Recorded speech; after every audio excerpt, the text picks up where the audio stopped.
Ryan Montgomery.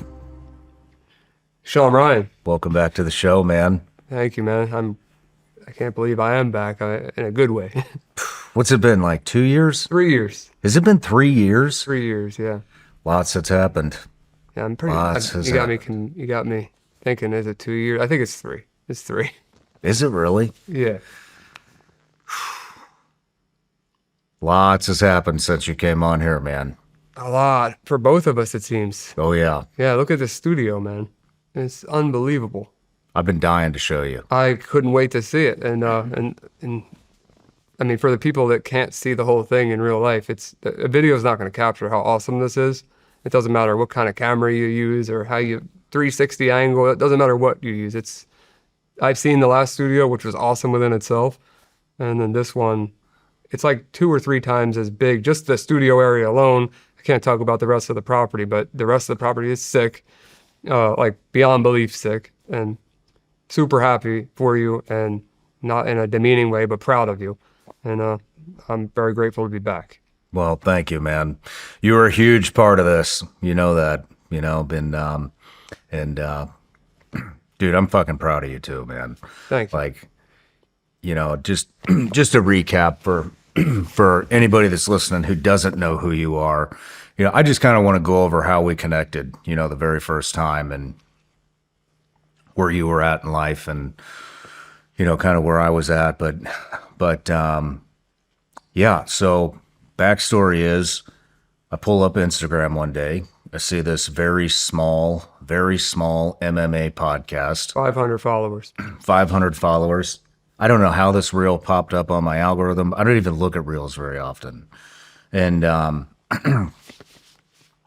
there you are. And if I remember correctly, I may mess this up a little bit, but the clip that I saw, and I want to roll the clip right now. There's a father that posted a photo of their child in the bathtub where you couldn't see everything, but you could see enough, and it said on the top of it, they have no idea what's going to happen to them tonight. And then underneath there was comments with other people saying what they were going to do to this person's child. Oh my God. And at this point, remember, I have access to their server and they don't know it. So after I spoke to my attorney, who told me, hey, you did break federal law, you know, like, if you report this, you're risking going to prison. But I was just thinking to myself, if I bring this to trial, what jury is going to convict me? Yeah. I mean, I just don't think, guilty or not, I'm willing to take my chances. So I reached out to my attorney, reached out to another attorney in Virginia, since he was a guy trying to run for Congress. Spoke to over 10 news stations. I have some of the calls recorded with them. Everybody was interested in this story. They thought it was amazing. As soon as it got to legal, not one of them posted this story. Even when I said remove my name from it, remove any of the info I obtained illegally from it, just alert people that this website exists on the internet, nobody posted it. So I got an FBI report tip line number. I think it was the website ic3.gov. It's an Internet Complaint Center report number. So I got that. The kicker, which is what got me started in this, after all of that, is 6 months later, I'm watching the news, or I'm reading the news online. I see Nathaniel Larson arrested at an airport at a layover with a 12-year-old girl that he kidnapped. And they were fully aware of what he was doing. They're fully aware of the 3,000 other people that I caught on the website with their IP addresses, their emails, their chat history, everything about them. A case, on a golden platter for any district attorney. They're just letting this slide. And nothing happened. They didn't even bring up his websites in the news articles. The clip that I saw was basically you talking about this guy that owned this pedophile website, standing over the bathtub, taking a selfie video with a 12-year-old girl in that bathtub, right? It's close. It's close. So what happened was, just the long story short version is, it was like you said, a very small MMA podcast that I went on, and they asked me a question. They said, "How did you get involved?" It was actually about the organization I was with at the time, but I just came as the technical support basically. And they said, "How did you get involved?" I was always standing behind the camera, didn't have my name associated to anything, and I had this information about this horrible website that was being ran by a politician in Virginia, and I explained that I got a text message from my friend's wife that had a couple screenshots, one of which was a father that had his child in the bathtub, and the title of the post, like you could see the child's back, so you could tell that they were nude, and the title of the post on this website was, "They have no idea what's going to happen to them tonight," and underneath of it, people were talking about what they were going to do to that person's child. So that was what the clip was. If they play the clip, they'll see what I was saying. The problem was, I infiltrated this network. I dumped their database. I had all their information. I had a case on a golden platter, like literally. I think that's what I said in the clip.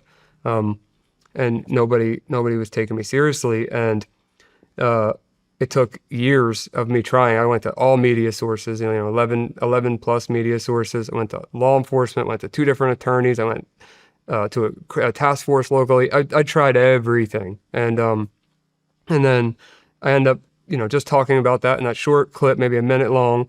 And the next day I wake up and there's like 10 million views on this clip. And I'm like, what the heck? I have all these journalist groups reaching out to me, all these media wanting to ask questions, all these different, all of these various podcasters reaching out to me. And I see in my comments, check your DMs from a guy named Shawn Ryan. And I'm like, and I check my DMs and I see Shawn's in there and I'm like, wow, this guy's got a big channel and he wants to talk about this. So we started a conversation and, I wanted to get the story out there no matter what way it went out. I didn't care if it went out from a left wing, right wing, in between wing. It didn't matter. I just wanted the story out there. And, I didn't know anything about politics, still really don't. But I just was very, very blown away by a small account blowing up the way that it blew up. So I reach out. I start speaking with you. We arrange a podcast, which, if you remember, Project Veritas was involved in I remember. So this is what I want to get into what happened with that. So actually, this is the way I really want to put it, is nobody had the balls to talk about this story and I proved that with the media. I showed them what needed to be out there. It was black and white how bad this website was, and I had evidence that you could not refute of all of the people involved, and they just ignored me. And you saw that 1-minute clip and said, you know what? I'm going to risk my whole channel. I'm going to risk everything just because I want to get this kid that I don't even know, meaning me, I want to get this kid's message out there.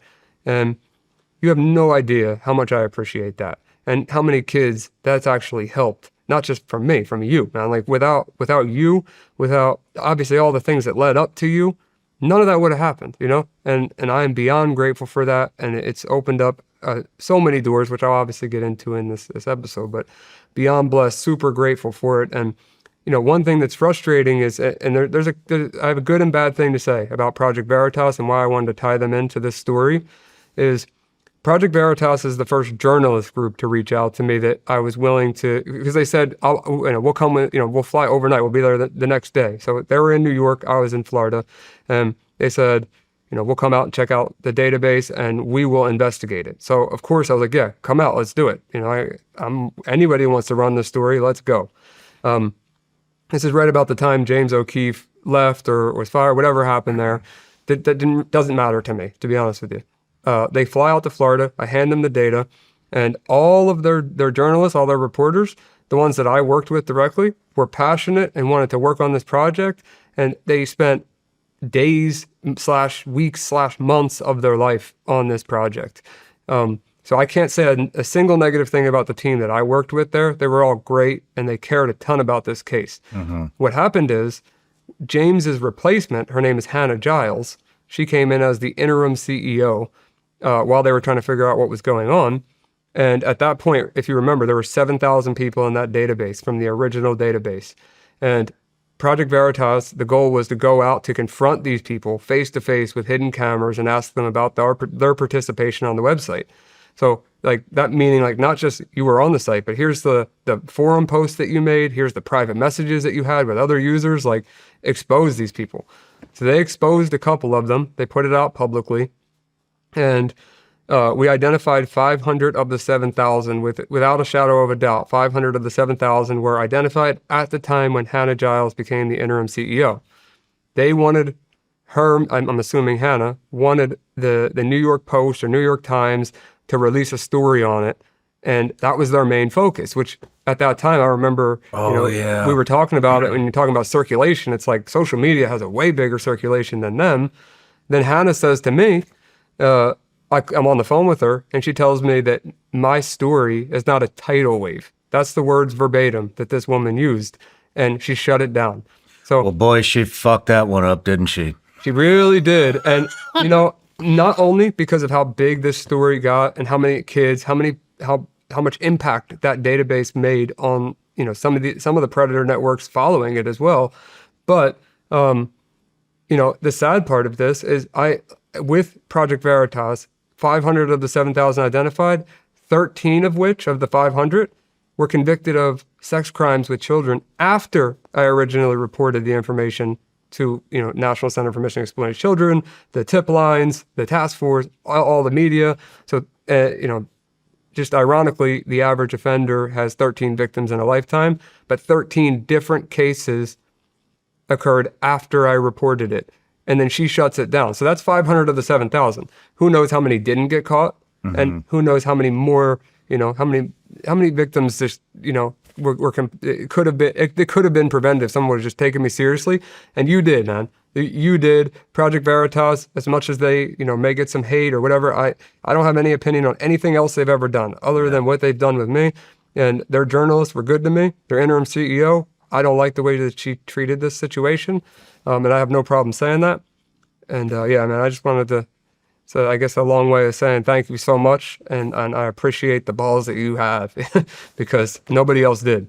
Well, it's my honor, man. But, I forgot about the Veritas stuff because we had to coordinate release of the episode with them. Yeah. I forgot about that. And there was some other publication that they're like, we got to wait and see if this goes. And I remember having a conversation with you and I was like, dude, what we have here is 10 times any of the publications that they're talking about. And this is going to fucking send.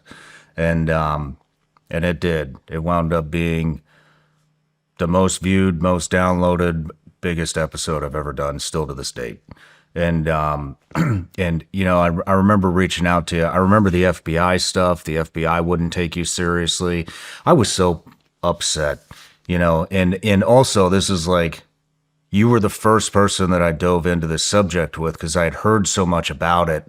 But I don't trust nonprofits. But me and you talk a lot about that offline. I just don't trust them anymore. I've seen too many that started off with good intentions that go, array, and it becomes all about fucking raising money and not about whatever the actual mission was. And you didn't have any of that, and I could tell, like, on that post, I was like, this guy's just trying to get information out.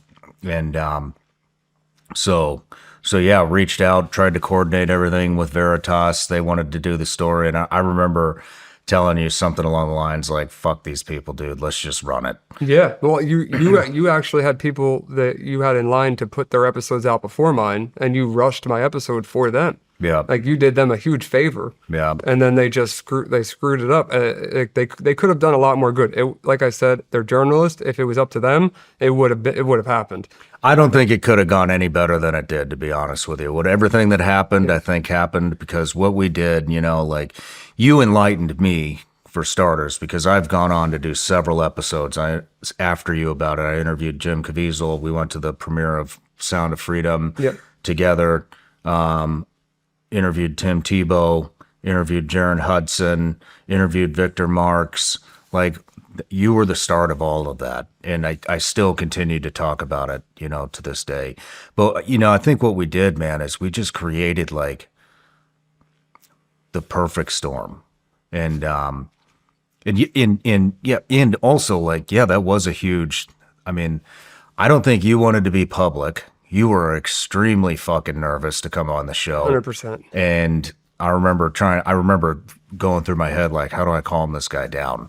And, but however, whatever, it worked. And yeah, it was jeopardizing my entire business because this is the forbidden fruit that you cannot talk about on certain platforms. Right. I remember thinking, you know what, fuck it. We're not monetizing this. I want to fly under the radar. I don't give a shit. If they shut everything down, it ended trying to pump some good into the world, and I'm like 100% fine with that. And that takes balls. Like, for the third time, it takes balls, and I appreciate that. And to be honest with you, and I know I gave you a warning beforehand, but this one is just as deep and dear to my heart, and I have some stuff that I really, really need parents to know, and it's going to be rough. And I think that, you guys, whoever's watching this, you're going to hear a lot of beeping.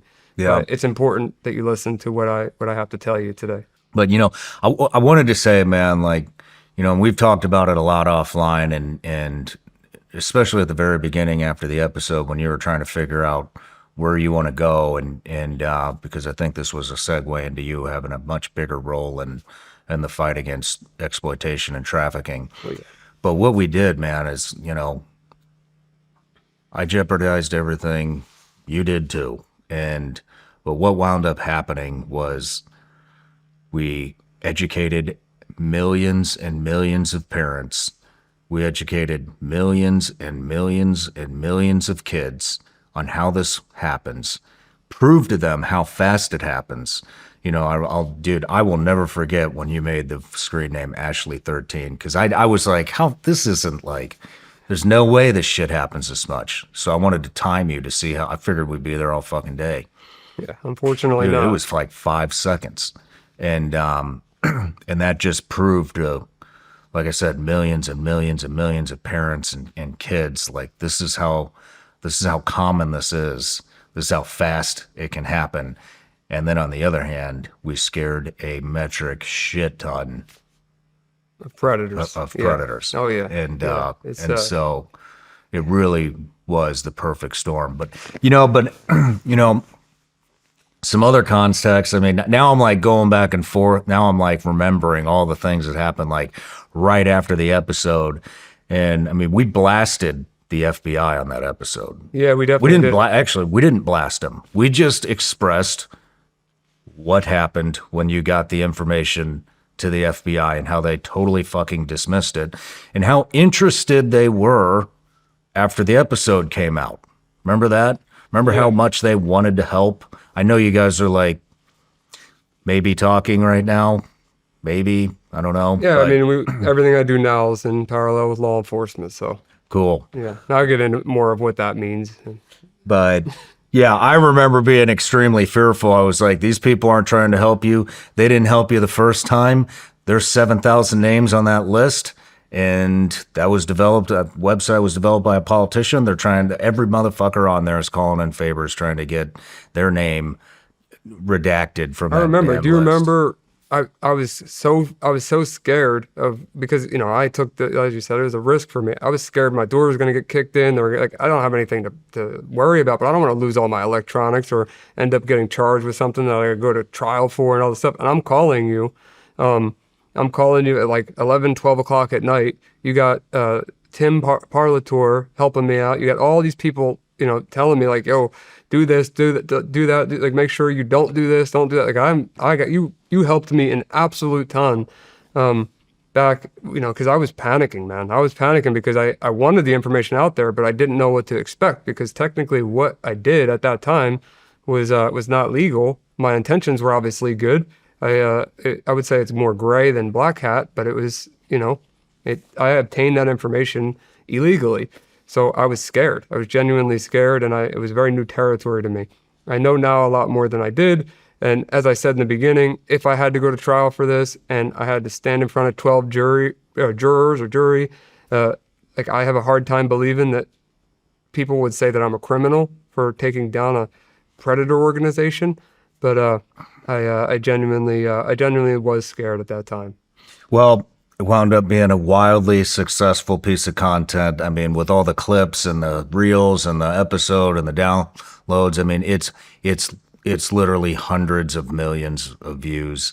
And then your life just exploded into ways that I think you never imagined it would go into. But, oh my gosh. I mean, I remember seeing you on all the big podcasts and I was just, dude, through all the shit and all the fame that you've amassed since we met, dude, I just want to say, man, I am so fucking proud of you. Like, you have handled the fame and the notoriety like nobody I've ever seen, man. Like, you have stayed true to yourself. You did not turn into a pompous asshole. You are the same man that I met when nobody knew who the hell you were 3 years ago when we did that interview. And It means the world to me, man. It and, really and does. I just want to like say, like, you know, to I want the world to know, you know, your character. Like, that didn't turn into a massive amount of money for you, I don't think. You're not here to make money. Like, when people ask me about you or I'm talking about you, and I talk about you a lot, you know, one of the things I always say is like, that guy does not give a fuck about anything but saving kids. He doesn't give a shit if you approach him with business ideas. Like, if that's your focus, he's not going to want to do it. Like, all that dude wants to do is save fucking kids. He doesn't give a shit about the fame. He doesn't give a shit about his following. He doesn't care about anything but saving those kids. And you know, and there's just not very many people like you, man. Thank you. Likewise. Likewise. There's not many people I consider friends, especially in this space, you know, like making YouTube videos and content and podcasts. I mean, you're the only one that I would consider a friend, like a real one, a real friend. And people don't know us off camera, but you know, there's not many people that I can ride around with on an ATV and have the conversations we had yesterday. Like, you know, it's that's what I look forward to in life. You know, I only get a couple good friends, and I'm grateful and glad that you're one of them. Yep, likewise, man. I love you, dude. Love you too, man. You're a great human. But Likewise. well, let me give you an introduction here real quick. All right. Then we'll get into the interview. Ryan Montgomery, a powerhouse in cybersecurity and the fight against child exploitation, a top ethical hacker and penetration tester with over 19 years of experience, ranked #1 on TryHackMe's Capture the Flag leaderboard, the founder of Pentester, a Boca Raton-based platform offering online privacy solutions for people and businesses. As CTO of the Sentinel Foundation, you use cutting-edge technology and law enforcement collaborations to combat global child exploitation and human trafficking. Known for infiltrating dark websites to expose predators, you've demonstrated live hacks right here on my show, which we just talked about. You specialize in ethical hacking, data protection, and online safety, advocating for stronger cybersecurity and protecting vulnerable populations. And one of my favorite people in the world, Ryan Montgomery.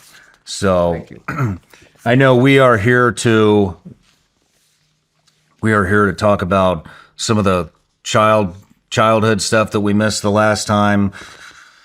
A lot of the stuff that you've been doing now, and you know, but I think that the premise of this interview, which will come towards the middle and the end, is the domestic terrorist group, the 764 group, correct? That's correct. And all of the horrific stuff that they're doing. So like I said, you know, this is going to be very similar to the interview that we did before, you know, and this is to educate. Our purpose here is to educate parents and kids and to scare the shit out of pedophiles and to expose how these things are happening and just educate, because you know, we've talked about this offline too, and I think that the collaboration that me and you did online has saved more kids than any other.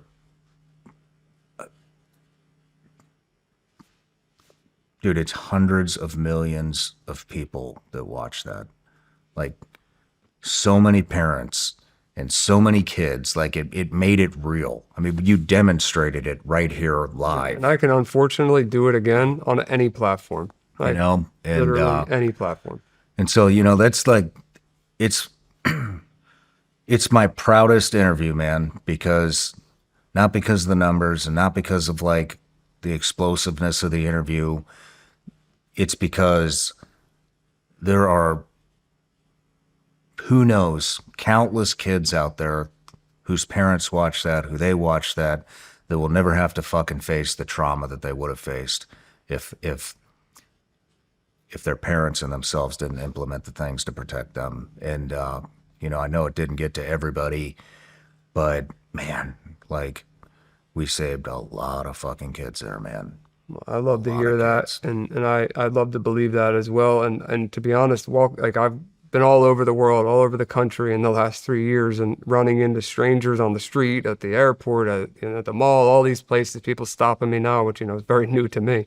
But some of them are parents, and they tell me like, hey, I stopped posting my kid on the internet for this reason or that reason, or I was a victim of this, or I have a situation. I hear this from not only from people sending me direct messages, emails, literally letters in the mail. There's so many ways of people contacting me now, but like something about somebody coming up to me in real life and telling me the impact that it's made. It's like, what are the odds of just a stranger that runs into me, that made an impact? If it happened with that person, it must have happened with a lot more than I'm aware of, Yeah. And that makes me very proud, makes me happy, and it makes me motivated to keep doing this, because as you said, I'm not looking for a pat on the back. I'm not looking for money. If you blurred my face and you changed my voice for this episode, it wouldn't change anything.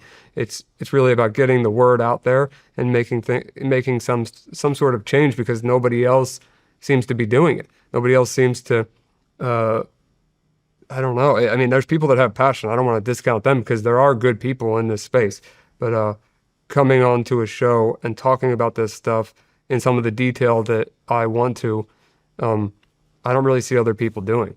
And I don't see somebody else having the nerve to do it with them. Yeah. So I just think it's a very unique opportunity that we showed worked the first time, and it's for the millionth time a blessing.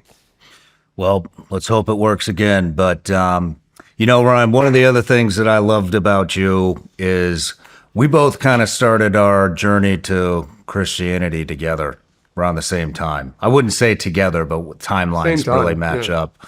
And I know you've grown a lot in your spiritual journey, and so have I. And so I think we should kick this off with a prayer.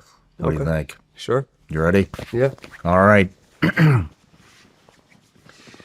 Jesus, I just want to say thank you for my friendship with Ryan and for bringing us together those years ago. And I'm just so proud of him and thankful for our relationship. And Jesus, I just ask you to be in this room with us today and to guide Ryan and myself the way that you want us to expose this 764 satanic cult, what they're doing to kids. And we just ask that you distribute the information that we're going to reveal today to all the kids and all the parents, especially the vulnerable ones who may have an unfortunate future that they're facing. And we just hope to derail them from that traumatic future and into more beautiful things. And we just hope that that the people that watch this, if their future was heading towards that, we just want it to head towards the light, and for them to take this information seriously and put in the repercussions that they need so that they don't become a victim. In Jesus' name, amen. Amen.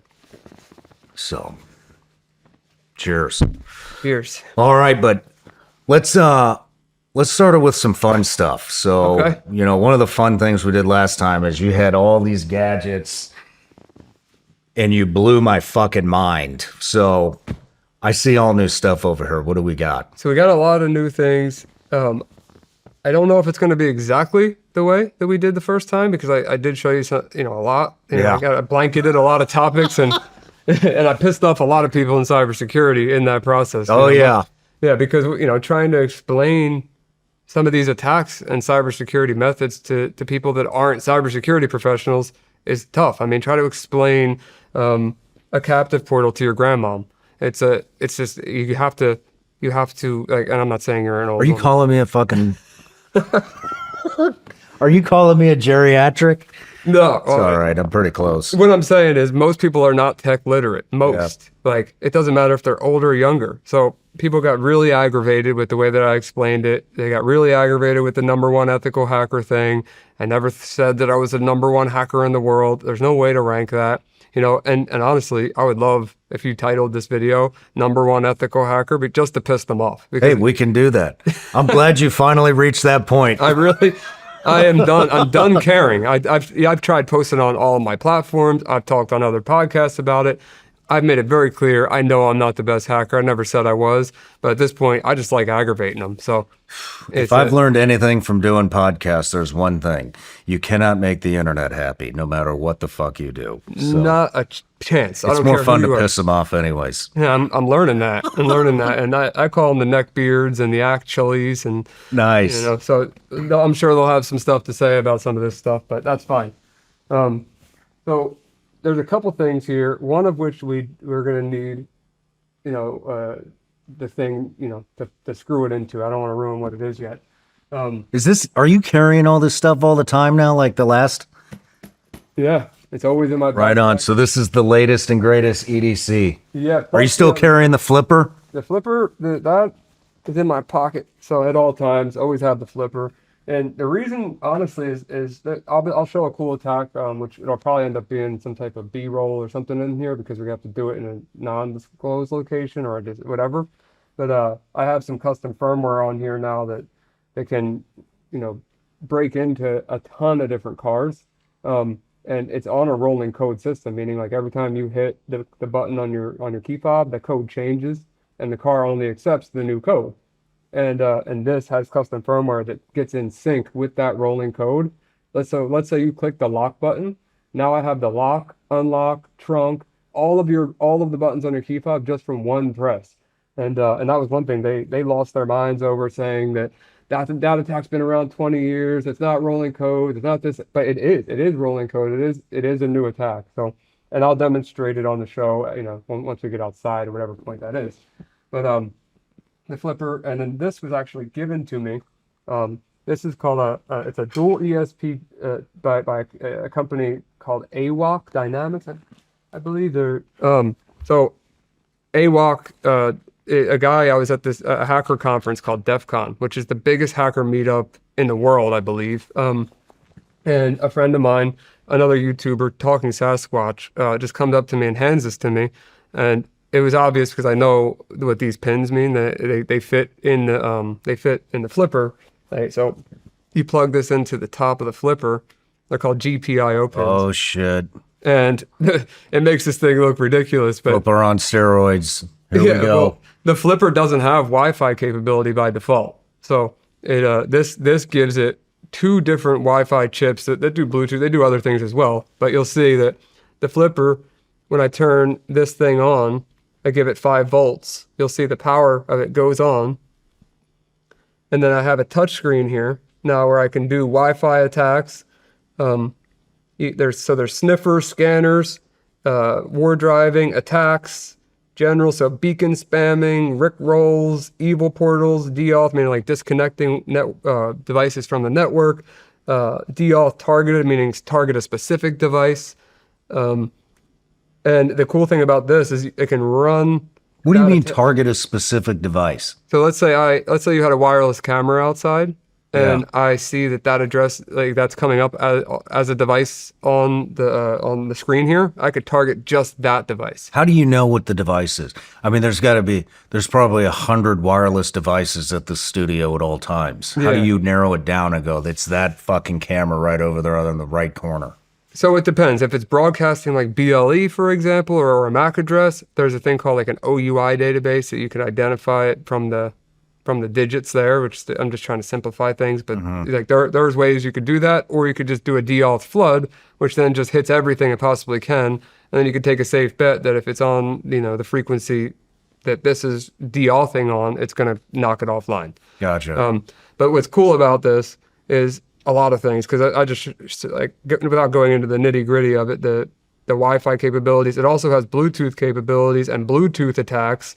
And one of them's called Sour Apple, and I'll get more into that later. You could spoof an AirTag with this thing, like, to make it people. You could do. What do you mean spoof an AirTag? What does that even mean? So it'll make your phone believe that there's an AirTag there. So like you know how your phone will say you're being tracked by an AirTag, but like these antennas versus an AirTag's antennas are way more significant. I'll show you more once I get over to this other tool about Bluetooth attacks, but some really cool stuff there. But the reason why this is called a dual ESP, which means there's 2 boards in it, you can use the flippers on the there's a custom app in here that let's say I wanted to do one attack that's taking your cameras offline, and I want to do another attack that's stealing your passwords. I can use 2 different networks completely, doing 2 different attacks, because this has 2 boards in it, and the flipper knows to use one or the other.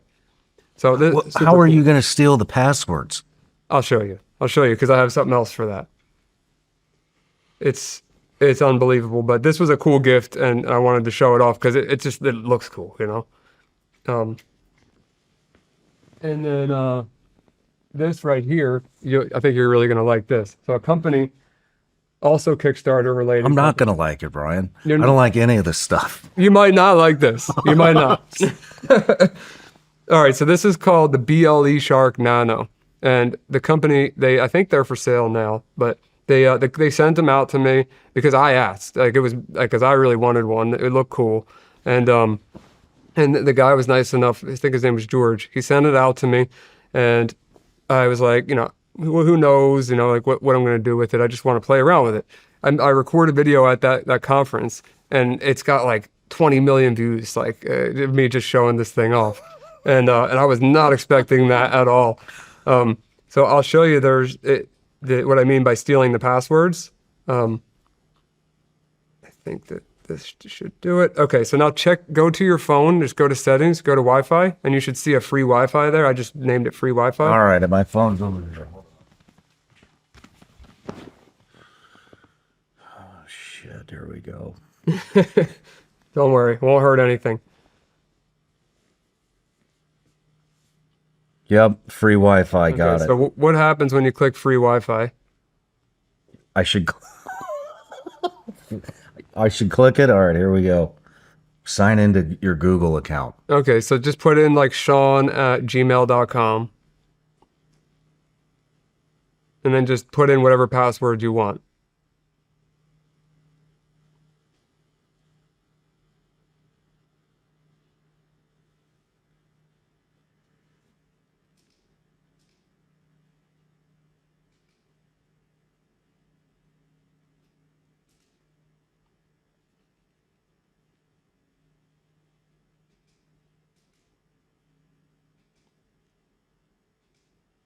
I got it. So, should I walk over to you because it's small? Yeah. All right, so we got Shawn@gmail.com. Password hack this. No shit. Yeah, so for the people, I don't know if they could hear me. For the people that couldn't see this little device, Shawn just got a network that said free Wi-Fi. It could have been airport Wi-Fi, that could have been hotel Wi-Fi, that could have been Starbucks Wi-Fi, it could be whatever I wanted to name that network. And what happened was he got what's called a captive portal, which a lot of people would be familiar with. They might not recognize the term, but you connect to a free network in public and the screen pops up that says I agree to the terms and conditions. Or if you're in a hotel room, it might say, you're in room 1308 and your last name is this. And then when you press submit, it tells the hotel, yeah, this is a guest, give them access to our network. That's a captive portal. In this case, it created a fake Google captive portal that looked like the real Google login. I mean, I don't think there's any way you could have differentiated that from a real Google login. Nope. Because what you're taught in phishing attacks is to look at the URL. If the URL doesn't say google.com, then it's not real, right? Well, in captive portals, the URL just says captive.apple.com as the default. So there's no way to tell that's not real. You should never put your credentials in, is basically what I'm saying, into any captive portal. And another thing to think about regarding hotel Wi-Fi or anything related, let's say you're at a hotel or you're on an airplane and you're trying to get internet and you have to put your credit card in to get it.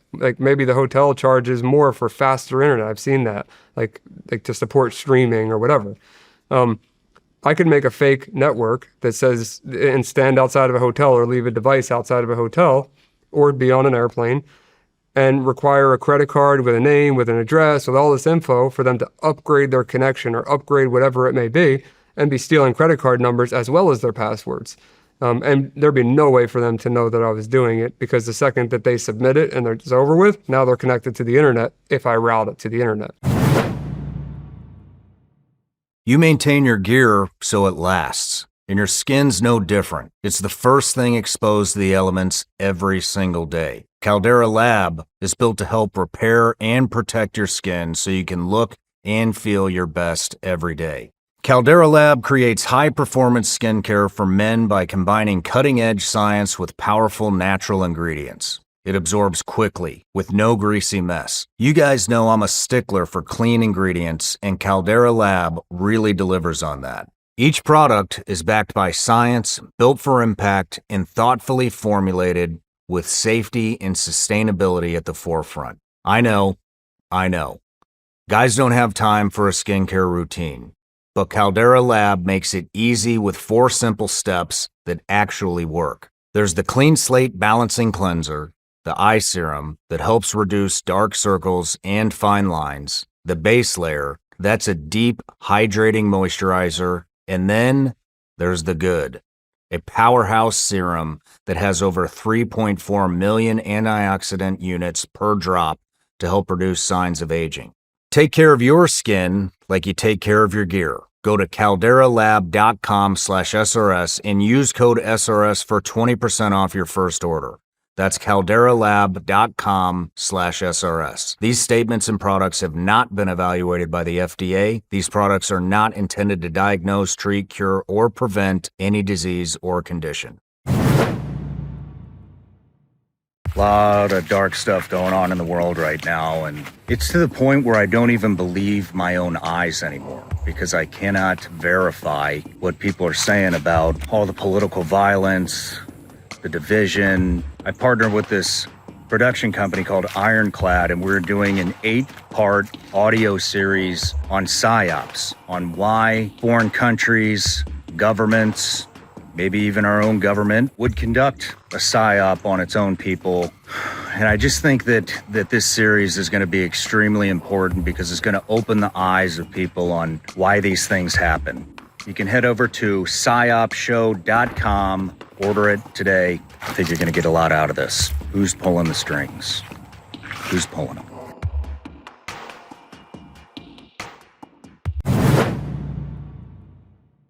For 10 years, Patriot Mobile has been America's only Christian conservative wireless provider, and they stand by their values. Patriot Mobile has been a great supporter of this show, which is why I'm proud to partner with them. Patriot Mobile offers dependable nationwide coverage, giving you the ability to access all 3 major networks, which means you get the same coverage you've been accustomed to without the compromise. When you switch to Patriot Mobile, you're choosing more than a wireless provider.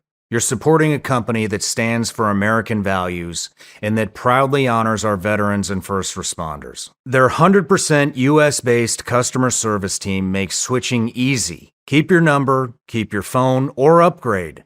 Their team will help you find the best plan for your needs. Just go to patriotmobile.com/SRS or call 972-PATRIOT. Get free activation when you use the offer code SRS. Make the switch today. patriotmobile.com/SRS. That's patriotmobile.com/SRS or call 972-PATRIOT.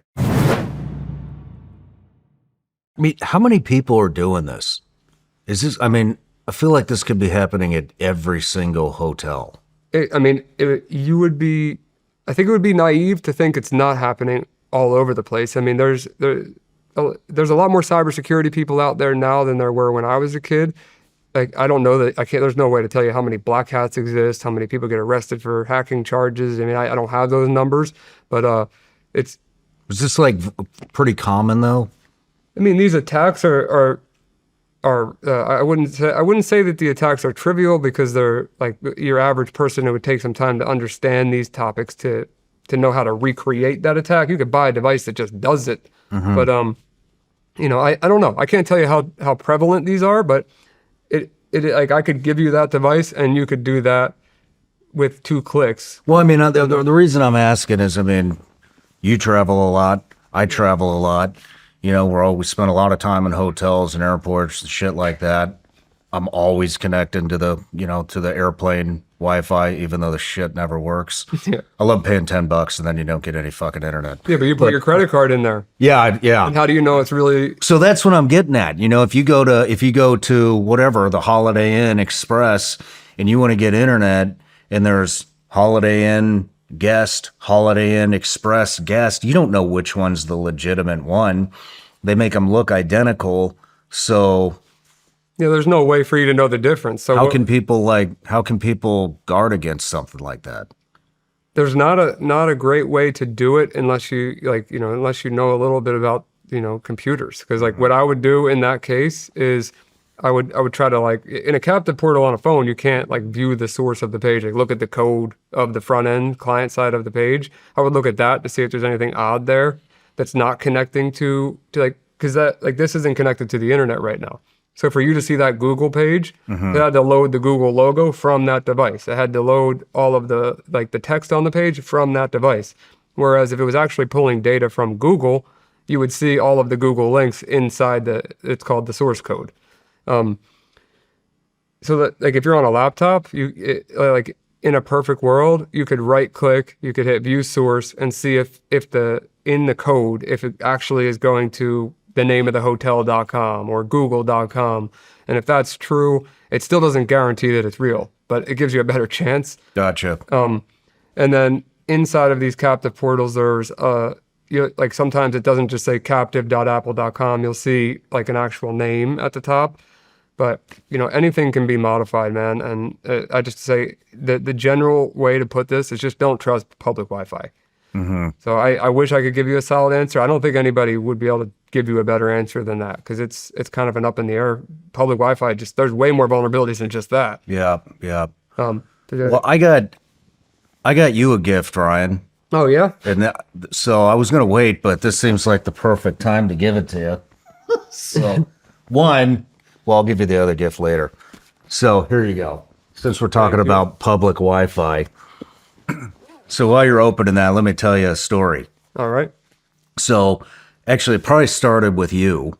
I started getting, with the FBI stuff, I started getting very paranoid about who's listening in on my conversations and all that kind of stuff. And then we went to Taiwan, we went to Dubai, we started doing all these overseas interviews. I know China, is looking for backdoors into our stuff. So anyways, I got super paranoid and I started looking for a real black phone. And so what I found was this company, Glacier, and they make a black phone. They do a hardened iPhone. They can do any phone. Any phone you have, you can hand it to them, and they will turn it into a hardened device where it stops data from getting sucked out of you. There's an overwatch. You get endless amount of burner numbers. You get all-American VPNs. There's like a kidnapping type feature that tracks you more than regular iOS. But anyways, lots of features on that. But another thing they do, where did that device go? I put it right here. Yeah, so you don't Open it mind. back up. Yeah, hold that up. So anyways, I called them up. We're going to partner with them. And those phones are like $8,500. Really? Yeah, but Wow. I wanted something. I was like, look, this is becoming more and more of a thing. You see China buying a lot of the VPN companies. You see Israel buying a lot of VPN companies. And so what that thing is so we're doing this app, and the app is going to be like a more consumer-friendly version of the phone. The phone is really for Intel people, major corporations for their C-suite, stuff like that. It has a secure messenger service. But anyways, so we are doing a consumer product of that that's more consumer friendly. It's going to be an app, and we're going to call it Glacier app. There's a link for anybody that's interested with the late list down there. And we're also developing products. So that is a secure internet device from Glacier. Works in 130 different countries. Wow. Basically, you just turn it on. It puts you on the secure server. Like I said, in over 130 countries. They set it up to where all your devices will just automatically link to it. Then you're not using public hotel Wi-Fi. You're not using airport Wi-Fi. You're not using anybody's Wi-Fi, especially overseas. And it's all encrypted. And this is connected to like a cellular network? This is connected to a cellular network that runs through Glacier. And so all of your traffic will This be is awesome. encrypted. And is there like a subscription fee for this? We haven't released those yet. Great question. So But, I get the free 99. yeah, you get the free Wow. one. So there it is. Thank you very much. This Now is you don't really have cool. now you don't have to worry about public Wi-Fi anymore. Well, I think it's more for the other people than me, but I appreciate it. I'll be using the crap out of this. I promise you that. You're welcome, man. Thank you very much. I You're didn't welcome. realize it did all that. It looks like a power bank, but it does a lot more than a power Yep. bank based on what you just said. Yeah, so we use that in Taiwan. We use that in Romania. We use that in Dubai. I use it everywhere now. I just, Awesome. So Well, congrats on that. Thank you. That's awesome. I'm pumped. Yeah, you I turned me am into too. a tech guy. Yeah, well, You were the first tech guy I had you on. know what I will also turn you into? What's that? I mean, I know you're wealthy, Shawn, but I don't think you're this wealthy. I'm not wealthy. Hold on a second. I brought something for you here. I got you $1 billion. Dude. $1 billion. I could use an extra billion. So- The Reserve Bank of Zimbabwe. Yeah, but you see how it says dollars on that bill? Yeah, So you technically have $1 billion. fucking A. You're officially a billionaire. Billionaire now. And I just wanted to make it very clear that you have, it's in the United States. So, maybe it came from Zimbabwe. Thanks for but- making me a huge target. Well, you hear about all these problems with billionaires in the United States, but people having issues with them and all this stuff. But you're not going to be one of them. And think about the people in Zimbabwe; they're all billionaires too. Yeah, good point. Good point. No problems. But just thought it was a cool thing. We ordered them on eBay at the office because there's like $50 or $20 billion bills, $40 billion. You ordered these on eBay? Yeah, we thought we Nice. we put them in a frame, and we just thought it'd be funny to give you one because it's just unbelievable the amount of inflation that's happened. But that's a whole different topic. Yeah. They don't use those bills anymore. But Right on. yeah, but it's a cool thing to have, I thought. But I got a couple things about cellular that I want to talk about. So Yeah, let's do it. it's nothing against what you said. It's more just about cellular in general and my worries for it. So firstly, there's this thing right here, which is a Verizon hotspot. It looks no different than a Verizon hotspot. That's what it is. It is a hotspot. I think it's called the Orbit. The actual or Orbic is the actual model of it. They're about $9 on eBay as of recording right now. And if I plug it in, show you how simple this is. So this is the exact same thing as what I just gave you, just unsecure. Yeah, so this is just a hotspot. Okay. But I modified this hotspot with a custom firmware called Ray Hunter. Of course you did. And for $9, I can, which I know you're going to want one of these. This is up your alley. Is this going to be the framed piece for this episode? I don't know. But I bring this every country I go to, everywhere I go. So it's charged right now. Let me turn it on.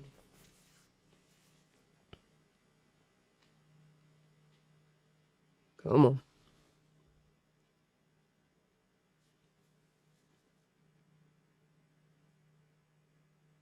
There it goes. Okay. So you see it's got their logo and everything on it. You would never know this isn't a real hotspot. Yeah. It still does broadcast a network on it.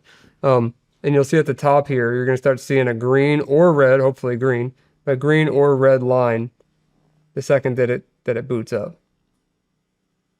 Okay, so it has no service at the moment, but it's loading. Okay, see that green line at the top there? Yeah. So that means that there are no stingrays within proximity to us, which is going real simple is how the feds or certain people can track your phone's location, the information that comes from your phone. Like just think of it as a way to determine if your phone's being tracked. And you could just have this running at all times, sitting in your pocket, and instead of it acting as a Wi-Fi router or hotspot, I could take this, I can use my phone, I'll show you. I could go and connect to the Verizon network right here, and then I'll go right to my browser. Hold on, Stingray Hunter. Where's it at?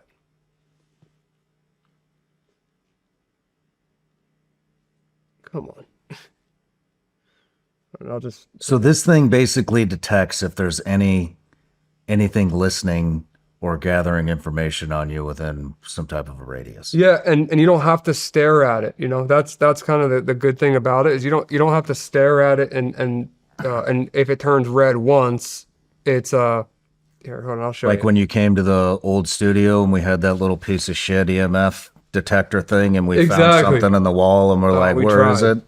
Yeah, this is a whole different thing. Let me just look. I have it in my bookmark. Sorry, because I have the actual Verizon page, and then I have the page of it where it's modified.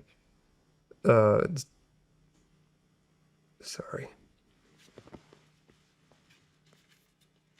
Here we go. All right.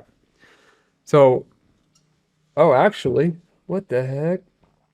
I actually have a warning here. Are you fucking serious? I'm dead serious. Look at this. There's a red warning.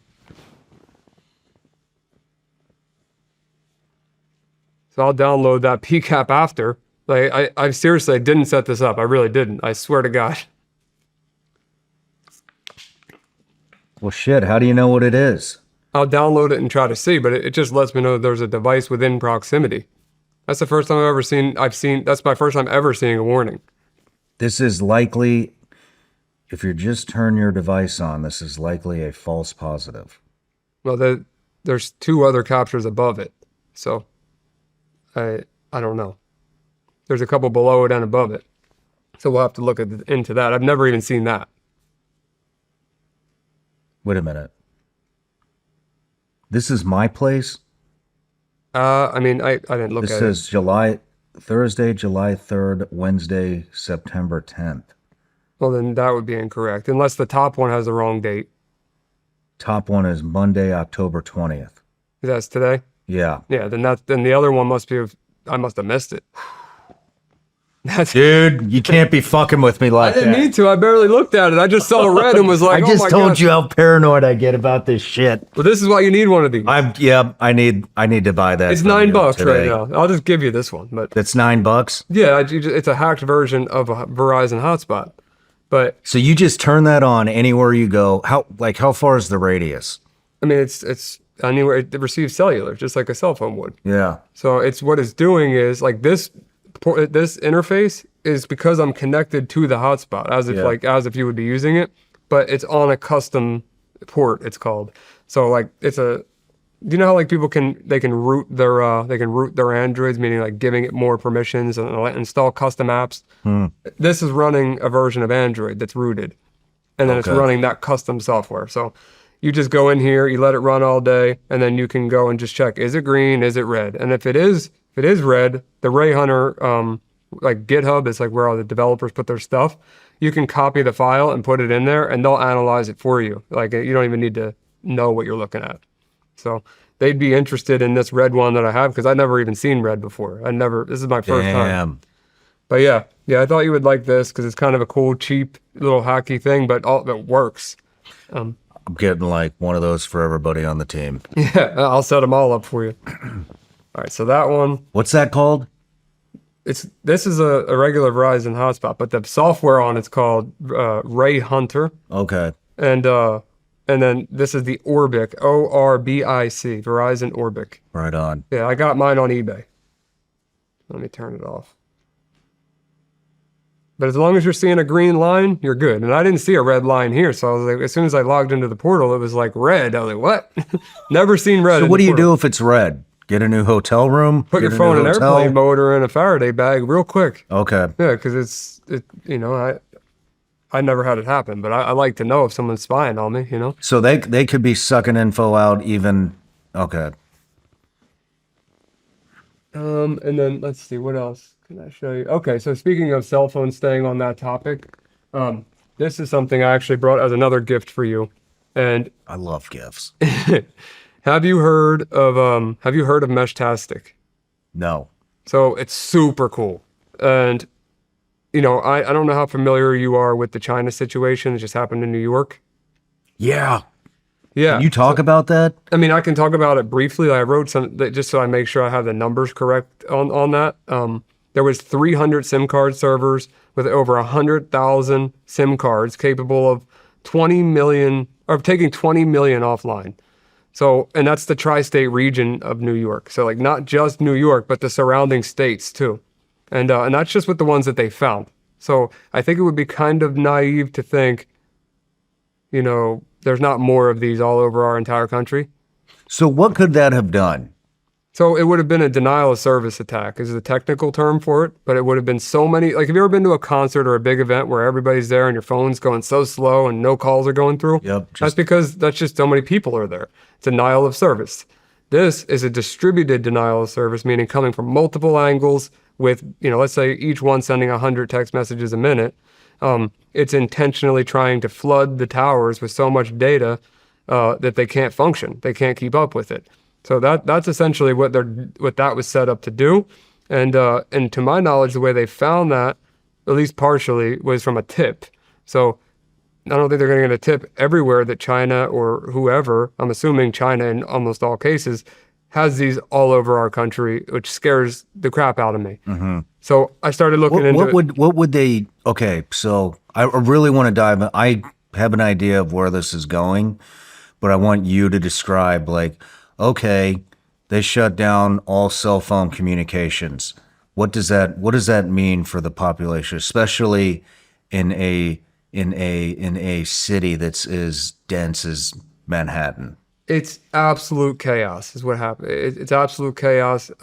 Everyone relies on a phone right now in some sort of way to connect with their families, to pay their bills, to, get into their cars, and like myself included, to get into their houses, to pay for things. It's like if to call for emergency services, yeah, like whatever, all of these things. And if you take it away, and that's just the tip of the iceberg. I mean, if China attacks us with an EMP and we lose our power, I mean, some stuff that I've read means people are thinking we're not even going to make it 3 months without power. Yeah. Like a lot of people are just going to die off. A lot of people would die off. Yeah. And it's sad and it makes sense though. Mm-hmm. So I could try to go further into it. I don't know, on the politics and all that, like, I don't know a ton about it. I mean, how long would the server be down for? As long as they're attacking.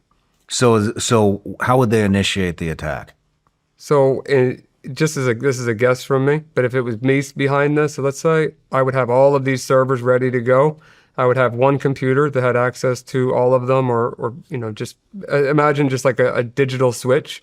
So I remote into a computer somewhere, wherever it is, and I press the go button basically, and the go button tells all of those SIM servers to start sending out text messages at mass volumes, and it's just going to keep people offline. So it would be somebody remotely detonating essentially, mm-hmm. And then at that point, all of the phones in the area / tri-state area, according to what I read, would be, they'd be completely useless. Not only with text messages, also phone calls, also data for the internet, completely offline. Like hardwired internet as well? No, internet would be okay. Because it's not affecting the cellular towers, but any cellular connection would be offline. Like you would see that you had connection, but it just wouldn't work. How long could they keep it down for? They would have to figure out where all of the places that were distributing all of that. Holy shit. Yeah, it would take time. It would be substantial enough for it to be a problem, I'll tell you that much. Especially, imagine if it happened in like Utah or somewhere where there wasn't, I don't know, I'm just taking a random guess, but like somewhere that a little more desolate in certain areas at least. It would take a while for that to be fixed, I believe. Would there be a way to trace that type of a signal? I mean, I remember seeing the pictures of that, and I mean, it was like tons of antennas and electronics. I mean, do one of these devices go, whoa, there's like a lot of text messages coming from that building? So none of these devices are going to go. I mean, you may be able to pull some general cellular frequency stuff from the HackRF / H4M, like the new HackRF. Combination. It's a whole thing. But you may be able to see something on here, like, like a waterfall display is. It's just like colors going down the screen. You may be able to see like a big fluctuation of that, but I don't know for sure, to be honest with you. But I do know that with a denial of service attack, with a ton of numbers, taking 20 million phones offline, I mean, that's a serious problem, regardless if they could find it or not. But the problem is this. The problem is, if you're not sending or receiving text messages on all of these SIM servers, then how are they going to identify that they're there? Because they're not transmitting or receiving any data at that point. If the remote on and off switch I was talking about earlier was off, they're not going to be able to determine that they're there yet. But the second they start sending out a signal, it's probably a little bit easier for them to detect all of this data is coming out of this specific spot. They could just, go around with an electromagnetic, field detector and say, wow, there's a crap ton of all this coming out of this building. By then it's too late. Yeah, at that point, it's already caused a mass hysteria or a mass problem, or the media is already reporting on China's attacking us or whatever, God forbid happens. Shit. So, yeah, it's wild, man. So what is the red thing here? So this is a radio that I built for you. I bought the parts, obviously. The nerd details. It's a Heltec V3. It's a 3D printed case. It's got a custom antenna on it that gives you a little bit more range, because out here there's a lot more space than in South Florida. We have hurricanes, we have all of the different emergencies that might happen, and we can operate with a little bit smaller antennas than what you would need in this state. So basically, what this device does is it operates very similar to a walkie-talkie. So but a way cooler. So just hear me out. Like when you click a walkie-talkie and we're within range of each other, you're going to hear me, I'm going to hear you. Same with this. So this doesn't use your voice. You don't talk on it like a phone. You text with this. So imagine I send a text and I say, "Hey, Shawn," and then let's say you're within 100 feet of me, you receive it. Now let's say you're 10 miles away from me. This antenna isn't going 10 miles. With a walkie-talkie, it isn't going 10 miles. The reason why they call it mesh-tastic is because it's using all of the devices in between you to mesh together to get that message to the intended recipient. And on top of that, it's fully encrypted. So the devices that are carrying the message, imagine all the walkie-talkies are carrying that message until it gets to you, but none of them can hear your voice until it gets to the destination. Does that make sense? Yeah. So there's a primary channel, which is just it's non-encrypted. Everybody's conversations in there. That's great for the natural hurricanes or emergencies. And then let's say you and I want to talk about something private off the grid. This has no cellular connection, no monthly bill. This is straight up using its own transmit and receive right from that antenna. And you can be 100% anonymous with this, and no way to recover anything. I mean, this could also be used maliciously, to be honest with you, but so can anything. I don't think it. I don't know. It's a super cool device. I'll save my opinion, but the way to operate it is actually with that specific one. You need the Mesh-tastic app on your phone. You connect it via Bluetooth, and then that's just so you can send and receive messages. But there are certain ones you can buy that are pre-built that look like Blackberries. Actually, they have little keyboards on them, and they connect in with the mesh, and then you send a message from the actual device itself and receive messages on the device itself. That is just a Bluetooth, so your phone's going to be your, So the phone is okay. Yeah, I can actually show you. So the message goes from your phone to this through the mesh network. I'll show you right now. It's so easy. So you got, can the camera see this? SRS mesh. You connect in, you're on there. This is going to tell you the nodes that are around you, which we're in a building that isn't going to have any nodes, but once we get outside, they would. Messages, channels, primary channel. And then you could just say, "Hey, I need help," for example. I'll just say, "Hey," so I don't scare anybody. And then now it's waiting to be acknowledged. What that means is it's waiting for somebody to acknowledge with their radio. It's going to acknowledge this message and relay it to as many people as possible, because this is a channel that everyone can see. Holy shit. And then there's I made you one called Secret Comms, which is built into this radio that has its own private key. So if let's say I'm 100 miles away from you, I can send you a message, and it's going to use a bunch of other people's radios to get the message to you, but they're not going to see what I said. It's just going to use their radios to make it to you, hopping off of them. Damn. How long does it take to get that message to somebody?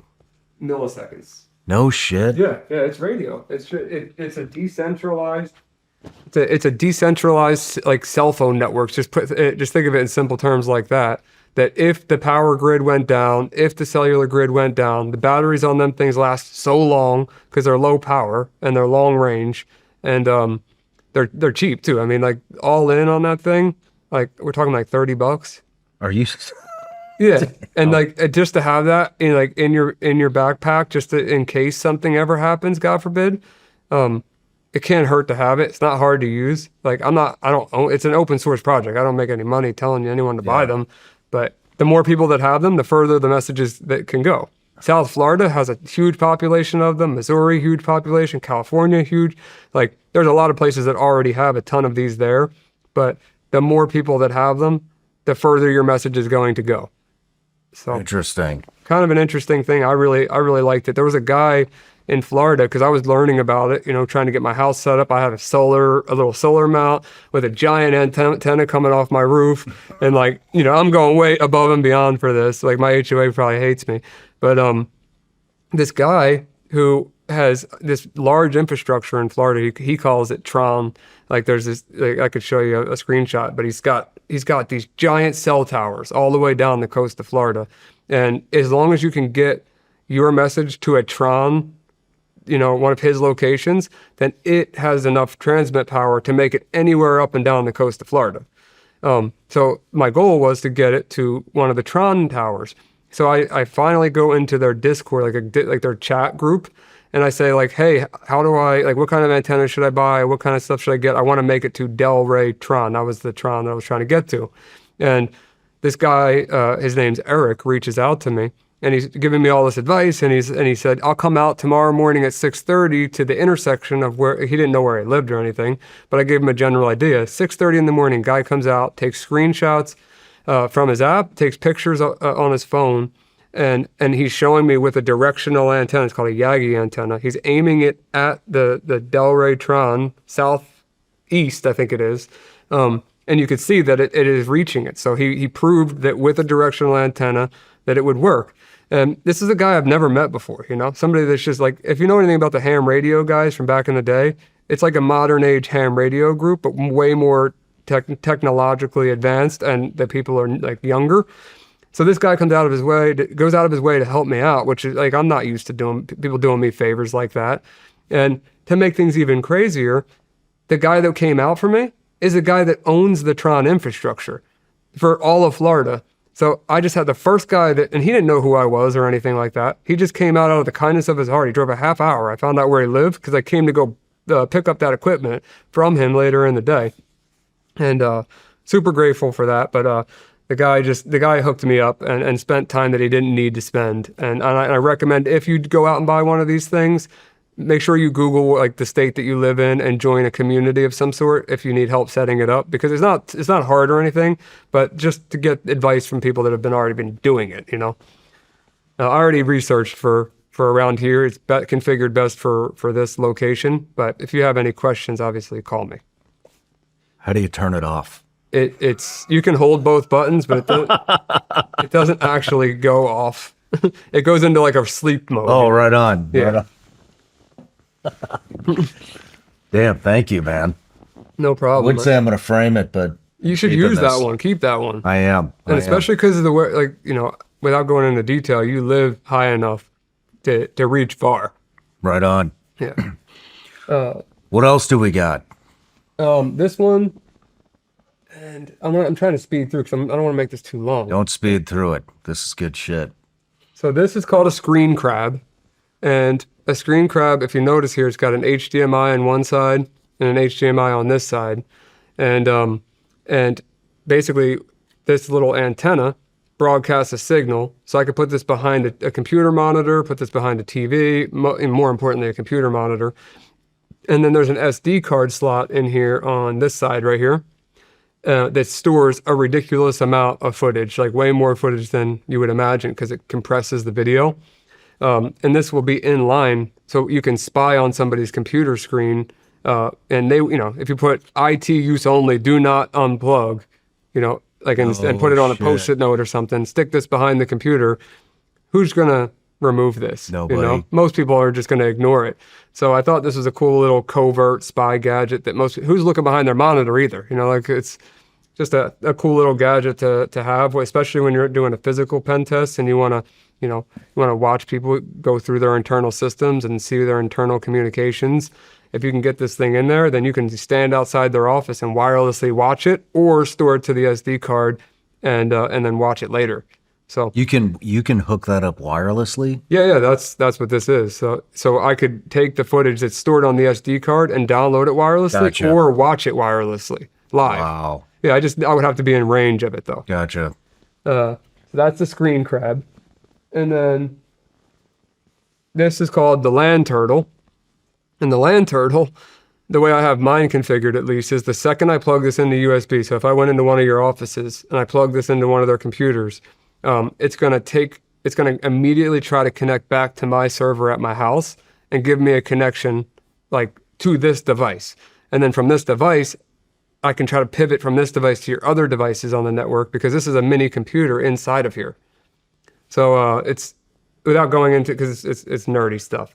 Without going into the details, I can use this device to pivot onto other devices, to other ones, and then I could be a million miles away from you and still have access to this because it's connecting directly back to me. Shit. Yeah, and Hack5 makes, that's the name of the company. They gave me a bunch of cool stuff. That's where the guy you interviewed, Mike Rover, Yeah. he works with them with his OMG cable. No kidding. Yeah. And this, another guy gave as a gift, J-Lo Hacks, or J-Blow Hacks, he's got an interesting name. And another guy, J-Bo Hack, hold on, sorry, I got your name wrong, J-Bo. J-Bo Hacks and another guy created this, and ZR Kraken is their usernames. They created this thing called the Nyan box, which is 3D printed, but it is very capable. It does a lot of what this device did, like the dual ESP, but the Nyan box does Wi-Fi, Bluetooth, and then it does jamming as well, which jamming is a federal crime. Mm-hmm. So, but people can still do it. Doesn't mean people aren't going to commit that federal crime. So you could jam, which I'll show you here. I can choose, hold on, give me a second here. I get into the actual jammers. Yeah, I have WLAN jammer, meaning I can jam Wi-Fi networks. You see that on the top there? Yeah. So I could jam your Wi-Fi network right now, and if any of these cameras are hooked up to Wi-Fi, it's going to knock them offline. Like not using that DAuth attack I was talking about earlier, just broadcast, very similar to the Chinese, broadcasting the same frequency at such a high, like, I guess what's the better way to explain it? It's flooding the air with so much garbage on the same frequency that it doesn't know how to communicate anymore. Yeah. That's what jamming, that's how it works. And then there's all kinds of cool features that are, I'm skipping over, but there's actually one in here that has protocol kill. Here we go. Kill Wi-Fi, kill video cameras, like meaning wireless cameras, doorbells, kill RC, like drones, RC cars, anything that uses a remote controller, just kill that frequency. Bluetooth low energy, USB, wireless, like USB mice and keyboards. This is for, what does he have here? Zigbee, that's another protocol. And then NRF24, that's basically the same thing as what I was saying earlier with the keyboard and mice thing, but still it's all of these different things. I can choose which one. So let's say I do wireless camera, I click it, and then I can start that attack, and it will knock those cameras immediately offline. So that's one thing. And then the last thing I'll show you with this device is the sour apple attack. So you're on the brand new version of iPhone, right? A little behind here. They just came out the new one. Like you're at least above version 18. Yeah, right? yeah. Okay, so I'm not going to break your phone. All right, so I just enabled sour apple. Mm-hmm. Do me a favor and unlock your phone real quick. You could even put it in airplane mode. It's not going to change anything. It's in airplane. It already is? Join this Apple TV. Yep, here, keep hitting X. You're in airplane mode right now. Connecting. I hit. You're in airplane mode right now, so you shouldn't be getting any connections, right? Apple TV keyboard, password auto, Keep going. wireless audio sync. Yeah, I just got a transfer phone number option. I just skip it to you so you can see the screen. Sign in. It probably shows your iCloud ID, right? Yeah. Yeah. Yeah. So like, little things little OPSEC mistakes that Apple makes right there that I could have pop up on someone's screen. Transfer phone number. Yeah. AirPods. But at that point, Set up Apple Vision Pro. but it makes it so your Set up phone's your Apple unusable even if you're in airplane mode. And the only way to avoid that is to go into settings and disable Bluetooth. Not from the control center or in airplane mode. You got to go in your settings and turn Bluetooth off. I just assumed, and I think most people do, when you turn airplane mode off, your phone is turning all channels off, but it's not. So this just disrupts just about anything that's wireless. Well, that one, I did the attack towards the phone, but I do have some ways that I could do it with Windows computers or Android phones. I have different attacks, but yeah, it makes it, the older versions, it crashes the phone completely. The beta version of the newest version for iPhone, like iOS 26, it was crashing that too. But the newest version, it's not. It's just, it makes your phone unusable. Like with so many, you can't use it with that many notifications popping up. I want one of these too. Yeah, I can ask them to send you one. like- They 3D printed it for me. Do you ever think about, when you're working with Sentinel Foundation in another country and you're going out, you're hunting predators? I mean, I'm just curious, do you ever run the jammer so that nobody can tap into your phones, nobody can listen in, nobody can do any of that while you're having like a face-to-face conversation? Let's say you guys are doing your brief. So we Before you use do Faraday anything. bags. So I haven't had I've never had to do that with a jammer, but we do throw stuff in Faraday bags. And I mean, you see me, I'm nuts with it. I put my laptop in a Faraday bag. I have that's actually something I'll bring up. I know I'll save the rest of it for the end, but we donated in collaboration with this company. We donated 130 something recently to law enforcement in Peru. And the reason why these bags are important for phones, if no one knows, a Faraday bag, if you're unfamiliar, for the people that are watching, it just blocks signals from going in and out. So when, let's say there's a predator or a trafficker and they get arrested and the phone gets seized, right? You put their phone just like this in the bag, and then now it is locked. This phone has zero signal right now. It's not getting in or out of the bag. So let's say you're law enforcement and you are trying to make sure that evidence stays intact. You now have the ability with Apple, with iCloud, with Android, you can wipe that phone remotely. So before they even get back to the station, somebody could wipe that phone and all your evidence is gone. But if you keep that phone in a Faraday bag, then your evidence stays preserved. And that's one thing Sentinel did recently was make sure that law enforcement was equipped with these bags, because they're cheap and certain companies are more expensive. This one's a little more than others. They're just a nice brand, but there's other brands that are like $10 a bag, $20 a bag, and that could be the difference between a guy doing no time in prison or the rest of his life. Yeah. So Damn. I think they're very important. Yeah, let's take a break.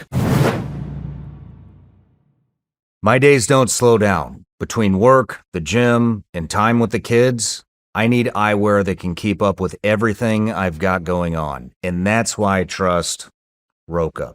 I've tried plenty of shades before, but these stand out. They're built for performance without sacrificing style. I've put them through it all, on the range, out on the water, and off-road. They don't quit. They're lightweight, stay locked in place, and are tough enough to handle whatever I throw at them. And the best part? They don't just perform, they look incredible. Sleek, modern, and designed for people who expect more from their eyewear. No fluff, no gimmicks, just premium frames that deliver every single time. And that's why Roka is what I grab when I'm heading out the door. Born in Austin, Texas, they're American designed with zero shortcuts. Razor sharp optics, no glare, and all-day comfort that doesn't quit. And If you need prescription lenses, they've got you covered with both sunglasses and eyeglasses. One brand, all your bases. Roka isn't just eyewear, it's confidence you can wear every day. They're the real deal. Ready to upgrade your eyewear? Check them out for yourself at roka.com and use code SRS for 20% off site-wide at checkout. That's ROKA.com. I would do anything to protect my family, but there's always that one worry in the back of my head. If I have to use my firearm in self-defense, who's got my back? The truth is, the justice system isn't always just. I've uncovered story after story of corruption. Good Americans who did the right thing, defended their families, and yet still had their lives turned upside down. And that's why I joined USCCA, the U.S. Concealed Carry Association. They've helped thousands of responsible gun owners with legal preparedness, training, and support before and after a self-defense incident. If you've watched my channel long enough, you know I've always said preparedness is more than just training and gear. It's a mindset. And because crime is on the rise in America, which we can all see, you'll need more than just a gun to protect yourself. You'll need a plan. Go to uscca.com/SRS right now to learn more. That's uscca.com/SRS and see how a membership can give you and your family that peace of mind you've been looking for before, during, and after a self-defense situation. Once again, that's uscca.com/SRS. Do it. All right, Ryan, we're back from the break, but now we're going to get into some heavy stuff on why you came here. We're going to pick up with some childhood stuff. We're going to talk about some cybersecurity, and then we're going to get into everything you're doing now, and more specifically the 764 satanic cult. But before we do, a couple things. You know, everybody gets a gift, even though I already gave you one, but some things never change around here, Ryan. Hey, Vigilance League gummy bears. Are they still legal in 50 states? RFK hasn't, kicked them off the Wow. off the shelves I don't know yet. how you're getting away with this. Me neither. I mean, all kinds of toxic shit in there, but it does taste good, and there's no drugs in there, so that's good. None? But they're still legal in all 50 states. But and then about Patreon. We got Patreon community that had been with us since the beginning, and I always give them credit. They're the reason that I get to sit here with you today. Well, let me say something before you say that. So the Patreon group, one of your staff members, showed me some of the amazing comments, because I guess you guys put a post out saying, like, Ryan Montgomery's coming back on if you have any questions. And he said 3 times the amount of comments that he's ever seen, which was heartwarming for me, obviously. So I was like, I want to go on there and thank them. So I opened up my phone, and I guess since I'm a $5 a month member and I don't have enough to ask a question or whatever, I couldn't see my own post. And I'm in the middle of us talking, like, but prior to our breaks, and my phone's and I'm like, come on, please, microphone, do not be picking this vibration up. And I thought people were texting me or calling me, but it's your Patreon going wild right now. No shit. Yeah. So if anyone hears any vibrations, it's the Patreon people just being extremely supportive, and so thank you guys. Right on, man. So one of the things I do, obviously, you just kind of brought it up there, but we offer them the opportunity to ask each and every guest a question. So this is from Jeff Bishop. Mm-hmm. What are ways that someone aspiring to get into white hat hacking can get experience? What technology can average Americans use to protect themselves or become more efficient in cybersecurity for day-to-day life? Okay, so I think the first thing that comes to mind is using all of the resources that are available right now, like capture the flag platforms. So there's a few of them. Obviously, I favorite TryHackMe because that's the one that I'm quote unquote number one on. I'm number one on their leaderboard, but number one on their platform or whatever. I love TryHackMe, and I'll explain why in a second. But there's TryHackMe, there's Hack the Box, there's Portswigger Academy. There's a bunch of them. Even it's the name is slipping me right now, but a good friend of mine, Nahamsek, has his own platform that he's building out. Look him up. But there's a ton of awesome platforms you can learn on that not only are capture the flag style, meaning like you have to solve a challenge and get the flag before somebody else, and you get more points where it's more competitive. There's walkthroughs that teach you just the basics of networking, or the basics of how to use Windows, how to use Mac, how to use Linux, how to use a cell phone, how do you do forensics on a cell phone, how do you, you name the category, there's a walkthrough for it on TryHackMe, Hack the Box, etc. And I would recommend, as somebody, let's say you've never touched a computer, excuse me, never touched a computer in your life. You join one of these platforms, you click the complete beginner tab, you start going down each one of those tasks individually. Some of them are going to be boring, but the cool thing is a lot of them are hands-on. So not only are you reading, but you're learning as you go through each category, and you're seeing the result of what you've done. So like one of them is, I remember on TryHackMe in the beginning, like I brought a lot of people onto that platform, and I don't own it or anything, but I like the platform. One of the first ones is hacking a bank. So it's a fake bank that they have set up, and your goal is to transfer funds from one account to your account. And it shows the vulnerability in that specific case of how you would move the funds over. But they explain it in such a simple way that anyone can understand. Interesting. And then it gets progressively harder, but anything that gets harder, you've already learned in previous steps. So this whole website is like an education for people wanting to hack. So half of it is that, and then the other half is competitive hacking, where already experienced hackers are competing to get the first, it's called first bloods, but meaning like the highest level of permissions on that computer. And a lot, the reason why I got first place and why I have the most points is because I got that first bloods on almost all of the 3 challenges a week for 6 months straight. And you get double the points per question that you answer if you're the first person to answer it. Gotcha. So that's why I ended up in first position I have like a 20,000 point lead. And the funny thing is they had to change their whole point system. So because of me, so now when they have weekly leagues now where like there's a bronze league, they going all the way up to like sapphire, diamond, and then like there's a weekly winner based on your point numbers. And then once you go to the overall leaderboards, it defaults to the monthly leaderboard, whoever's winning for the month. And then if you click a button that says all time, and it defaults to the country you're in. So whoever's the first number one in that country. And then if you click that and you go to all countries, then you see me at the top. So you got to go through 4 steps to see that I'm number 1 on the platform now. Damn. Whereas before it was just, you didn't even have to be signed into the website. You could just click leaderboards and you'd see I was at the top. But they changed it because I get it. It's not motivating to the users if there's no way that they can overtake me unless they spend 5+ years and I quit. I understand why they did it, but it was funny to say the least. And the reason why I bring up TryHackMe and all these other platforms is it's a great place for you to learn, place for you to join a community, which, as I've talked about in the past, is the foundation of how I've learned.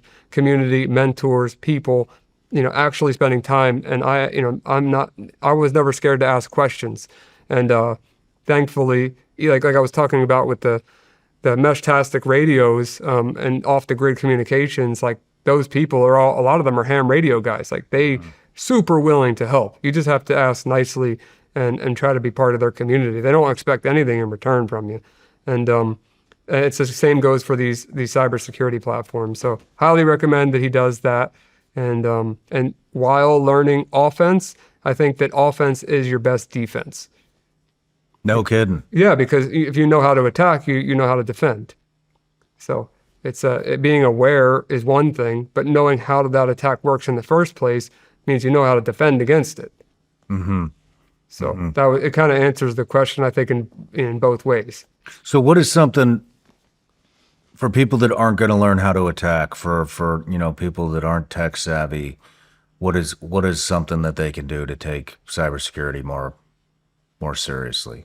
I think educating themselves, watching videos, then if they don't want to go through learning anything about it, like on a hands-on level, learning, by just listening to people like myself, watching some of my PSA videos, I like to call them, because they're short, like 15, 30-second videos where I just talk about an important topic. This is what's the danger is. This is what you can do to fix it. And I keep it really short, simple, to the point. You could do that. You could Google, like, how can I stop hackers from hacking my Wi-Fi, or, watch a YouTube video on it. And maybe there's something like, if you buy this new router, there's currently no vulnerabilities, like, that's, I guess, the simplest way I can put it. But like, if And I'll say, just watching your Instagram, TikTok feed, I mean, you started putting out these videos after our interview 3 years ago.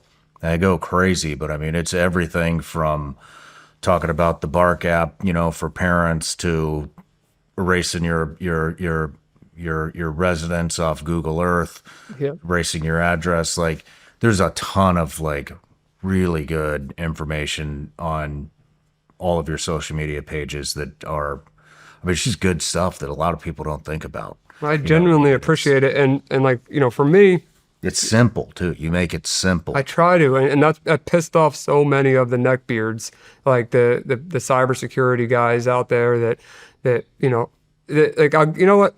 I'll go into this because it's important to me. When I was a young kid, I was bullied like crazy. I was bullied because I looked different. I acted different.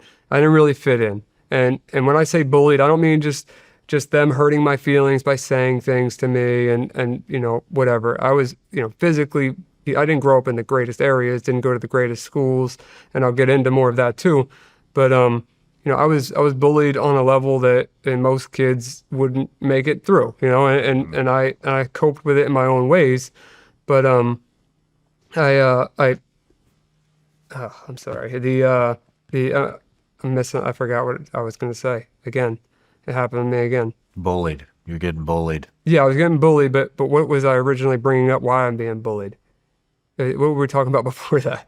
Sorry, I just lost my train of thought because I was trying to think of something else. Crap, man. Well, we could sit here all day and try to figure it out. No, you asked me a question. No, you asked me a question, and it was. This is important. What can people do? I was talking about your page. I said anybody looking to learn the cybersecurity scumbags. Yeah. So if you can neckbeards. Yeah, the neckbeards. So if you, I mean, I would really appreciate if you cut that out, because I want them to know. I don't want them to make fun of the fact that I couldn't remember that I was making fun of them. But so these neckbeards, when I was getting bullied like crazy as a kid, like on another level, getting like, the crap beaten out of me all the time by multiple people, getting jumped, and moving all over the place, different schools, never finding a safe place. The one safe place that I found was the internet. I had the cybersecurity community, the little one that existed back then, which was AOL Instant Messenger and IRC. That was it. There was nothing more than that. In the beginning, slowly a couple things started to come out, but they were the nicest people to me. That's where I felt the most at home. That's where I felt the safest. That's what made me happy at the end of the day. And like, I think Bryce actually said it well. He said, like, kids go around every day, but they come home and rule the world. And that's what it felt like to me. It felt like a community, and it felt like maybe it's a bad way to put it, but it felt powerful. Mm-hmm. Something that I didn't feel as a kid. And then for me to come on to this show and start talking about gadgets and talking about cybersecurity and trying to simplify it on purpose, like, and I've never claimed to be the best hacker in the world, never did any of those things. For them to say what they've said about me and treat me the way they've treated me over the last 3 years, it's very disheartening, man. I mean, now I know I have a lot of support out there, I have a lot of love out there from people, but it isn't the cybersecurity community. It's far from the cybersecurity community. They've showed me how ruthless they are, how divided they are, how opinionated they are, how, like I said, they're neckbeards, they're actually types. I just can't handle it. I don't want, it really bothered me in the beginning. All of my insecurities, they validated, which I understood. Like, I understand I have two different ears. One's going one way than the other. I understand I have a dysfunction in my jaw where my jaw doesn't open wide enough. I understand that I'm skinny. I understand that, one of my eyes is lower than the other one. Stop staring at my face, dude. You know, like you're the one watching me. You know, I don't care. But I did though. I'm not gonna lie and say it didn't bother me, but it did bother me at first. It genuinely did, and I care. Like I said to you earlier, I don't know if it's gonna make it into the show or not, but like I intentionally want to aggravate them, make the title #1 ethical hacker. Like I seriously couldn't give a crap less, in the nicest way possible, and yeah. So thankfully, I see that the 99.99% that aren't cybersecurity people, they seem to be getting along with me well, and that makes me feel very good and happy and grateful. And you know, it's just once you get onto Reddit and Twitter, like where the neckbeards live, where they sit in their little basements on their computers, mad at the world. I just don't want any part of it. It's lonely at the top, Ryan. I guess so, man. You're figuring that out. Figuring it out. Yep. But you're doing great. Yeah, they'll love, you know, the gadgets and love and telling me how this one's wrong or that's wrong. It's like, shut up, dude. Nobody cares. You know, that's the truth. Yeah. Dude, you can't listen to those fucking people, man. I They don't have anymore. anything better to No. do. We spent maybe an hour about it last night. You gotta think. They have nothing better to do than to sit there and talk shit about you. Not get better at hacking, not better their life, not go make a better living, not go get a fucking girlfriend or a boyfriend. They just want to fuck with you. That's exactly right. That's how pathetic their existence is. They're It's going to it's waste all of pathetic their and- time and just to make talking it. shit about you on the internet, and you will never even fucking meet them. That's exactly right. And even if I do meet them, I'm not going to know who they are, Shawn. Yep. Because they hide behind aliases. They make they go out of their way to watch the videos. They make an account, set up a fake email, confirm the email, put a fake profile picture, if they even do that, leave a comment, send a message, do whatever they do. Like, you're spending more time on me than I am on you. Who is the loser, bro? Yeah. Like, it's absolutely mind-blowing. But then, like I said to you yesterday, like I go to these hacker conventions, like 30,000 people there. I've gone to some that are smaller, but at DEF CON, I did the keynote the last 4 years straight. Yeah, even prior to our first episode, I did the keynote with, it's called Red Team Village. And not one time out of 30,000 plus people has anyone come up to my face and said something negative. And I'm not exaggerating when I say I've taken over 1,000 pictures every single year, other than the first year, of course, because nobody knew who I was. But the last 3 years, 1,000 pictures, easy. Lines of people that want to take, like not an ego thing, like it's just fact. Not one of them said a negative word to me. And it's like, I guess maybe because I grew up in a different spot, a little harder than some of these people, but if you're gonna talk like behind a screen and you're gonna say it to my face, like be ready to, like, you know, I'm not a violent person, don't get me wrong, but like if you come at me, I'm coming back at you. I grew up in a spot where that's how things go. I'm never gonna attack somebody for no reason, but if you're gonna say what you're saying to me online and threaten me and my family and all these things, then you better in real life do the same thing. Yeah. So I'm not claiming to be big, bad, or anything like that, but I'm not just going to sit back and let somebody bully me or take advantage of me as a grown man. It's not happening. That's the nicest way I can put it. Sorry, I said It's to all myself. good, man. You can't pay attention to these fucking people. I don't. I really don't, and I wanted to make it clear that I did, and I don't care anymore, and now it's just entertaining for me.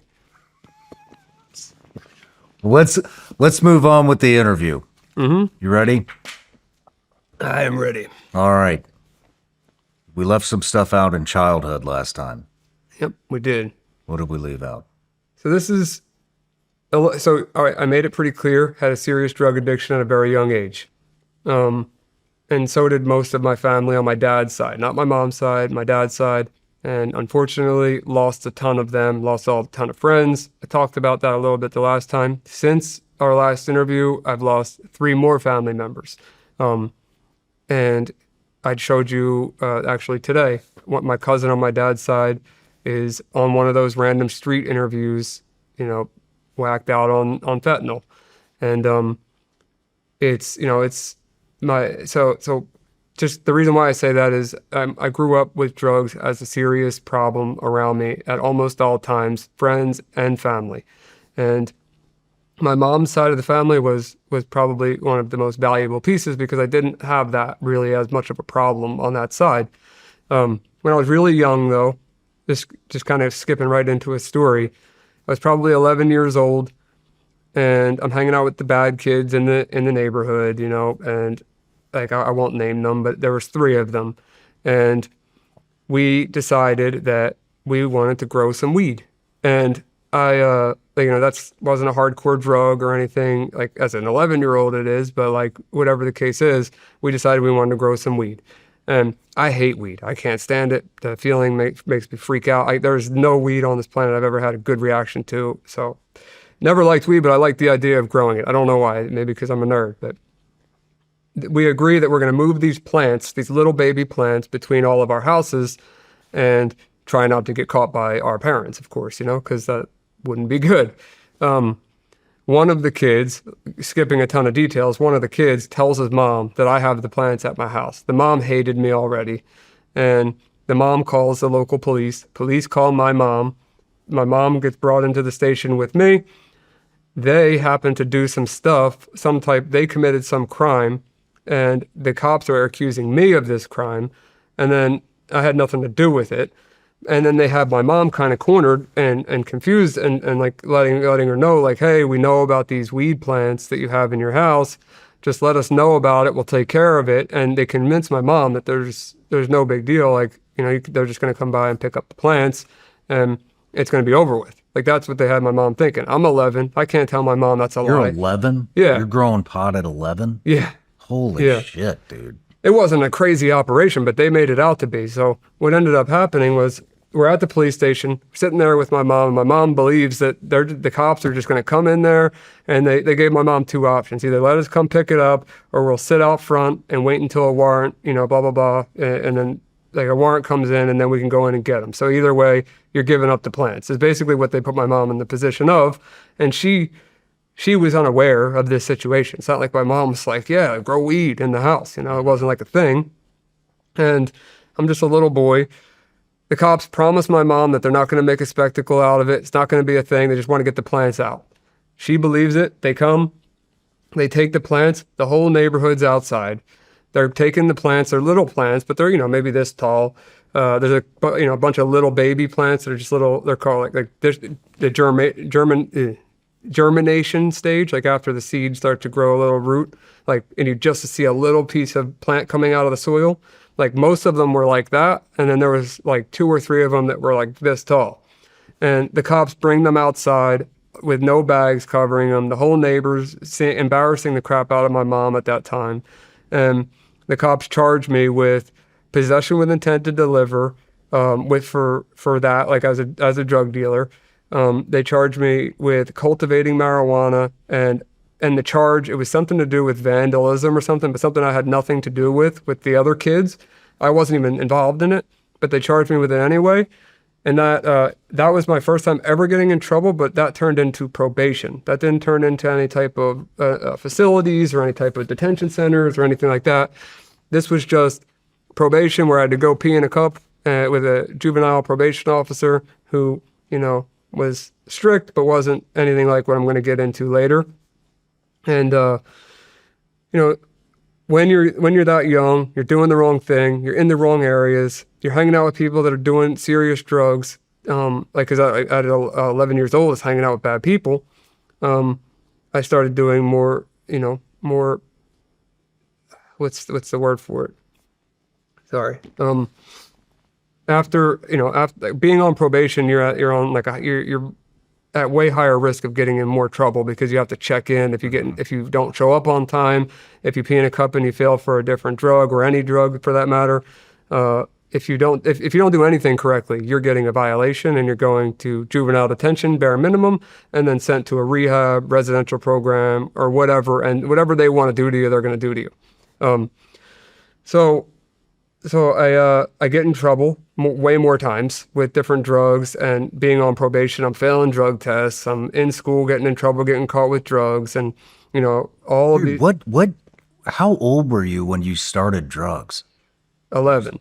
You started at age 11? I started messing with various drugs at 11, like including weed, you know, and alcohol and all the, like, you know, just stuff that people usually start around 15, 14, 15. Not that it's okay to start at that age, but that's the average based on, I think, what I know. The ecstasy and all of that stuff started very, very soon after just the experimentation phase. Because I don't even really count weed as the experimentation phase because I hated it from the beginning. It freaked me out so bad that I couldn't even smoke this stuff. But for whatever reason, I loved ecstasy, as I told you the first time. And then the come down of ecstasy sucked so bad that when somebody introduced me to opioids, the come down, it made it way easier. And then I realized I liked the opioids better than I liked the ecstasy. And that's why I stopped going to the raves and all that stuff in Philly, like we talked about. So all of that's happening. And I'm failing drug tests for opiates and benzos and amphetamines because of other situations I'm going to get into. But this is all in because remember, my drug problems were 11 to 17. So it wasn't that long, but a lot happened in that short period of time, if that makes sense. So long story short on that, I'm on probation. She violates me, and I end up in the juvenile detention center time after time after time for all these different stupid, petty crimes, all revolving around drugs. Nothing violent, nothing anything other than, I'm not saying what I did was right, but like stealing stuff or having, I got self-harm. It was all self-harm stuff. Yeah, all stuff that I was doing to myself. But then the only thing that wasn't was actually a pretty crazy story that I'll tell you. Which actually goes into another one with my dad. A guy who was a grown man who was married to a grown woman who was actually even twice his age, was picking me and those kids up in the neighborhood at a very young age, 12, 13 years old, picking us up 1, 2 o'clock in the morning. I remember we had a ladder on the side of my bedroom window, and he would pick us up and we'd get in his car. He would drive us to all these different cities in Pennsylvania. And he would park at the end of the block, and we would just go check all the door handles down the block for each car and steal the change, the GPSs. Like back then, GPSs were in everyone's cars. And, if they go into their glove box and see if they had emergency gas money in there and all whatever they had that was worth something, we would take it, we'd give it to him. And then at one point he would sell the stuff. So what I found out later about this guy, and I'm wrong for that, it was fueling a drug addiction at this time because, remember at this age, I'm doing opioids are very expensive, and then that turned into heroin, and we've already talked about that story, so I'm trying to skip that. But the guy, the craziest part about this is at one time he tells me, hey man, take home some of this stuff. So I took home a ton of the stolen merchandise. And at one point he had a revolver in his bedroom, and I was like, I never had a gun before, never shot a gun before at that time, and he gives me this revolver. There wasn't any bullets or anything, but he gave me the revolver, and I had this, and I had all of this stolen merchandise, and the next morning it's boom, boom, boom, boom, boom. You hear just knocking at the door like loud, like it sounded like the SWAT team was at my house.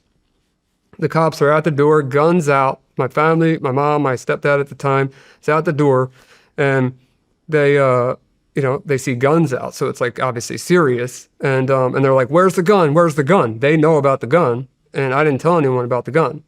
So they go right up into my bedroom. They know exactly where this gun's at. They go right to grab all the stolen merchandise. I get charged with 110 counts of receiving stolen property. I get a weapons charge for the revolver, even though it had no bullets or whatever. It's okay. I wasn't planning on using it, but I had it. I find out this guy that's been picking us up every night was an informant for a completely different case. So this guy's committing crimes while he's an informant with children. He's using children to rob cars to fuel his addiction while he's a police informant. So him and his wife end up in the newspaper. His name's Thomas James Gallagher, who actually just got arrested recently for, unfortunately, murdering an 18-year-old girl in a DUI situation. But yeah, so he did that later in life, and but what he did to me was wrong too. But he was in the papers for that too, and it was called like Kitty Car Thieves or something was the title of the news article. And whatever the case is, the guy he must have had some really bad luck because he ends up on the same block as my dad. And my dad is very different looking than I am. Like we have similar eyes and like features, but my dad is like a 6-foot gorilla, like bald head, like very different than me. And my dad finds out that it's TJ Gallagher on the block, and my dad, and he's talking about like, I know your son, blah blah blah. My dad punches him right in his jaw, breaks his jaw in the George W. Hill Correctional Facility. His jaw got wired shut. They transferred my dad to a state prison to get him away from this guy. And my dad was sticking out. I mean, as much as my dad has gone, like I said the last time, has done drugs and has been in and out of jail and done some dumb things in my life, like my dad cares about me. It's just drug addiction is tough. And I lost, my family to it. I lost, his most, like my sister Ariana, she's my half sister, but I call her my sister, and my brother Danny.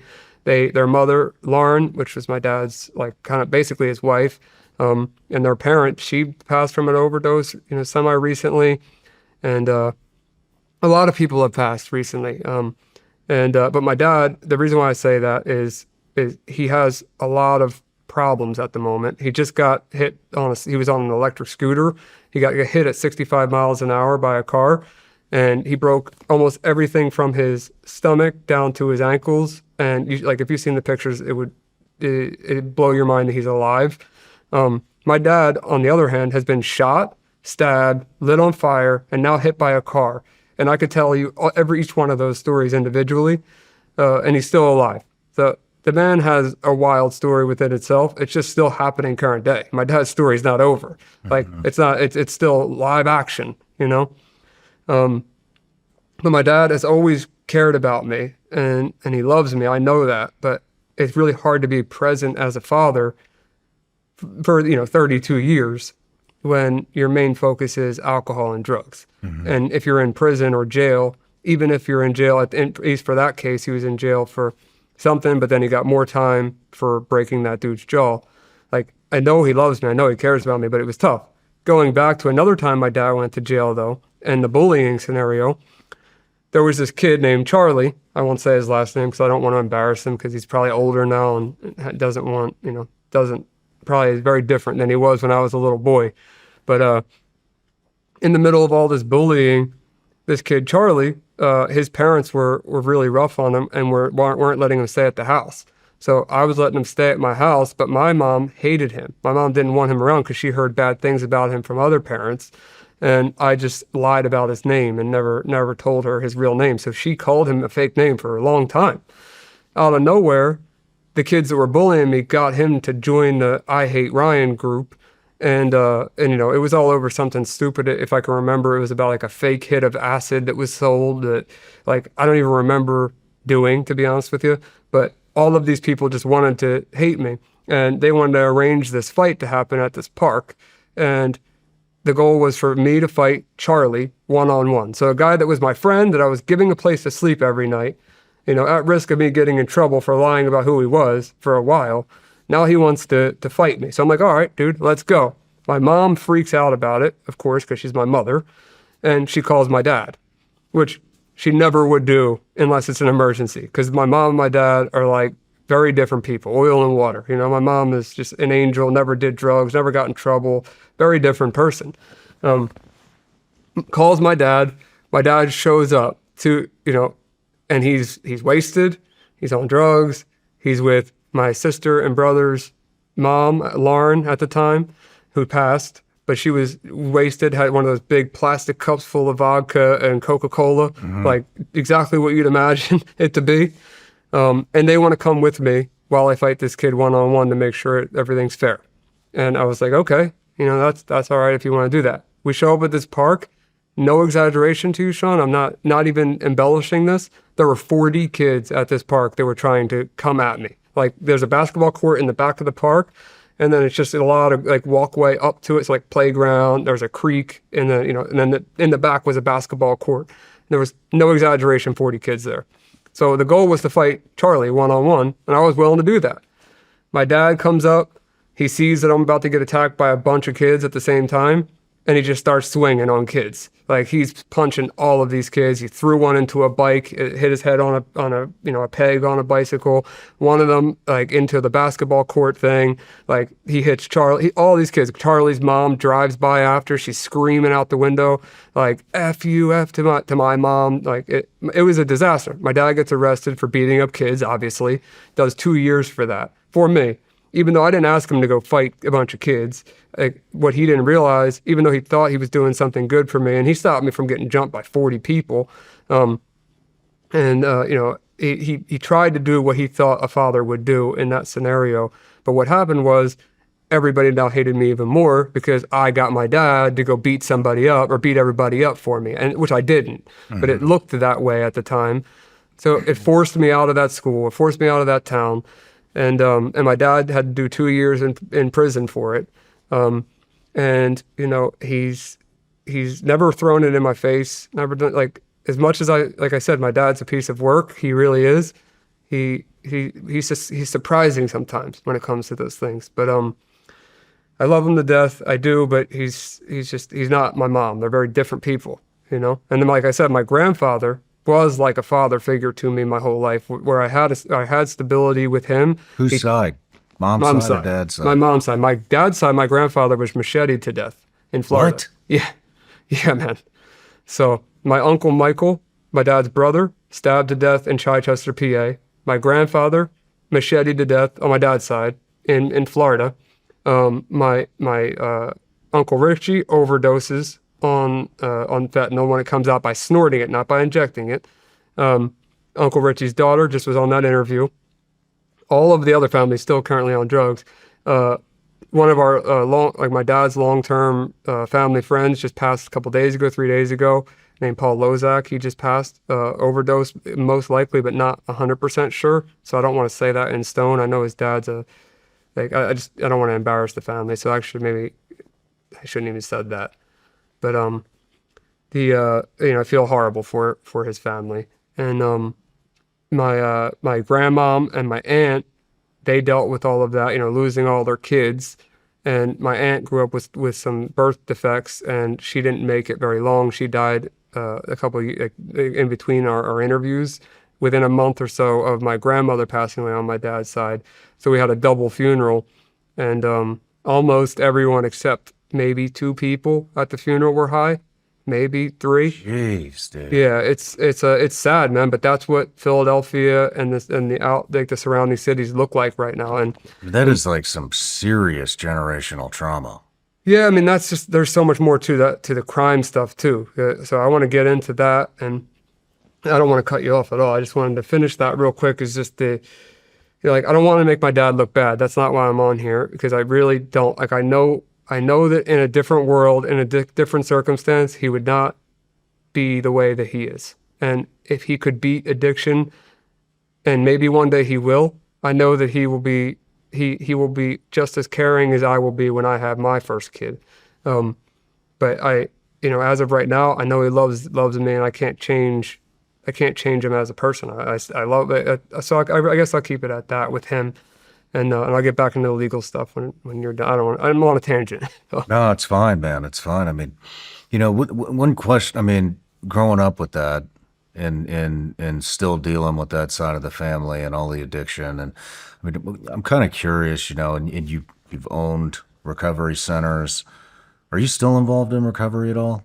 No, I mean, I've never claimed to, at one point, I talked about how many years I was clean and all that. I don't do drugs, I don't drink, I don't smoke weed. So technically, yeah, I'm in recovery or clean if you define it in those words, but I don't practice it. So I wouldn't go to like an AA meeting or NA meeting and feel confident saying like, I am something I'm not.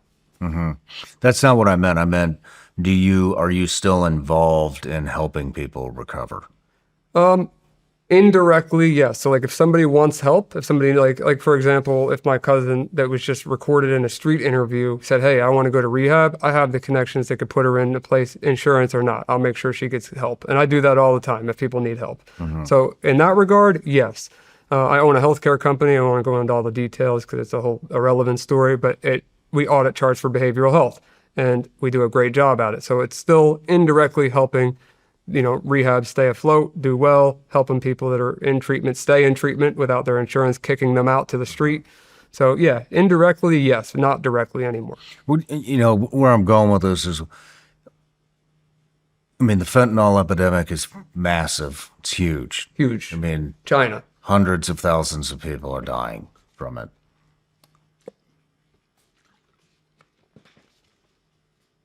Having been through it, having been through recovery, and we talked a lot about this. I mean, you lost your best friend growing up. I lost my best friend. We shared that story. There's this flag up there, I mean, Yeah.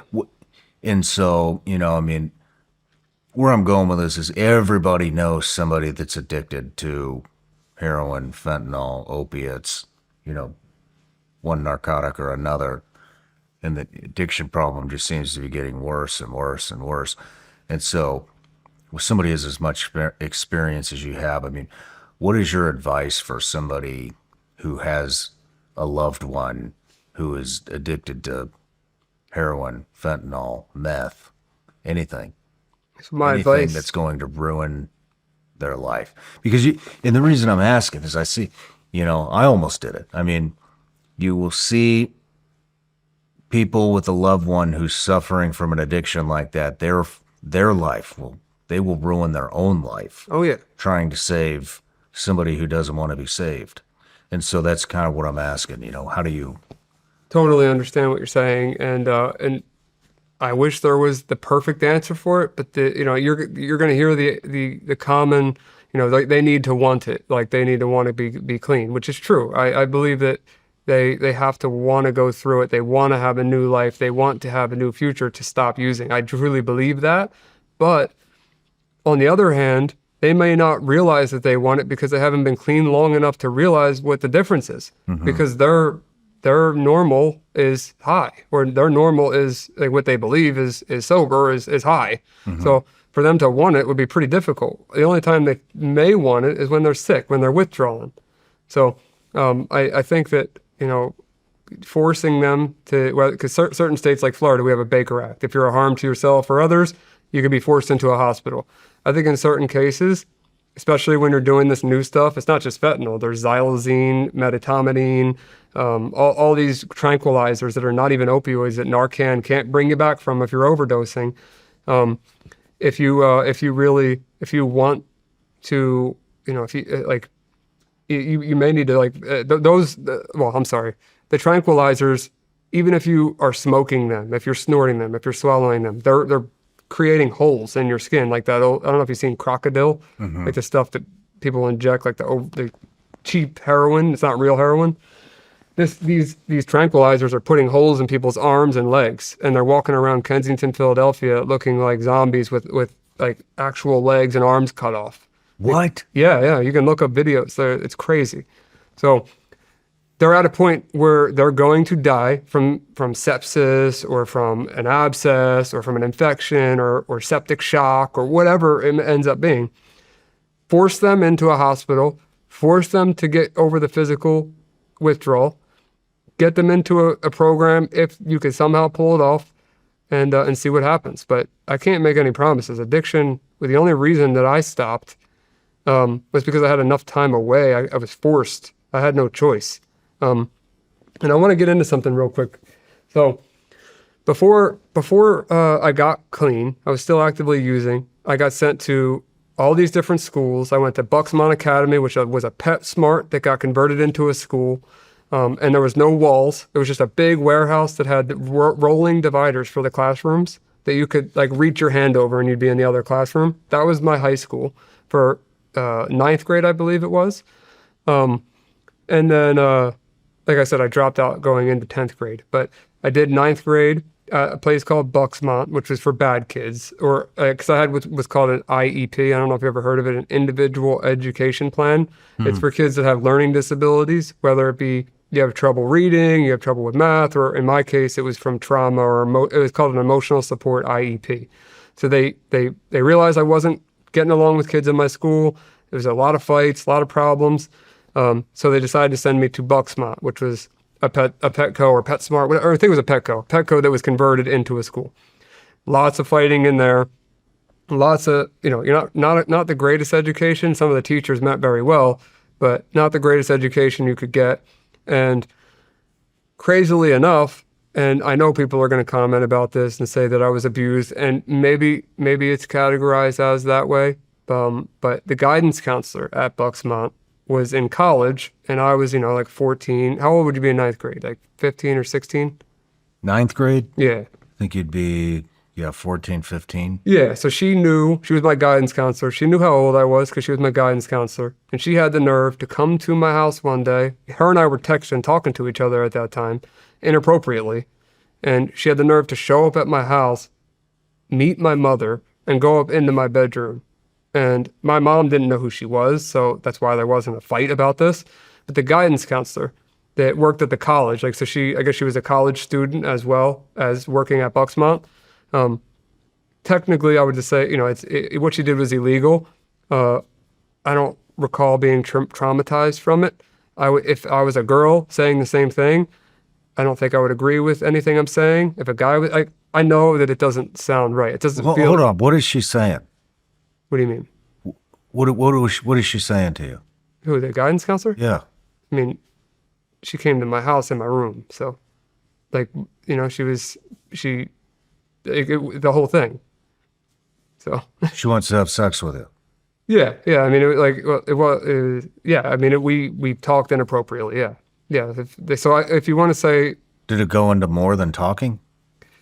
I mean, I'm not trying to get anyone in trouble, but there's another situation that was inappropriate as well with a psychiatrist, ironically.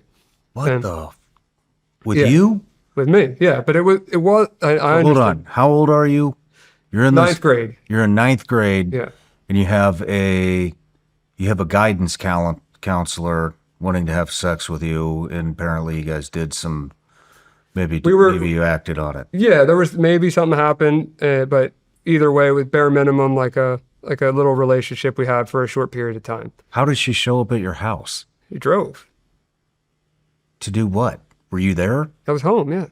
Yeah, like she came up into my bedroom, and I remember I have a vivid memory So of she it. shows up to your house as a friend? And your mom thinks that maybe this is another ninth grader or somebody around her age?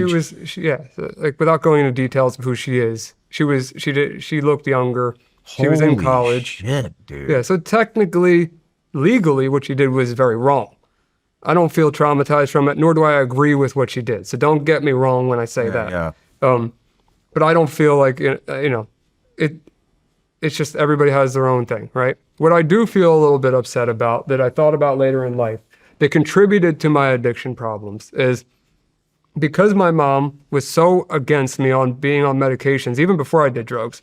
She told the school with that IEP, the individual education plan, she was so adamant that I would be on no medications. She didn't want me on meds. And I understand that. Like, meds usually are a bad move for a kid. And the school eventually says he either needs to be on meds or we're putting him somewhere else. So my mom sends me to this psychiatrist who is a doctor, and she at first gives me some antidepressants and, nothing too crazy. And I have a bad reaction to one called Prestique. It's also known as Effexor. It's a antidepressant SSRI. I had a bad reaction, made me feel really weird, maybe not feel good at all, like mentally. I stopped taking that med. In between then, if you remember the chat application Skype, she reached out to me on Skype and told me that her husband, she believes, is cheating on her. And he is gone. He goes to Philadelphia all the time and goes to clubs. And would I mind checking out his computer to see if they were if he was cheating on her? And I'm a little boy at this point, and I agreed to it because it was like, okay, she's asking me for something this is weird, but she's my psychiatrist, whatever. So I agree to do that. I go through the computer, and now I start to realize, like, I know more about this woman. Like, I got her logins for things. I got all kinds of things that I shouldn't have. And I'm addicted to drugs, and I can get this psychiatrist to give me whatever I want. So I kind of abused the situation because she went too far. She shouldn't have made anything personal about that relationship. And there's more to it than that, but I'm going to keep that personal relationship at where it is. But she ends up prescribing me to This is what I'll tell you exactly what I was prescribed to as a little boy. 3 2 milligram Xanax a day, so 6 milligrams Xanax. I was prescribed to 1 30 milligram Adderall, 10 milligrams of Ritalin, and 70 milligrams of Vyvanse every single day. What's Vyvan? Vyvanse is the same amphetamine. It's called lisdextroamphetamine, and when you take it, the proteins in your liver convert it to dextroamphetamine. So it's just essentially another stimulant, and I was prescribed to 3 different stimulants at the same time with Xanax while I'm doing heroin. And the psychiatrist knows it. She knows I'm on probation. She knows that I'm a heroin addict. She knows that I have leverage on her because of what she asked me to do and some other inappropriate things that she did. What are the other inappropriate things? I don't want to talk about it on here. Why not? Because it's over, you know? All right. I'll tell you off camera. It's nothing that I'm traumatized by. Are they sexual? It's nothing I'm traumatized by. And it's stuff that Right. The reason I'm asking is, I mean, what you're doing right now is going after sexual predators. Yeah. And then you just told me you had an encounter with one, whether you're traumatized by it or not. It's still wrong. It's still wrong. I mean, she went into your home with your mom there, with your mother there, and posed as a fucking friend instead of a guidance counselor. Yes. I mean, this shit's happening all over the world. Yeah, I know. And then again, I minimize it. I get it. I understand that I'm minimizing it for myself. With a psychiatrist, and so what you say you're not traumatized by, I'm assuming it's another sexual encounter, but these are professionals, and I think it's important to highlight that because that's what we want to do here, right? This interview is to bring out how real this shit is, who's doing it, you know, and the point that I'm making here is it's not somebody from the hood. It's not, or maybe it is. Maybe it is somebody from the hood. Maybe it's somebody from the trailer park. But it's also teachers, doctors, psychiatrists, guidance counselors, Rabbis, police officers, as you just saw. rabbis, Yeah. priests. Yep. I mean, State troopers. state troopers. I mean, it is everywhere. It's everywhere. You cannot profile. It's everywhere. It's the rich, it's the poor, it's every race. Male, female. Male, female. It is everywhere. Yeah, so I just want to clarify because if somebody else was telling this story, I would be going after them. But for whatever reason, internally, I don't care for myself, which I don't know how to answer why, but there is no situation where I think that's okay for anyone else, if that makes sense. Yeah. I know it doesn't make a ton of sense probably to you because you're hearing from the guy. I understand it because you don't feel traumatized by it, which means you're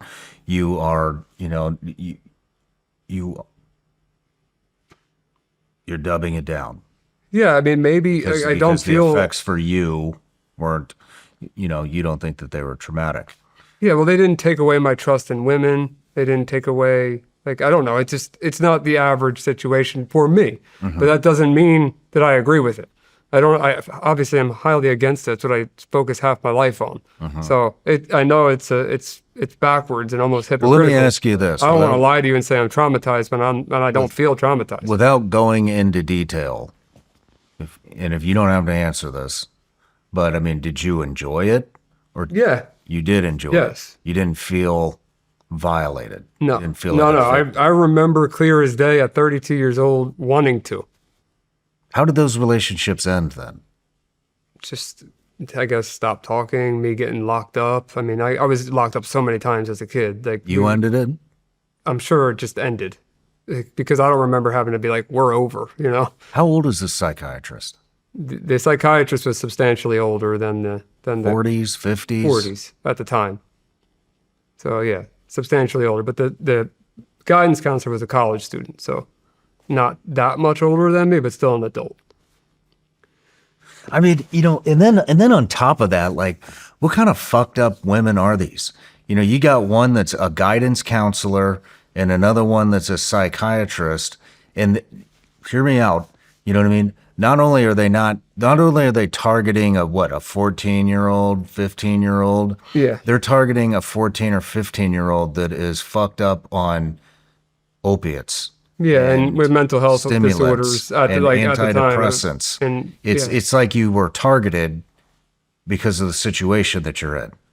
well, that's from an outsider looking in. I don't feel that way, you know. So like, I get what you're saying, and I would feel the same way that you're feeling. I just don't feel that way. So that's why it's hard for me to comprehend. And I don't call it trauma for myself, even though everyone I've talked to has reacted in the same way that you do. I just can't lie and say like, yeah, I'm a victim. I'm not. That's not where I'm going. Where I'm going is I'm just, I'm shining the light on it. I'm saying, this is I know it's wrong. prevalent, And the reason I'm bringing it up is affluent circles. I know it's wrong. That's why I'm bringing it up. Yeah. And I didn't bring it up ever before publicly, ever, because I didn't want this. Yeah, I know it's an awkward thing, but it's over with. It caused the whatever. If it caused, the only damage that it did cause me was being hooked on all that Xanax and the amphetamines. It's more in your head. Like the physical addiction isn't really there with amphetamines. It's more of like you want it and it's hard to function without them. The benzos, on the other hand, taking 6 milligrams of Xanax, it's really, really hard to stop. So for her to give me the max dose that I feel like you could have given a kid at that time, that was a very bad move. And then she even got it when I went to the detention center. She was making sure I was prescribed to it in the Lima Detention Center, it was in Delaware County where I grew up. She made sure that I was on all those meds in a jail cell. So like I was consistently messed up. And then eventually I was in Lima Detention Center, and a guy named Dale, he was one of the guards there who I still talk to current day. Dale realizes I'm sleeping every day, all day long, and he's worried about me. He goes to the nurse's station. They pull me off the meds. But since I was one of, if not the only kid ever to be prescribed to these medications in the detention center, they don't know how to detox me properly. So they got me on Suboxones to get off of the opiates. They got me on the Xanax and all of the stimulants. They cut me off all the stimulants, and they just half the Xanax immediately, day one. And then no Suboxones. So I'm going through opioid withdrawal, and I'm going through benzo withdrawal all at the same time, in a jail cell by myself on a cement bed with no TV, no extra food, nothing that's comfortable but some, the flame resistant blankets that are wool that make your skin itchy. It was one of the worst places you could detox ever. And I went through that many times in the detention center with heroin alone, but then mixing with the medications made it way worse. But every single time that I would get out, I would go right back onto the drugs, promising myself and my mom that I was done. So like I was saying earlier, addiction is really hard. It's just, it takes grips that you can't even imagine. And if anyone's listening to this episode that has ever done drugs, like nobody woke up saying, I'm going to put a needle in my arm. Nobody woke up one day saying, I'm going to be an alcoholic. Nobody ever thought that was going to happen to them, but in certain cases it does. So just don't even take the chance. And for me, I never would have guessed, with all of the people that I had as examples, to not be like that I was going to be just as addicted as they were. So skipping a bunch of stuff, because I know I'm going on for a while now about the childhood stuff. I get sent to a facility called Devro, which this is another mind blower, man. So I'm in Devro, and Devro is a residential facility for kids that got in trouble, and it's a long-term residential. And I end up there for more drug charges, and I'm in class, because you still have to go to school when you're in these places. So this was actually before ninth grade. So I guess 8th grade around then, 8th, 9th grade, somewhere around that time. I can get the exact date when I read this thing to you. But I'm in the classroom, and I remember I'm drawing a picture of the Monopoly guy, with the little magnifying glass thing. So I have a piece of paper on top of the Monopoly board. I'm drawing him, and there are the chairs that you sit in, but then there's like a table that goes out in front, and then there's metal that's holding like the table up. I'm drawing the thing, and I hear this kid behind me talking about that he has a gun, and I'm hearing like little pieces of it, but I hear that he has a gun. And I know that he just got back from a home pass, which means like he got the agreement he could go home for, the weekend, and then he'd go back to the facility. Like some of these kids are there for years at a time, so getting a home pass is a big deal. This kid somehow got a gun. At least at this time, I'm hearing the gun thing, and I don't know if I'm about to get the back of my head blown off, because I'm hearing about a gun behind me, and out of nowhere I hear like metal, but like this is plastic, but I hear metal on the table like that, and it was like almost like the kid pulled the gun out of the bag and it hit the table. That's what it sounded like. So I turned around, I like quickly thinking like I'm about to die. I see this gun, and obviously grab everything that I possibly could. He had a backpack that he had the gun in. I'm running down the hallway. I run into the front desk. There's a gun, and I'm screaming, and like because I'm in the school technically with a gun. The cops come. I'm being held obviously in a room by myself at this time, and the cops come. They arrest this kid. They send me home. That like within 24 hours, they sent me home because they didn't want other kids to retaliate because they didn't know what really was going on. So let me read to you actually the letter from the assistant district attorney at that time. Hold on one second. Because there's more to the story that's unbelievable, and how unfairly things were how I was treated, and even I would count my mom in there too, because she tried so hard, and they just kept throwing the book at me for self-harm, as you said. Oh, here it is. So February 25th, 2011. So actually I would have been, I think 17 there. So it would have been a little bit later, right before I got in trouble for the last time. In the interest of Ryan Montgomery, dear Katie, who was my probation officer at the time as a juvenile, I'm writing to advise you in the court that the above juvenile, Ryan Matthew Montgomery, did assist the Commonwealth in the successful prosecution of 2 other juveniles for the possession of a loaded functional .45 caliber handgun in the Devereaux facility where Ryan has been placed. On Friday morning, February 4th, 2011, Ryan discovered that a juvenile was in possession of a firearm at the Devereaux facility, and he promptly notified the facility staff, who recovered the weapon. Prior to Ryan notifying the staff, other placed juveniles had been aware of the presence of the firearm in the facility but took no action to alert staff. Ryan's testimony, if it had been needed, would have been vital to the Commonwealth's case. Ryan's actions are also commendable in that he acted where others failed to do so and may have prevented a very serious incident at Devereaux. Ryan recognized the seriousness of the situation and disregarded any possible retaliation by others for alerting staff. It's a pleasure to write this letter for Ryan. Respectfully, Edward J. Gallen, Assistant District Attorney, Juvenile Unit. And I'll show you the letter so you can see it's a nice letter, like on a nice letterhead. It was obviously very nice of him to write that for me. Mm-hmm. So I'm home because they're scared that someone's going to retaliate. And they send me back to court, because they got to figure out what to do with me, right?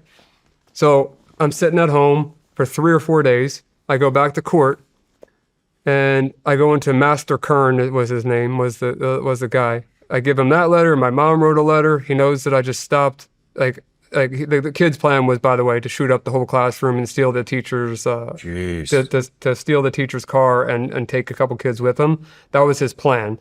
I stopped that plan. There was only one way out of that classroom. So I genuinely believe that I would have died that day if I didn't act. Holy shit. And a lot of other kids would have been dead too. So I'm home for a couple days. Obviously, for him to go out of his way to write this letter for me, and all these people are commending me for which was, I think a good thing for me to do at a young age. Master Kern, where do you think he sent me? You think he sent me back home?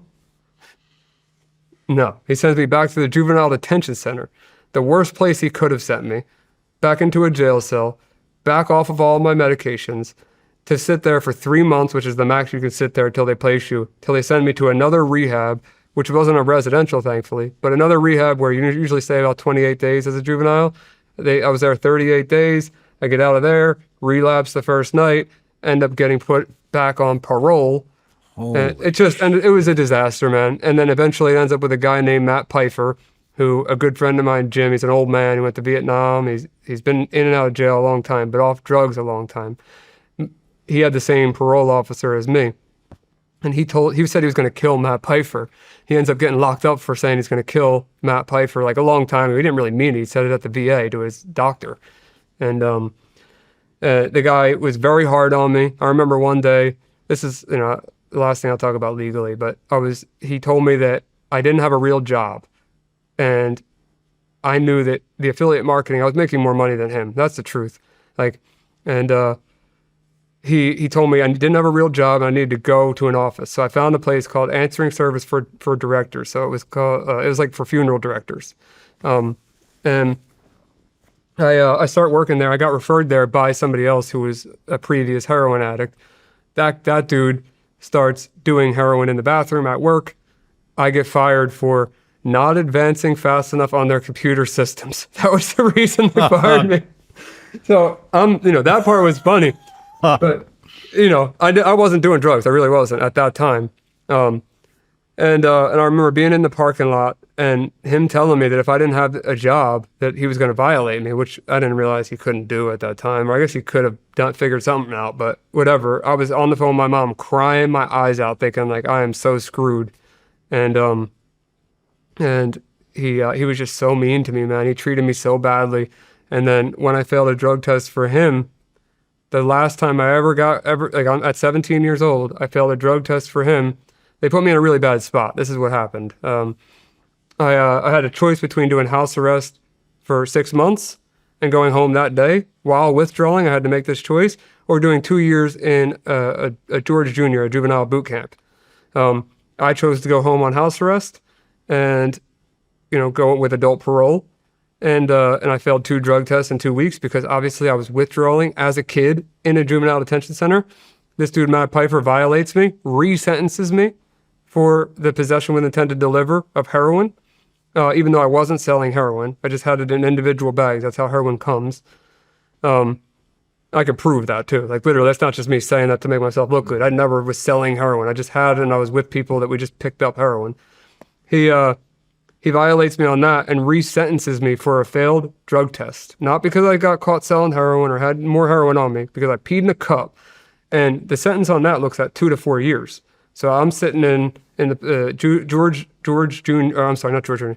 W. Hill Correctional Facility. I'm sitting there 6+ months waiting on a Gagnon 2 hearing, which you're supposed to get in the first 2 weeks. That's part of parole or whatever. And he eventually sentenced me to 2 to 4 years. And I got out with good time. If you count the juvenile and the adult stuff together, it's 20 months, and I finally get out of there. I had a couple of years left of parole left to go, and the second that I got off is when I left for Florida. So like that was the end. My addiction, the reason why I stopped wasn't rehab.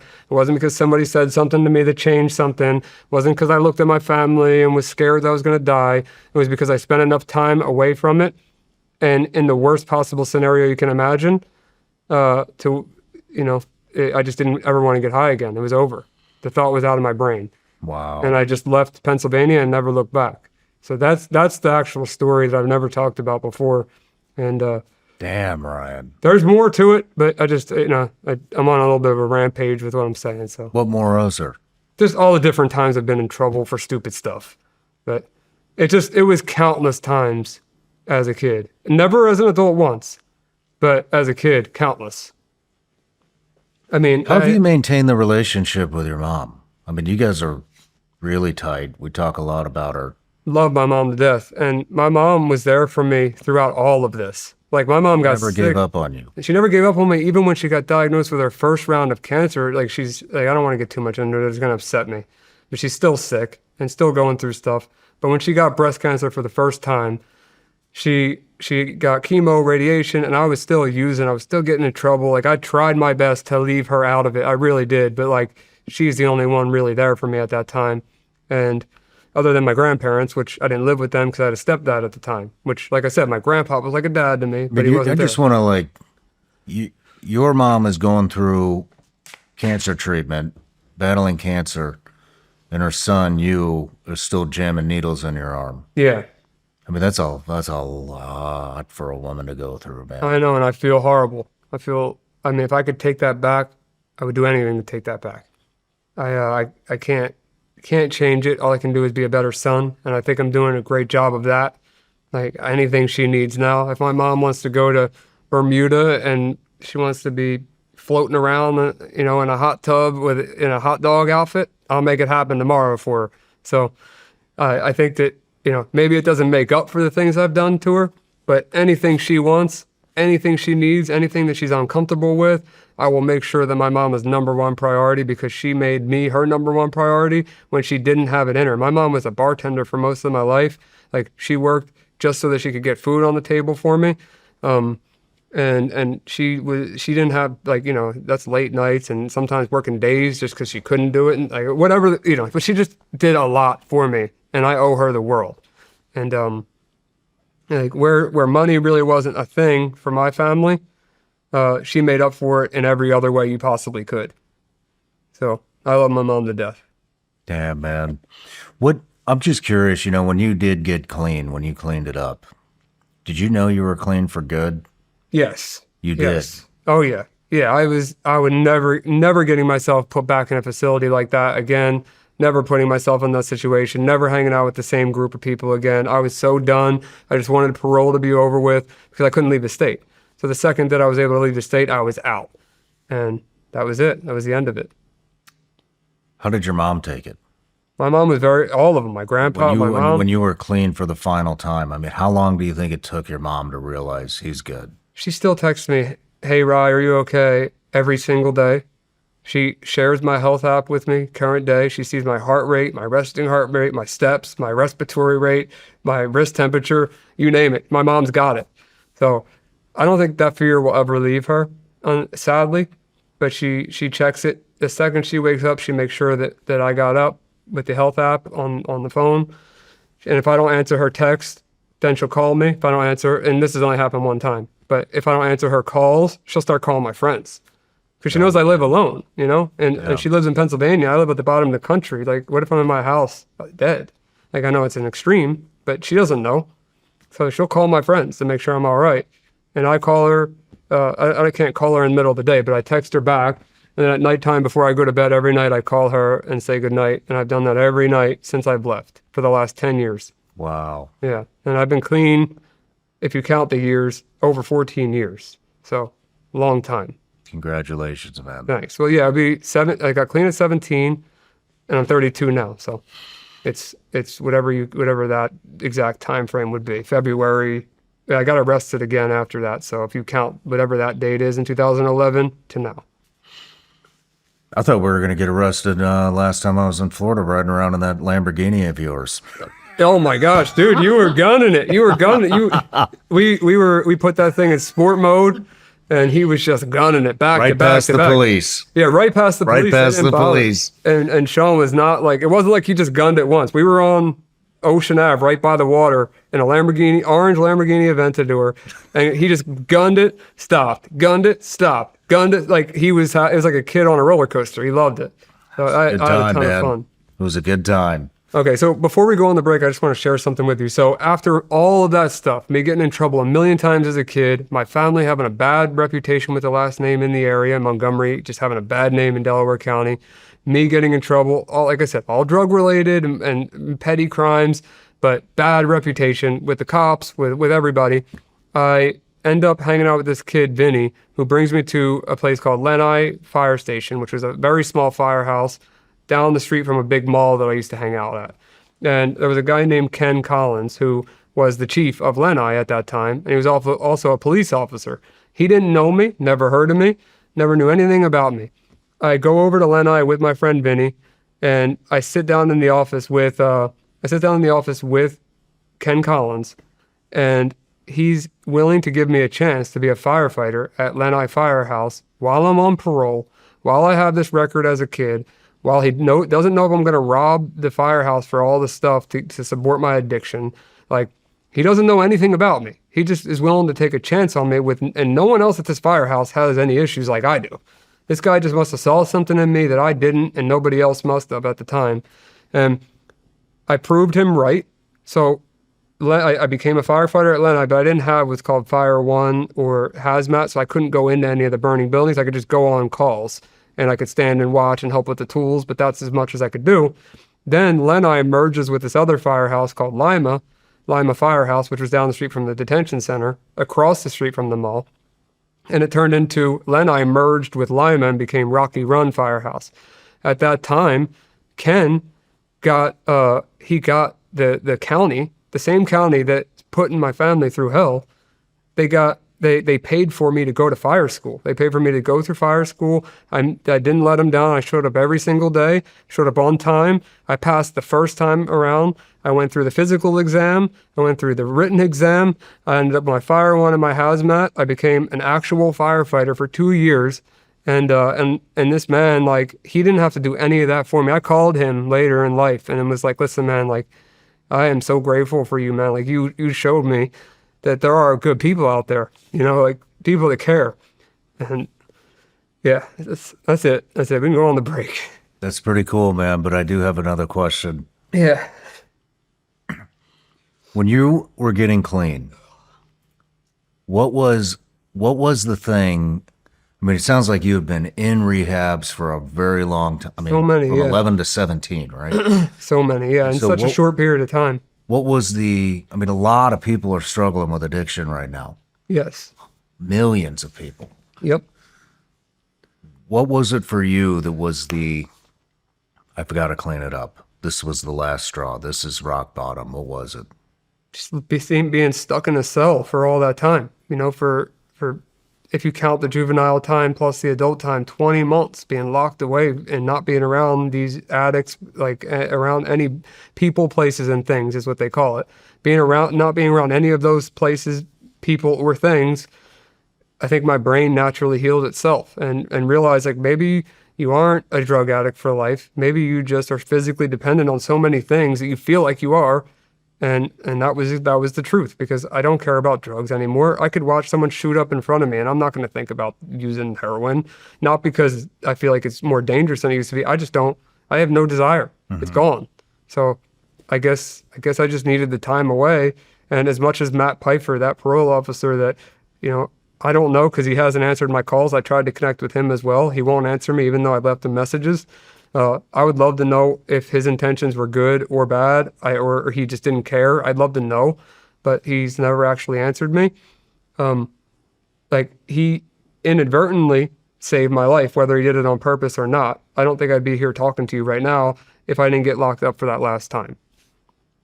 So, yeah, that's what got me clean. It isn't like an epiphany moment that happened that changed the way that I felt about drugs. It just was the time away from it. Do you think there are people that are under the spell of addiction right now that don't see a way out? Yes. Oh, yeah. What would your advice be for them? They need to hospitalize themselves, and they need to be medicated and especially the tranquilizer addicts right now and the alcoholics, and they will knock you out. So you don't seize, so you don't go into seizures and all of the above. Just get yourself into a hospital or a detox ASAP, and you're going to go through a very comfortable detox, and then see how you feel after your body's cleaned up, and then decide whether you want to go to rehab afterwards. But nothing's going to change if you don't change anything.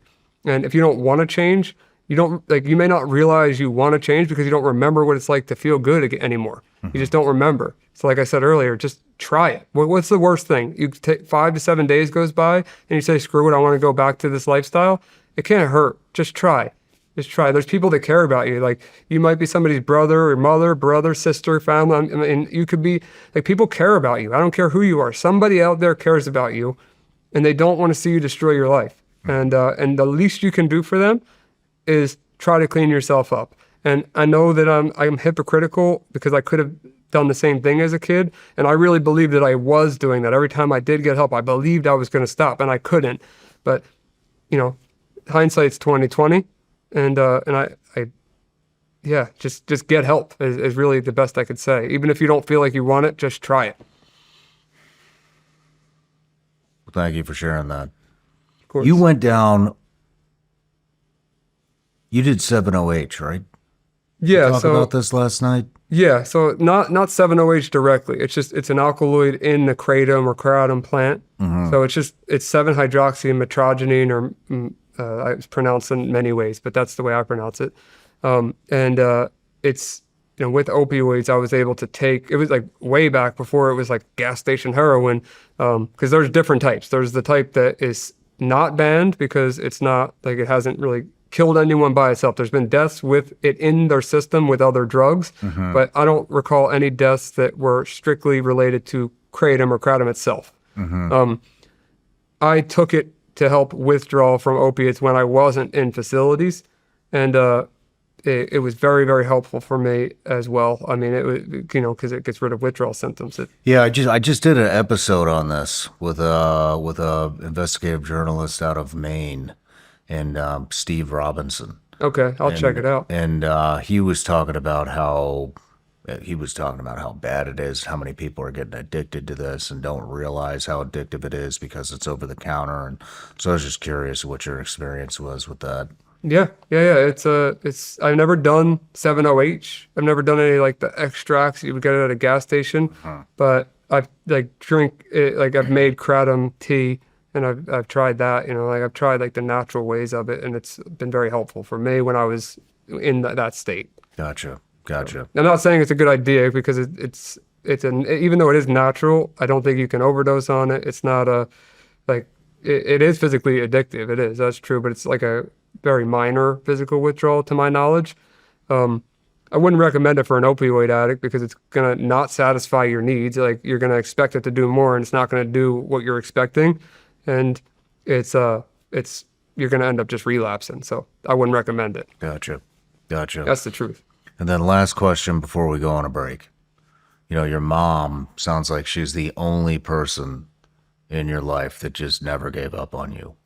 My mom and my grandparents, like my grandparents, my grandpa, like my grandpa fathered me. My grandmom was like a second mother to me. And then there was a period of time where I had a stepdad and my mom had a house with him where I seen them, but I didn't see them every day like I did for 2 different portions of my childhood. So I would say my mom, my grandma, my grandpa were the keystones, if you combine them together, the keystone of the only safety net I had to fall into. And current day, like they are my mental safety net. And I love them to death, all of them. And my grandfather passed, and I told you that story already, but I got the blessing of having somebody as a great father figure, as I talked about, but my dad, missing some aspects of being a father. He showed me that he loved me, but then my grandfather taught me a ton of valuable lessons in life and was there for me for all the other things. So I was blessed in many ways. Did your mom watch the first episode we did together? My mom is like my number one supporter. My mom has probably watched that episode multiple times. She's read all the comments. My mom, she I don't do any of that. I don't read comments. I don't do any of that with any of these things that I do. Not even read my own social media comments. But my mom, she's on it. Like I could ask my mom, what happened in the 45th minute of the first Shawn Ryan show? And she'd be like, well, you were leaning to your right side and Shawn was asking you about, she'll know. So let me ask you this. What's one thing you've always wanted to tell your mom that you haven't told her? And she'll be watching this. Well, I know she'll be watching it. I guess I don't have a fancy one, but the first thing that comes to mind is like I've said to her a million times that I'm sorry.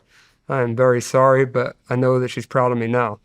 And I hope that she is proud of herself because she did all of that on her own. Like as a single mother. Yeah, I had my grandparents and they were very helpful, but my mom got pregnant just turning 18 years old, and to have the terror that I was, it was not easy for her.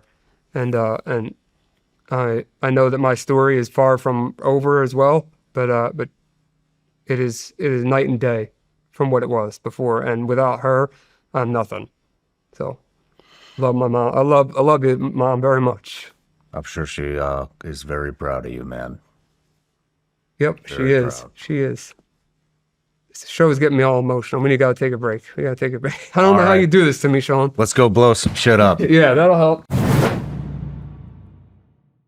Hey folks, our friends at Tractor Supply have always stood for community, for neighbors helping neighbors, and for the people who keep life out here moving forward. And at the heart of every community are the heroes who serve, the veterans, active duty military, first responders, and the families who stand beside them. These are the folks who answer the call, who protect, who sacrifice. And Tractor Supply believes that that deserves more than just a thank you. That's why they created the Hometown Heroes program. It's their way of giving back in meaningful, everyday ways. As a hometown hero, you'll enjoy special perks through Neighbors Club, like earning rewards on every purchase, free trailer rentals and delivery, and exclusive savings on holidays that honor your service. And the best part? Once you sign up and verify through ID.me, it's automatic. No hoops, no hassles. So if you or someone you love is a hometown hero, visit tractorsupply.com/hometownheroes to learn more. It's Tractor Supply's way of standing behind those who always stand for us. True Classic started with a simple mission to bring premium, comfortable clothing to the masses. Because looking and feeling great shouldn't come with a designer price tag. With over 25 million shirts sold to 5 million customers, True Classic has become a staple in closets everywhere. But this brand isn't just about fit, it's about confidence and helping people look sharp without the effort. That's what makes True Classic the perfect gift this holiday season. Whether you're shopping for your dad, your brother, your partner, or now even the woman and kids in your life, True Classic has something for everyone. And now True Classic is available for the whole family and won't break your holiday budget. I've been wearing True Classic for a while now, and the moment you throw one on, you feel it. Tailored where it counts, relaxed where it matters. No bunching, no stiffness, no nonsense. Just a clean, easy fit that looks good and holds up through my long days in the studio. So skip the guesswork and the overpriced designer stuff. Give comfort, give confidence, give True Classic. You can find them at Amazon, Target, Costco, Sam's Club, or head to trueclassic.com/SRS to grab the perfect gift for everyone on your list.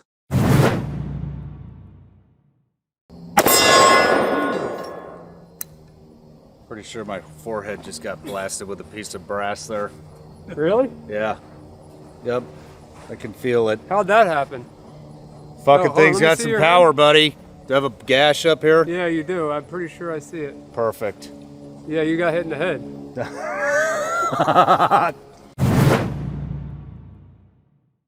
All right, Ryan, back from the break. Dude, your shooting has improved tremendously. Nice shooting out there. Thank you. Your shooting was great too, and I don't know if we should address the elephant in the room. Yeah, we got some new We both battle have. scars out there on the static range. So for the people that can't, or this is going to be for Patreon, right? I think we'll probably release this one to the masses. But yeah, we do this with almost every guest. But I've only dug out the golden 50 caliber Desert Eagle special for you, Ryan. Thank you. And we both get And hit now in we the head have with it. yeah. So apparently the brass kicked straight up and smashed us both in the forehead. Yeah, I got a lump. I feel the lump, but Shawn got burnt and he got here. hit with it, Yep. so he's got a combo deal. Mine, I feel it, but I don't know if you could see it on the camera. But Oh yeah, I can see it clear as day, buddy. that thing, you know, it's got some kick to it. I've never shot a 50 caliber handgun, so that's a little wild to me. Now you have. Now I have. Thank you. And a 44 and a 357. A lot of things. Fucking A, man. A lot of things. But you were impressive out there. I can't believe you hit all of them targets with no buttstock, with no sight. And Well- you beat me by a couple points, but like I had sights and a buttstock, you know. It's not that impressive, Ryan. It would be really impressive. It would be unimpressive if it was. I spent a long time, a large portion of my life shooting guns and doing tactics and shit. It would be like, it would be like if I beat you in a hacking competition. It's not going to happen. but you fucking crushed it out there. Hey, let's get into some more stuff about what happened after our initial interview and talk a little bit more about Pentester and everything you guys are doing, wiping people's data from the internet. Okay. And all that kind of stuff. And then we'll move into, what you've been doing with the Sentinel Foundation and the 764 stuff and roadblocks. Roblox. Yeah. Is it Ro, R-O, or R-O-A-D? It's Roblox, R-O. Okay. Yeah. Yeah, a lot of people think it's roadblocks, but it is Roblox, and it's not just Roblox. But I'm going to focus on that for now, and I'll blanket it because it's all of these games, all of these platforms. So starting, I wanted to, if you remember last time, we talked about Pentester, and the reason why Pentester came up for me at that time, like I can tell you, man to man, like there wasn't a conversation with the business partners before I came. Like, this is how you're going to say things on the show so that we can get, like, it wasn't that. It was, and honestly, Pentester was only built for businesses back when I came on your show. So when, at that time, it was $49 a month, no matter who you signed up. And you had to either put a website or an email in. It would do a scan. It would tell you if there's any like low-hanging fruit vulnerabilities on your site or, like some data that was breached about you. And I showed you the reverse facial recognition technology at that time. I showed you, we looked up Vigilance Elite's website. We found some identifiable information from it. And back then, our database was like 130 billion records, which was still the biggest at that time. Mm-hmm. And now it's been 3 years and we're like 240 billion plus records, so we've gotten way larger. When it comes to the data that we have access to, our reverse facial recognition has tripled in size. So, I mean, I could show another example with somebody else here, because obviously there's so many photos of you online. It's not that impressive to, to show it. But like we could grab anybody you want here and we'll find them. And I just want to show that, and I want to show the new feature that we learned with Pentester over time, because we had a ton of people sign up, and then we had this one specific breach that happened, which, are you familiar with National Public Data, what happened there? No. Okay, so this is very important, and a lot of people are not familiar with it, which is a problem. So the National Public Data breach happened a little over a year ago, and what happened was, there is about 300 million Americans in this country. That database had 2.8 billion records in it that included full names, date of births, phone numbers, every address you've ever lived at, and your entire social security number. So it was leaked onto the internet for anyone to download this. And we created a tool. We were actually in Vegas, and we were talking about it, and we're in Vegas. And we're like, we want to build a tool so people can search to see if they've been impacted by this data breach, which I'll show you in a second, a demo of it. You put in your name, your last name, your year of birth, and what state you currently live in or state you've lived in the past. And then you press search, and it would show you the data. And if you were in it, we'd recommend how what to do about that. Which we weren't trying to sell you on Pentester. We were just trying to get you to either freeze your credit and try to protect your identity at the best of your ability, or freeze your credit and sign up for Pentester to know about other data that might be breached. So it was kind of a dual purpose thing, but the main priority was freeze your credit. And I'll explain what that means in a second. So the National Public Data breach happened because they released a file that had credentials in it. And those credentials were easy. There was I think it was pass123 was their password. And the database had all of this all of this very private information in it. So like 2.8 billion records is with 300 million Americans. That means people that have passed away. That means multiple addresses for where do you see how many addresses it has for you? And once that data is out there, it's out there. It's like you can remove data from data brokers, like White Pages, for example, or all of those background check websites. You can remove that because you have a legal right to request removal of that. But when it comes to dark web data or, breached data, all you can do is be aware of it and take action based on your knowledge of it. So we released that tool, and we weren't expecting it to be as crazy as it was. So going on your show, we had a ton of people signing up for business plans, like as individuals, because they wanted access to the tools I was showing on the show, and they were willing to pay that $49 a month just to do reverse facial recognition to search themselves in our databases, and we didn't even have any removal services at that time. So we learned from your show that we had a need for a personal use, like for consumers. So we made a $19 plan, which I said before, like if I had this option, $49 a month, like most people spend $20 on lunch every day. So I was saying that with $49, I say that even more so with $19 a month. Not only are you getting all of the breach data out there associated with you, your phone number, your addresses, your email, literally all your identifiers. And then you can add your family members. So you could add your wife, you can add your parents, you can add your grandparents. And then even another thing that people don't know is you can add your children. They may not be in the data brokers yet, but their accounts will show up. So we have this tool where we can discover if you have accounts created places. And let's say you have a kid and you told them they're not allowed to have a Snapchat account.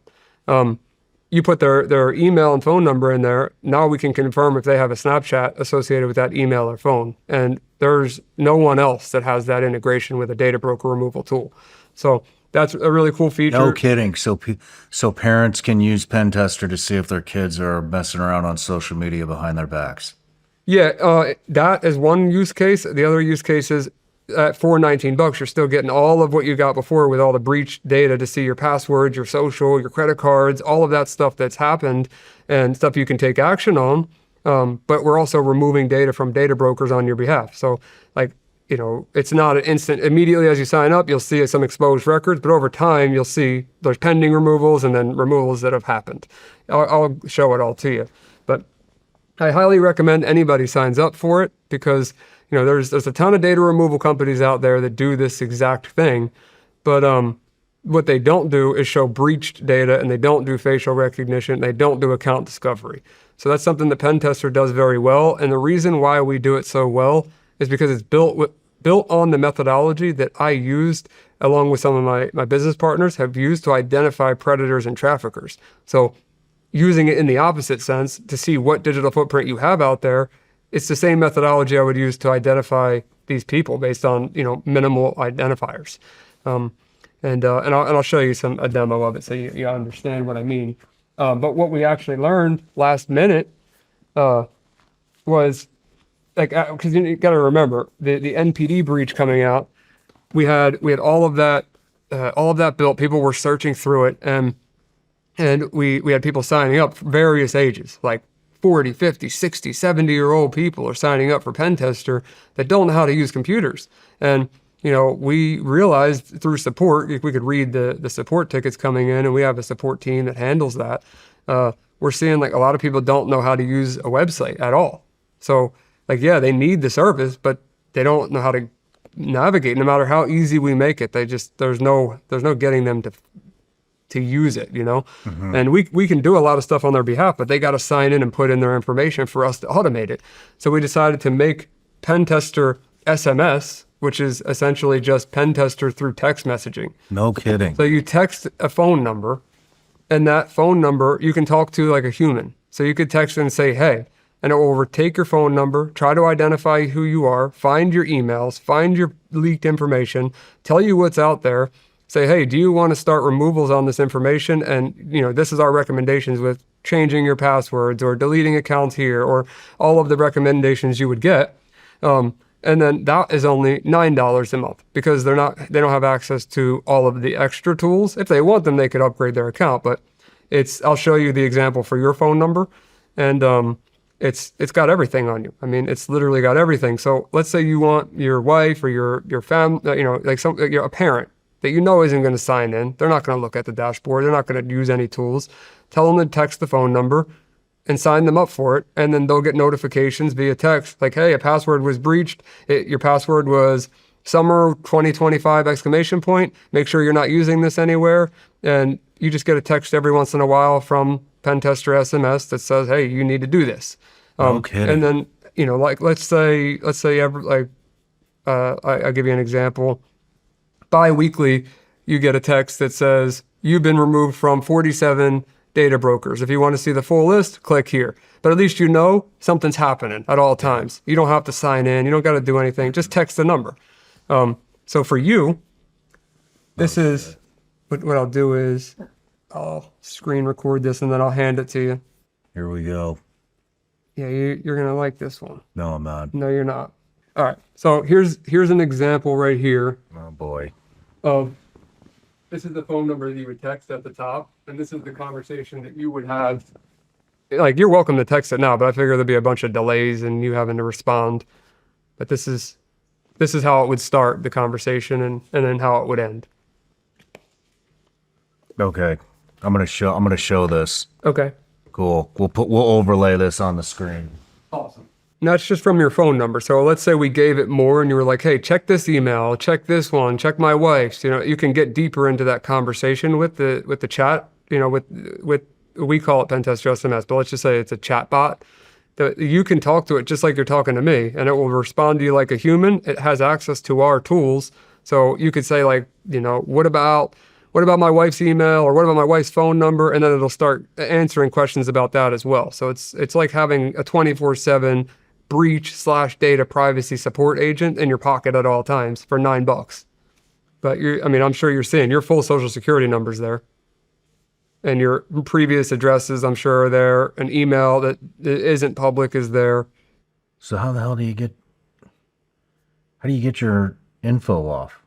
So we automatically remove data for you. So like all of the data brokers that have that data, that anyone could just go on Google and start searching, that gets automatically scrubbed. That we're going to deal with that for you. So like, you already have a Pentester account, so we've removed a ton of it for you already. When it comes to breached data, like data it's already out there, that's on somebody's hard drive somewhere, like literally, you can't remove that. You can't. So you can just, you know, in the event that it's like your social security number or something like that, you know, you have to just freeze your credit. Like I was saying to you before, freezing your credit, if you don't know what it is, it just means go to, you know, Equifax, TransUnion, and Experian individually. They legally have to allow you to create an account for free and press the freeze button. And then all that does is stop people from being able to query your credit. Mm-hmm. So if somebody goes and says, hey, my name's Shawn Ryan, and I want to buy this car, or I want to open a credit card, it stops them from being able to query your credit or pull your credit report because it's frozen. Doesn't stop your credit from going up or down, doesn't stop you doesn't hurt you in any way. I believe the whole country should be frozen. And I think that you should have to unfreeze it when, because all you do is you sign into all three, you press unfreeze, you run your credit, and then when you're done running it, you freeze it again. Mm-hmm. And that's the fix for your social being out there. There is nothing else you can do unless you go, you know, through the whole process of changing your social security number, which you can do, but it's a process. But yeah, that's one thing. The passwords, you know, use a password manager, change your passwords, and then your addresses, unless you move your house, you know, they're out there. Yeah. But the data brokers are something that we can control, and certain websites that have your photos on it, if you didn't want them there, we can request removal of that information. So that's one thing I wanted to show you. The AT&T breach is another one that happened between in our interview and now, and there was 70-something million people affected by that, but it also included. Hold on one second. Like, here is me. I didn't even take myself out of it. But all of my information in the AT&T breach, they got my full social, my current address, my emails, everything. So all people need to do is go to npd.pentester.com or att.pentester.com. They're individual scans to see if you were affected by these breaches. If you were, I would highly recommend freezing your credit. Make sure when you're doing a search every state you've ever lived in. Don't just search in Florida. Like, if you've lived in Florida, make sure you search in like everywhere you've ever lived, even if it was for a week, because it could be in that database. And then search your loved ones as well. And then with the AT&T one, att.pentester, search your phone number and make sure that you're not affected. I don't understand how these companies that are getting breached are not held accountable for any of this stuff. But this could ruin your entire life. Absolutely. Because they're not securing their data properly, correct? Yep, but they class action lawsuits. No liability? They do. They have class action lawsuits, but then they end up having to pay out whatever millions of dollars to these, you know, individuals who file the lawsuits. And then they have to they offer free credit protection as like that's basically all you're getting from them.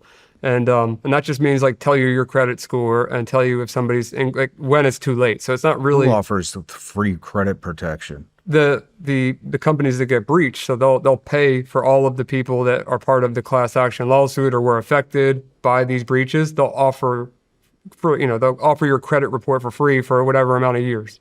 They don't do a ton for you. So there is no liability. Well, they have to pay a certain amount of money, but that's it. To who? So I guess with a class action, they got to pay everybody involved, like whatever it ends up being, $20 each or $15 each. So What the fuck, man? but yeah, I mean, this is my own personal information, so I don't mind showing it. My account has 856 exposed records, 472 are in progress, and 384 successful removals from different data brokers all over the world.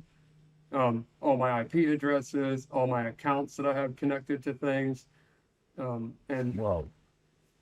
It has all this stuff? oh yeah. Man, this has like everything you've ever signed up for, huh? Yep, and all my passwords from, things I haven't changed, has all my IP addresses, credit card numbers, addresses, social security number. It has my whole life, but thankfully, everything that I could possibly remove has been automatically removed by Pentester. And that's for the $19 a month plan. So you really can't go wrong with that. And then, like I said, Pentester SMS, you just text 337-337-4100, and that's only $9. So you get the same thing with the removals for $9. You just don't get the reverse facial recognition, and you don't get the ability to search like in the database without adding them as a family member to the account, or an identity is what we call it. So yeah, let me stop the recording on that. Is there anything else here that I'm forgetting? No, that's so like if there's, so we could do the reverse thing, but I think we already have a clip showing reverse facial recognition. So if somebody out there doesn't know what that means, it means that I could take a picture of Shawn or you. I mean, facial recognition means I could take a picture of you, and it may be a picture that's never touched the internet before, and it's going to measure 120 points of your face, and it's going to look for your photo anywhere that's ever been posted on the internet. So that could be in the background at somebody's wedding, sitting at a table, and only half of your face is visible, or it could be on a tweet that somebody created before this show, before you even had the podcast, and it's something about your personal life that you don't want out there. Like, it could be a million things, and now that our database has tripled in size, we have way more data than we did even back then, which was a lot. Mm-hmm. So I highly recommend people check that out, but minimum, just text the phone number once they see it and see what kind of response you get. And if you don't like it, you don't like it, but I think privacy is kind of important nowadays. I mean, yeah, me too. That's why we're creating this whole app. Yes. But I mean, so I'm curious, with the face, I mean, can you get photos pulled? Yeah. So just like awareness, like, hey, this is what's out there. So it's a combination of both. So if you really want a photo taken down, you can reach out to our support team and say, hey, I really don't want this up here. And we will reach out to them on your behalf and ask for removal. We can't guarantee that it happens, but we have a better shot at it than I think an individual trying on their own. Because we'll find them, even if there's no way to contact them, we'll find a way to contact them in almost all cases. And then if something like your social's been compromised online, then the only two options are freeze your credit or get a new social. Yeah, unfortunately, yeah. Yeah, which I wish there was something else I could say, but that's the truth of it. And going back to the NPD data breach, when that happened, we had all these media sources that were running stories. I was on call after call with news reporters, recording videos for all of these local news stations. Like, you name the news source, it ran it, like all of them, literally. And there hasn't been a person that I think I've ran into in real life that knows about it. So it's like, we had 11 million people hit our website in 7 days. but people just don't know. And this is such a huge violation of privacy that no one has any clue about that I talk to. And yeah, we're the only website you can go and search it on right now and see how breached you actually were. Like there's another site out there that will tell you like you're in it potentially, but it doesn't tell you the details. And what if your name's John Smith, or if there's somebody else named Ryan Montgomery? I can't tell if it's me, Ryan Montgomery, or the 500 that live in Florida with the same name. At least we show you the addresses, we show you the social, or at least a piece of the social. In your case, I showed you the whole thing, but we don't show the full thing on the regular search so people don't abuse it to get people's socials. But, you know, it's wild to me. It is absolutely wild. Damn. Yep. Crazy, crazy stuff. But we had Congress people and politicians and everything on the news demonstrating how to use npd.pentester.com. It was like, we were blown away by it. That's awesome. Man. Yeah, we were blown away by that. And it worked. It did really well for the company. Obviously, not discounting how much you have done for the company as well. Bringing me onto the show, letting me talk about it. Got a lot of people. It helped a lot of people with their digital footprints too. Like not only did it help the business, but we helped people clean up something they didn't even know they had a problem with until they signed up. Yeah. So yeah, I appreciate that, man. And the NPD breach was the biggest thing after that. And now it's Pentester SMS, which makes it so easy. Anybody can Wildly text. successful. Anybody can text. That's awesome, man. You know. That's awesome. Well, thank you. I appreciate that. What is I mean, can you go into VPNs and why they're important and all this stuff? Yeah, so VPNs, it's a virtual private network. So it's essentially you're connecting to a network from let's say you're at your house, you're using your home connection connect to another computer somewhere else. And then that computer somewhere else is sending all of the traffic to the internet on your behalf. And then wherever, like let's say Google is here and you're here and the VPN is here. It's sending the traffic from here to here, saying, I want Google. This is saying to Google, hey, give me your page. Google's sending it back to the VPN here, and the VPN sending it back to you. So Google never sees anything but the VPN. Gotcha. And then your internet service provider, like the person that is, that can track what you're doing, can't see what you're doing because it's being routed through a different IP address encrypted. And like they can see that you're using a VPN, but they can't see what you're doing on it. And the VPN companies, most of them don't store logs. So if they were subpoenaed and said, hey, I want everything that Shawn Ryan did on this date to this date, almost all of them, minus the few that have lied and they do store logs, or they're fed honeypots where they're storing logs on purpose, they really don't have anything to give. Like if there's a subpoena, there's nothing to give. Do you have the names of any of the companies that do hold? I know somebody. I mean, let me double check before I say this. I don't want to tarnish someone's reputation to be wrong. So, yeah, IPVanish was one of the major ones. They were caught storing logs in 2016 and provided them to the FBI after a court order, despite its zero log policy at the time. And they were a big one. And then on the other hand, there's one called IVPN that IVPN was subpoenaed, and it's on record. All they had was an account number. They didn't have anything else. So they proved they didn't store logs, which is nice because, it's hard to prove it. Like you could say whatever you want, but until you faced with a subpoena and sitting in a courtroom, there's no way to know if they're telling the truth or not. So that's IVPN is a good one. And then Molavad is one that I really like a lot. They claim they don't store logs. I believe that they don't. The reason why is you can send them cash in an envelope and just put your account number on the envelope, and they'll actually activate your account. And if they did store logs, they don't know where that cash came from. They just activated an account number. So there's nothing they could do even if they did, which makes me think they don't even store logs. So I like that a lot about them. We're seeing China buy a lot of VPN companies. Israel just hit the news buying VPN companies. Do you think when foreign governments or maybe not even governments. But, I mean, look, China's communist, right? So it doesn't matter if it's a company or the government. They just get access to whatever the hell they want. Absolutely. I mean, is that what they're doing? Are they mining our data from us by, by providing us with bullshit VPNs to use? I mean, I think it's a very educated guess. Yeah. Yeah, I mean, I can't tell you with absolute fact because I haven't seen it with my eyes yet, but it makes sense for them to buy these companies if they're trying to spy on us because the people that are using VPNs, it's either they are worried about their privacy overall or they're doing something that they just, nefarious, or they're doing something that is very sensitive that they don't want people to see. And these countries want that data. So They it want would the make sense for blackmail. them to buy it. Gotcha. Yeah, I agree with you there for sure. Man. Well, let's move into Sentinel. So, So let me explain how that even happened.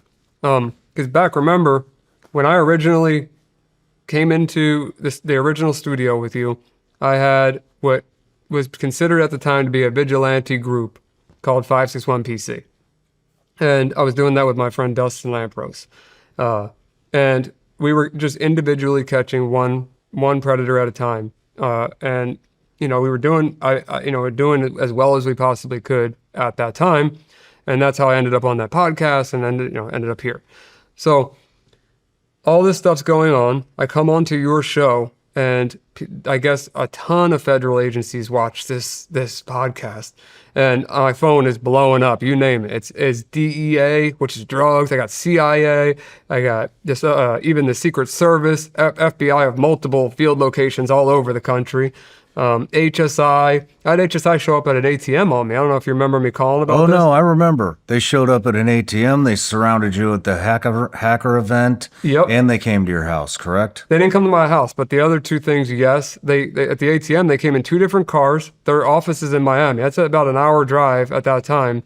They came in two different cars. I don't know how they legally could figure out that I was at the ATM if there was no target on me, but I turned around, had a badge in my face. I have a picture with the guys. I asked them if I can take a picture with them, and they were like, "Just please don't post it. I could show you if you want to see it." Let's But put it up. No, I'm just kidding. yeah, I mean, they couldn't have been nicer. But turning around from the ATM to a badge in my face, I was like, "I'm going to jail.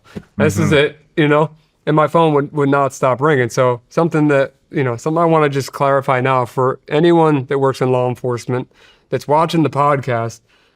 No disrespect. I love all of you and I want to help all of you.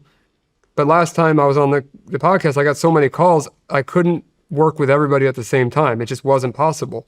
So as of right now, you can reach out to, Sentinel Foundation, who's working in parallel with the marshals. And we have a case number for the stuff I'm about to talk about, very shortly. And I don't have any of this evidence locally. It's all stored in a cloud that's shared with the team, with the marshals.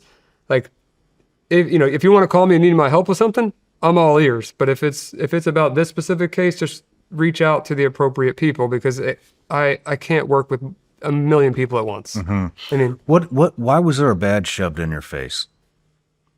he wasn't shoved. I mean, he just had it up when I turned around. Why?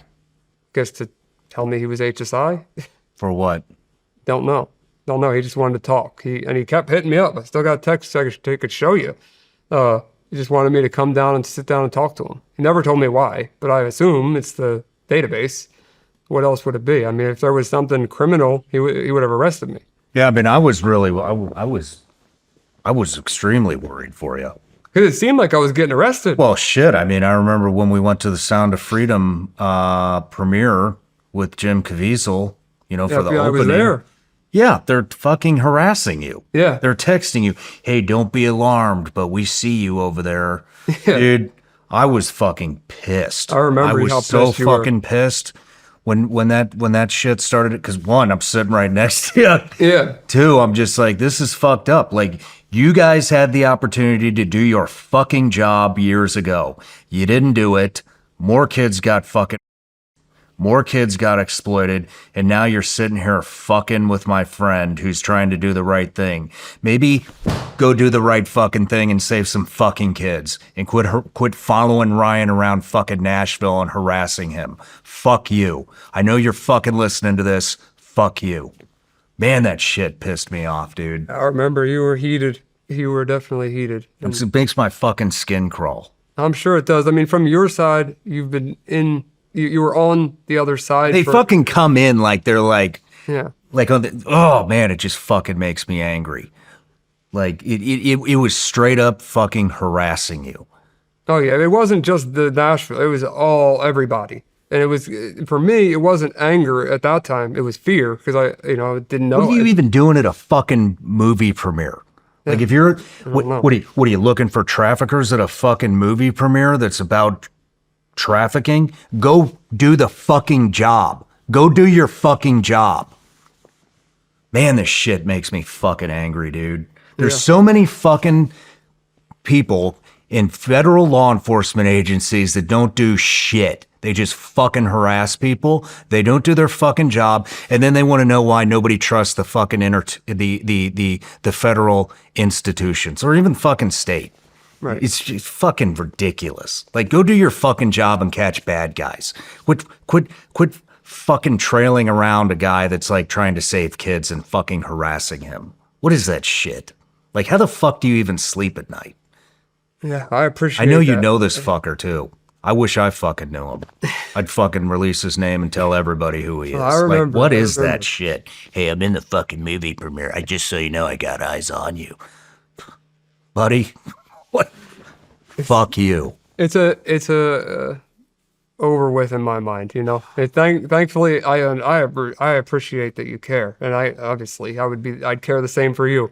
I can't let it bother me if I want to work with them. And, I know, man. You know? It's just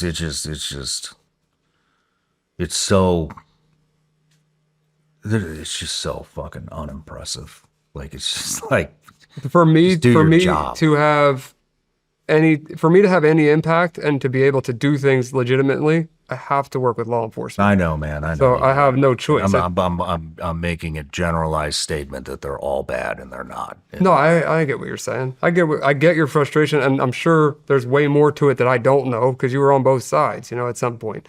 So you got to see stuff that I didn't, you know. So I'm sure there's things that piss you off that I have no idea about, you know. But as for the Sentinel stuff, so let me tell you the story of how that happened. Because at that point, like I said, it was a vigilante group. That the intentions were all good. And when I think of vigilante, I think of somebody that is trying to go out and like beat people up and like take the law into their own hands and tie somebody up and put them in a closet. Like, you know, like I don't know. I think of vigilante as a more extreme thing, not just like a guy thinks they're talking to a child on the internet. They go to meet at a public place. They're instead met with grown men who want to confront them on it until the police come. Like, I think that as a civilian, I don't see what's wrong with that. But when it comes to the law, even though some convictions are happening regardless of it being evidence or not evidence or vigilante, like convictions, I'm glad convictions are happening. I'm glad people are getting exposed. That's all that matters to me. Mm-hmm. If anything that I could change about it would be longer sentences for the cases that happen from any of the predator catchers. But that's one thing.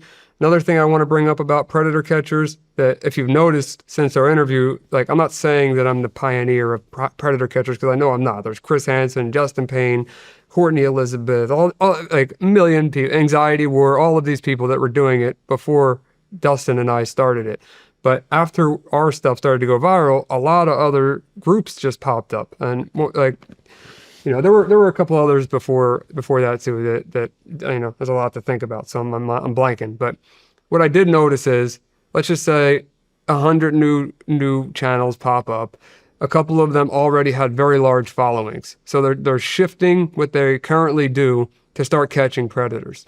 And instead of them taking it seriously and talking to these people like what they deserve to be talked to as, they would rent an Airbnb, for example, and get a decoy in there that looks younger, and they'll be wearing a clown costume with a mariachi band. I'm not even exaggerating. Like, while the predator's coming in, or they'll be asking them at the front door to take their clothes off so they show up naked at the door so they can get a good thumbnail, or, all of these things.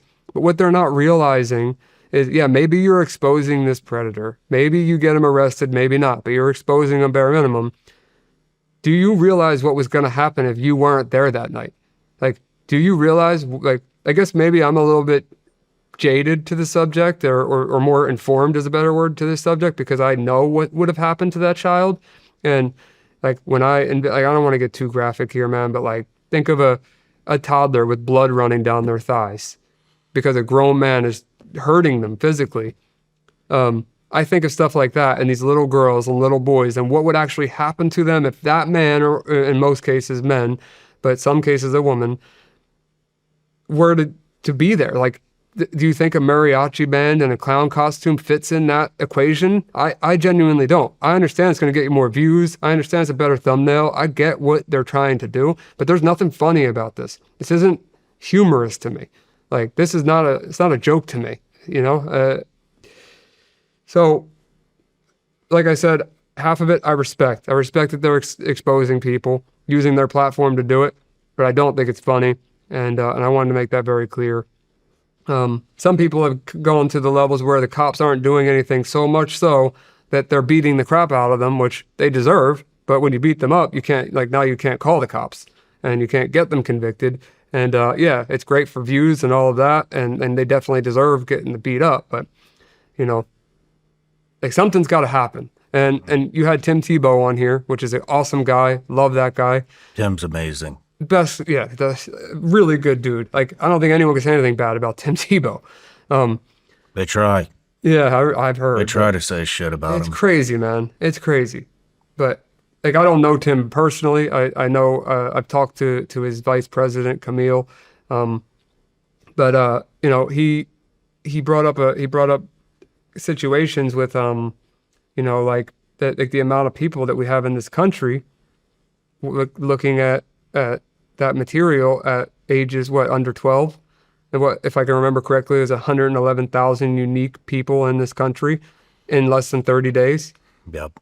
So that's the people that are recorded from whatever software is monitoring that based on statistics that are public.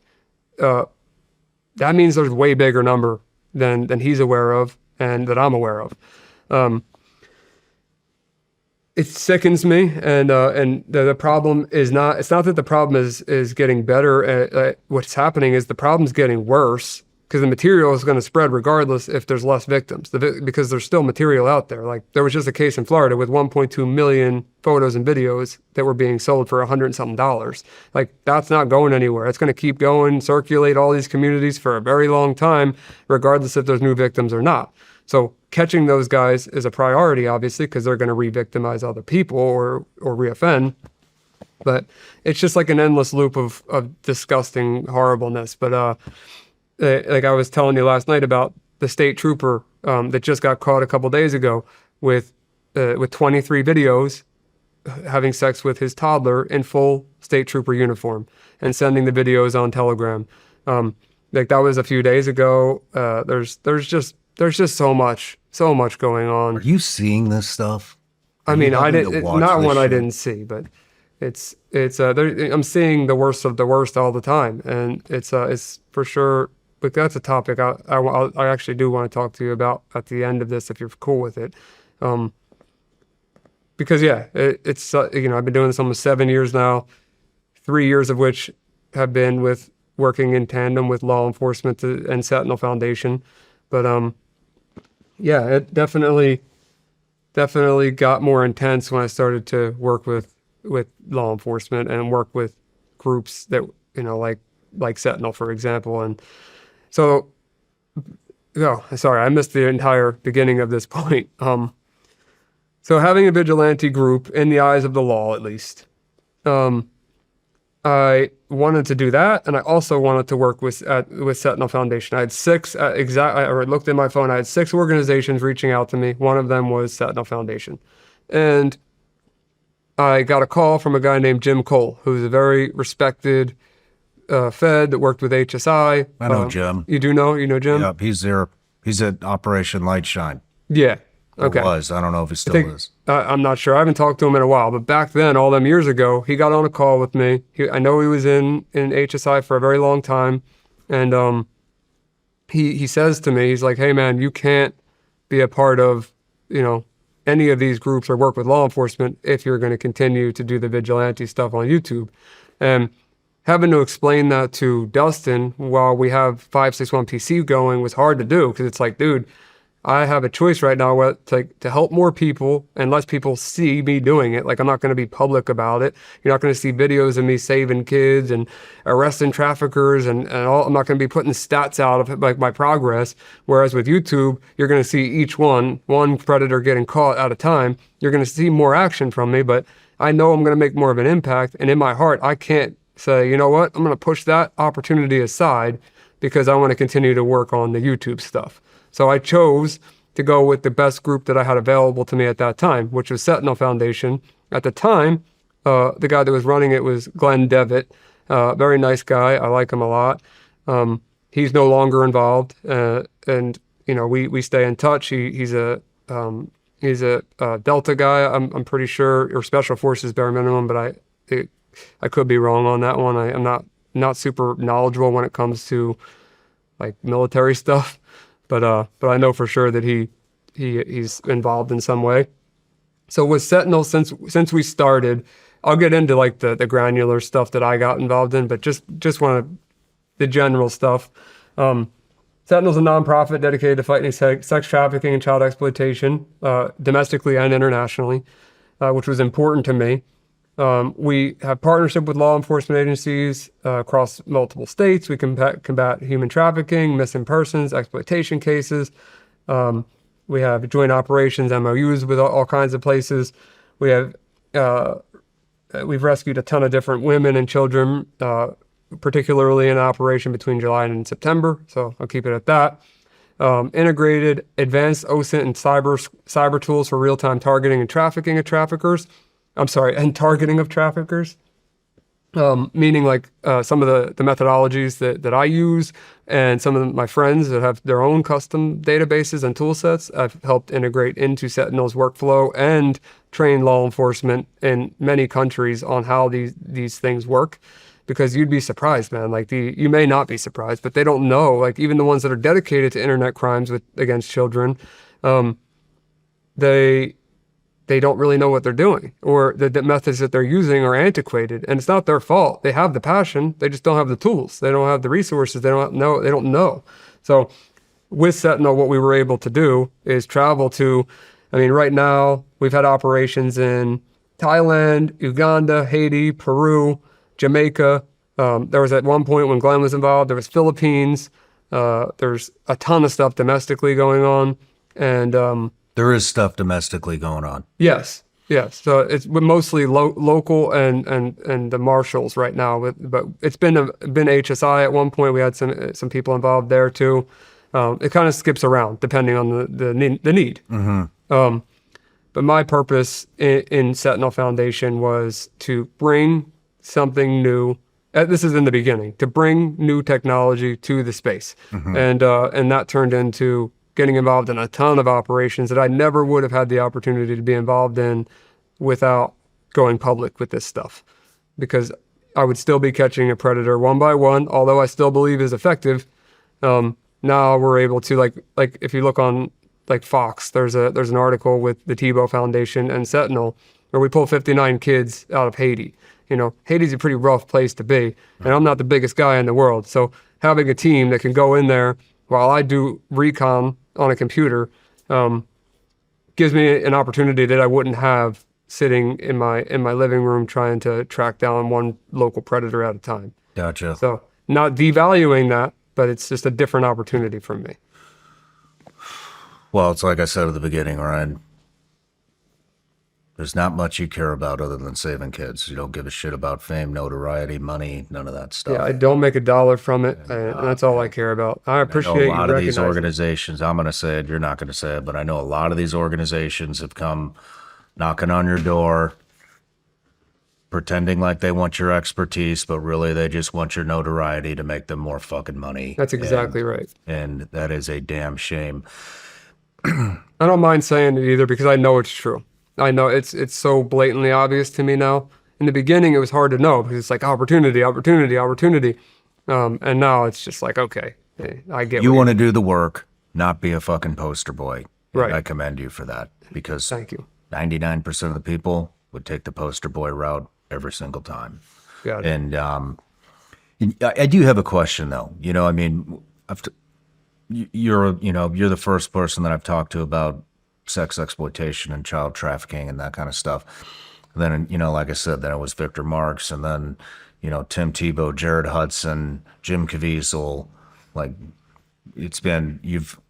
after my discussion with you, it's turned into, I have to hit this every so often because it's the most important issue in the fucking world. Wait till you see what I have to show you next. Why it's the most important issue. I know. Not man. only what you already know. But what I want to ask is, and look, I don't want this to come across the wrong way. Saving a child is saving a child. It doesn't matter if it's in Thailand, Peru, Ethiopia, where Uganda. I don't care.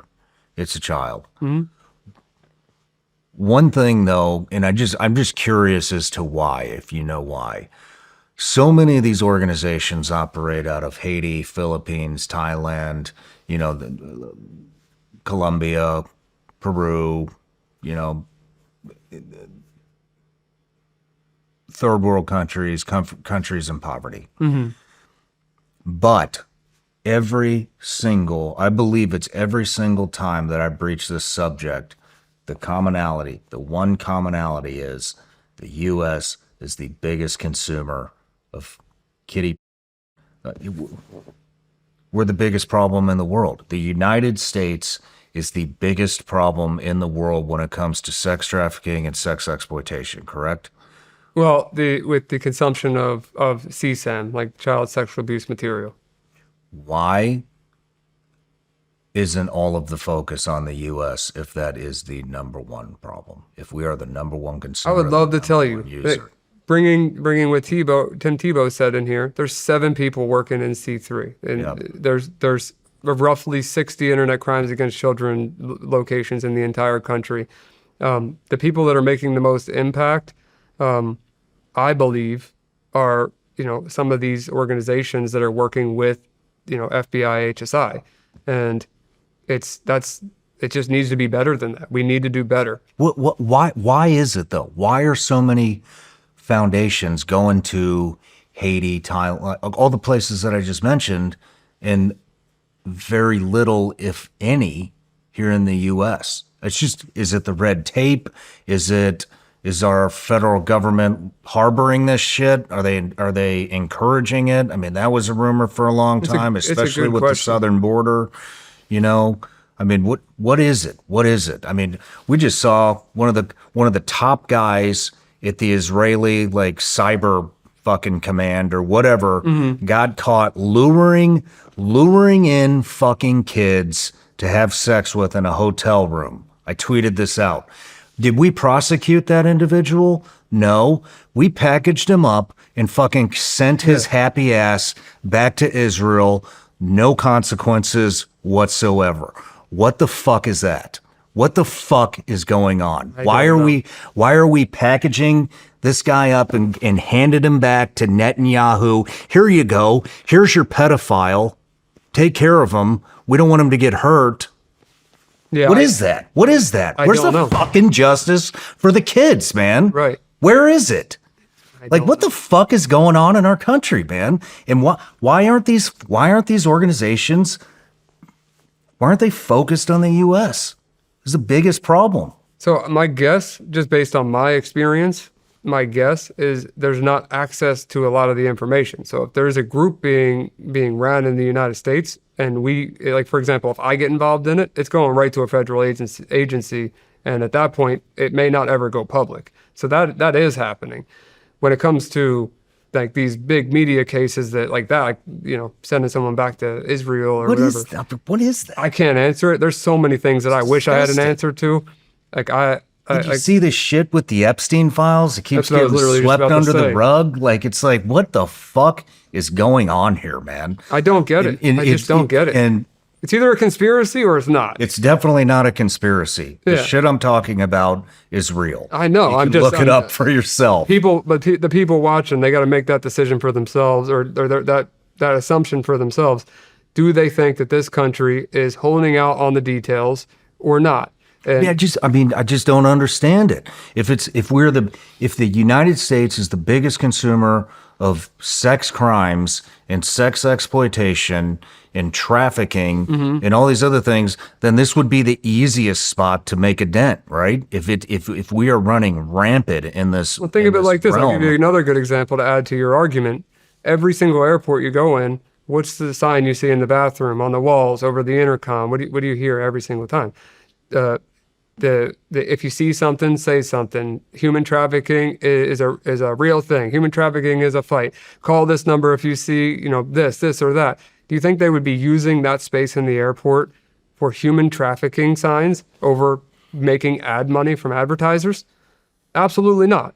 It's a real thing. It's very real. The reason why we're not hearing about it, I couldn't tell you, other than there might be something just above both of our heads. And I could tell you that we work on cases domestically for sure, and we work in tandem with law enforcement on those cases. That happens, but I can't answer what happened. I'm not saying all law enforcement. I don't want to come across like that. But you know what I mean? When I see shit like after the first interview we did, and then you got a couple of FBI agents running you around to Nashville and fucking tailing you and surveilling you and harassing you, it's like, hey, bud, maybe go save some fucking kids and leave this dude alone. Go make something of yourself. Do something positive.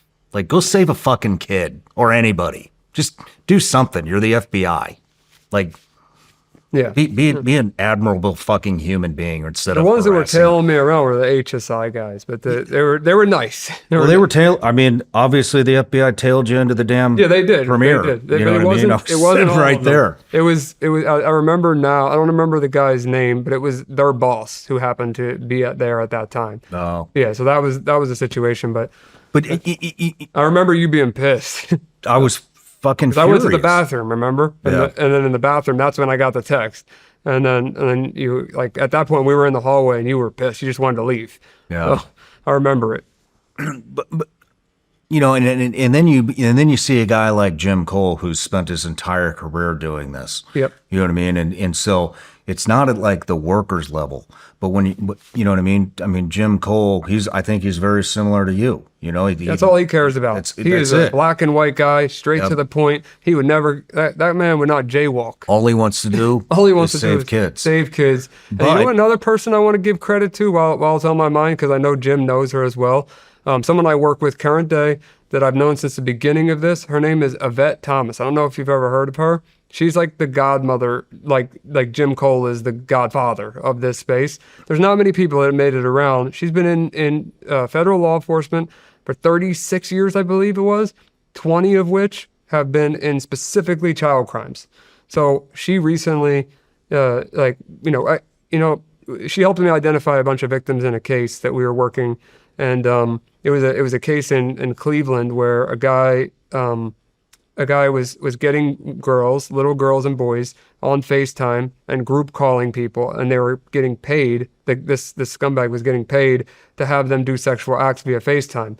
The phone of that suspect got dumped, and there was a bunch of children's faces and more on it, but all I received at the time was 140 photos of children's faces and different, some were looking this way, that way, some were blurry, but the ones that I could identify, I identified a bunch of them, and she's got some tools I don't have. So I sent her the files. She identified a couple of them as well. I sent them back, and since they're all in the Cleveland area, they were able to identify, I'm assuming, way more. I don't have a direct contact with the guy right now. I'd have to wait till I text him after the interview.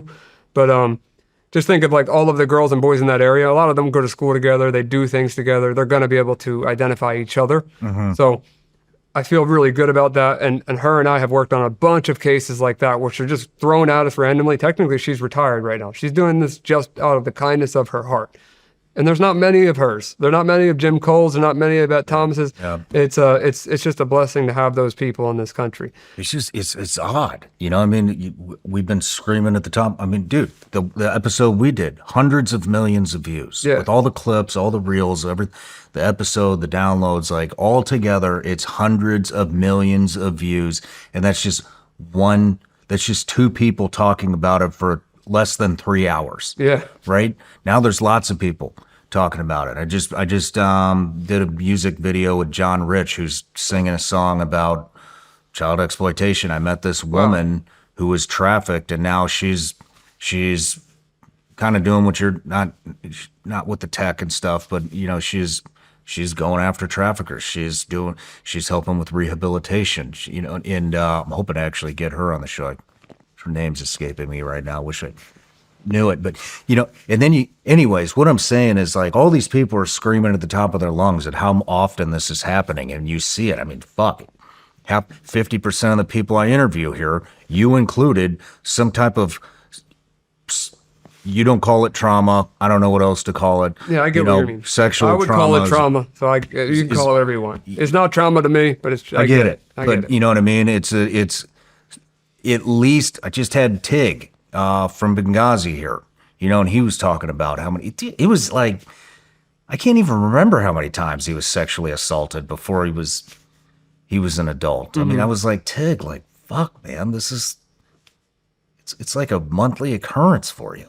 This is horrible. Yeah. You know, and a lot of people are scared to talk about it. And then Tim comes on, and just like you said, 7. I thought the number was actually 9, but only whatever, you know, 7, not less than 10 people in the entire country are dedicated to this. Yeah, less than 10. Like somebody's stopping that from growing. Somebody is fucking stopping that from growing. But don't forget about yeah, you're right. There's some things that are that are definitely I don't know, but there are the FBI and the HSI and even Secret Service have a child crime. They all have a little piece in this fight. A little piece. A little piece. They need a big piece. Why is this not growing? Shawn, I could pull my laptop up, not go into a teen chat. I could go on a dating app right now. Let's give you an example. Mm-hmm. And within, like, I could just put my laptop down to the side. If I open that up, like, it shows a map of where you're at.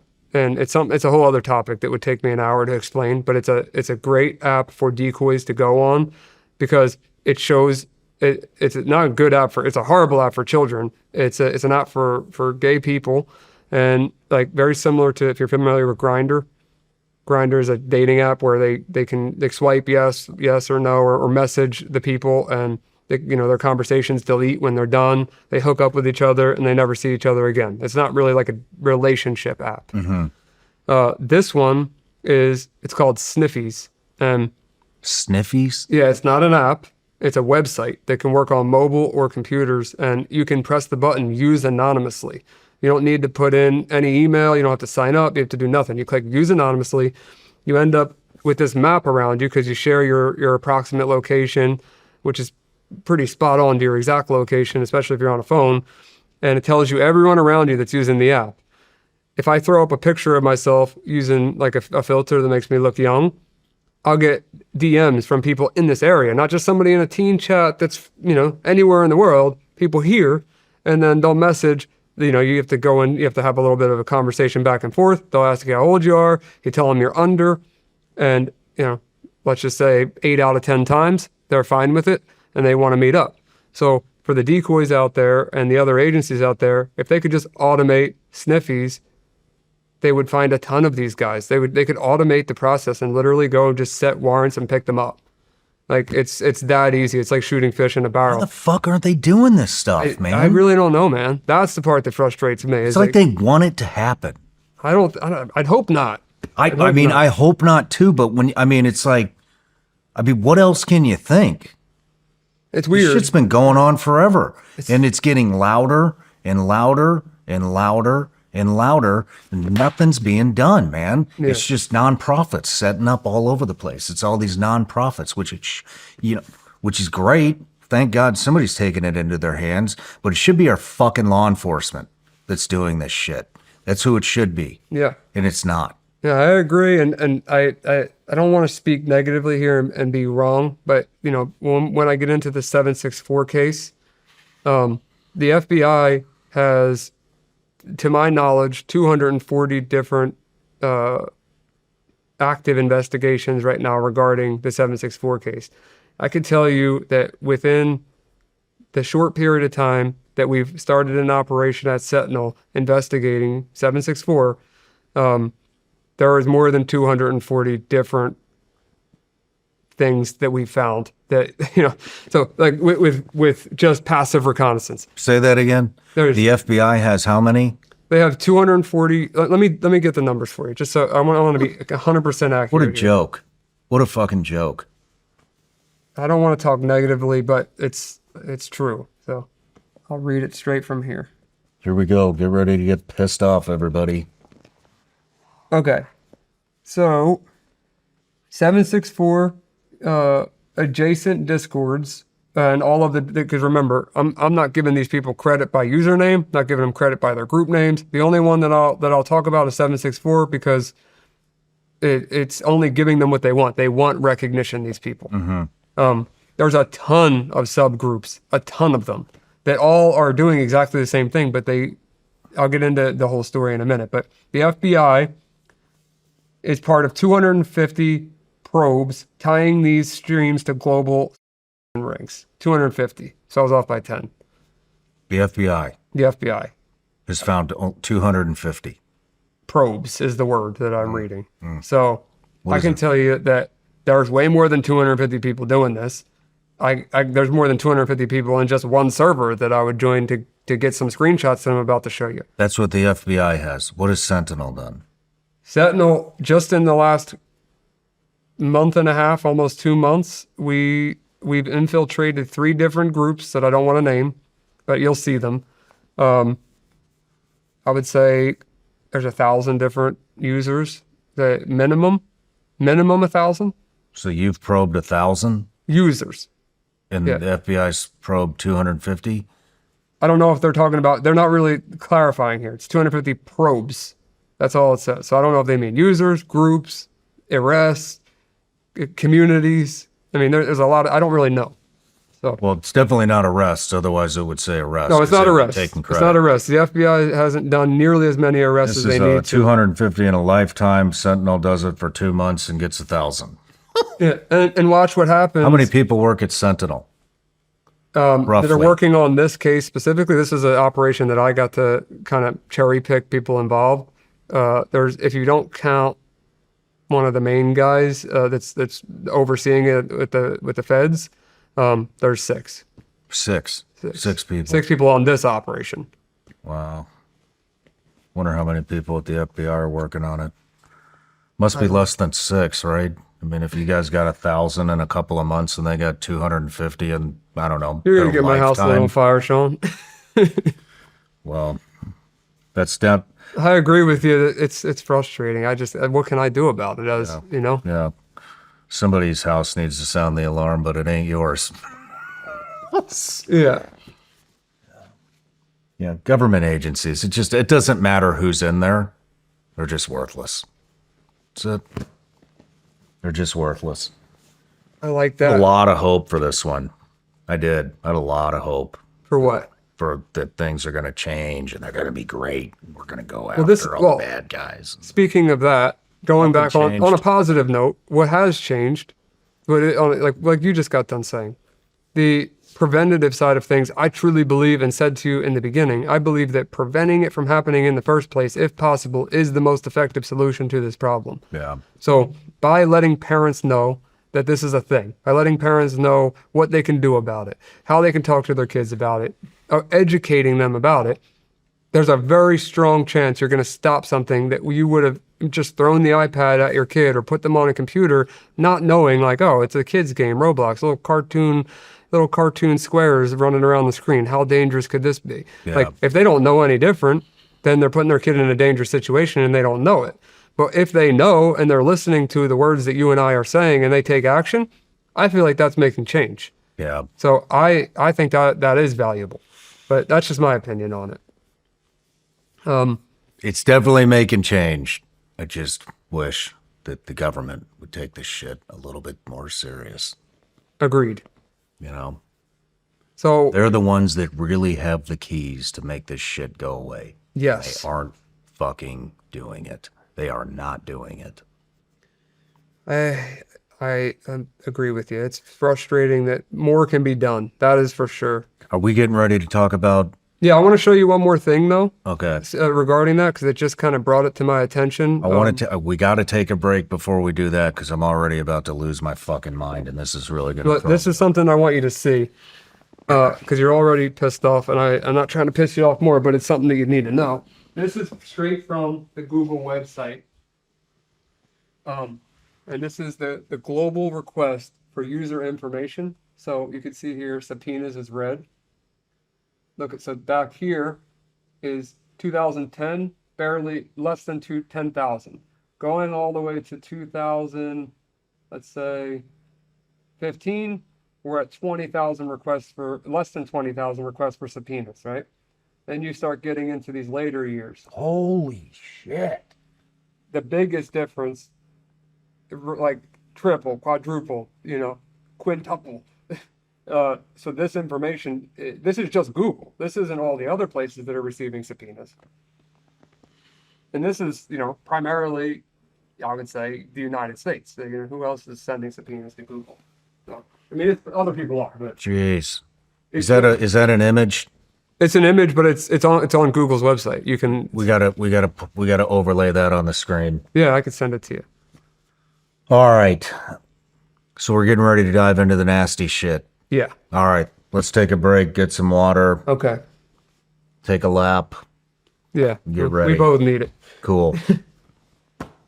Oh, before we do that, Okay. hold on. I want to give you this hoodie. Oh, So it's a Pentester hoodie. Yeah. A little Easter egg in here. Check this out. So you got the Pentester P logo, but then on the other side, you'd be rocking 0 day. nice. Love it. Yeah, and then on the back, I asked your assistant, and she said you wear a large. So hopefully this fits you. Perfect. So hack all pedos. Hack your local pedo. Love it. Love it. Yeah, the reason why I actually got that idea was a good friend of mine.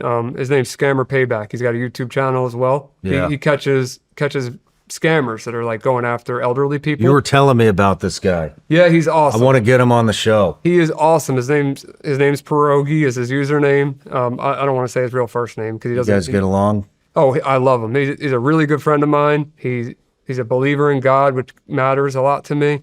And he knows the Bible inside and out, so he teaches me a ton.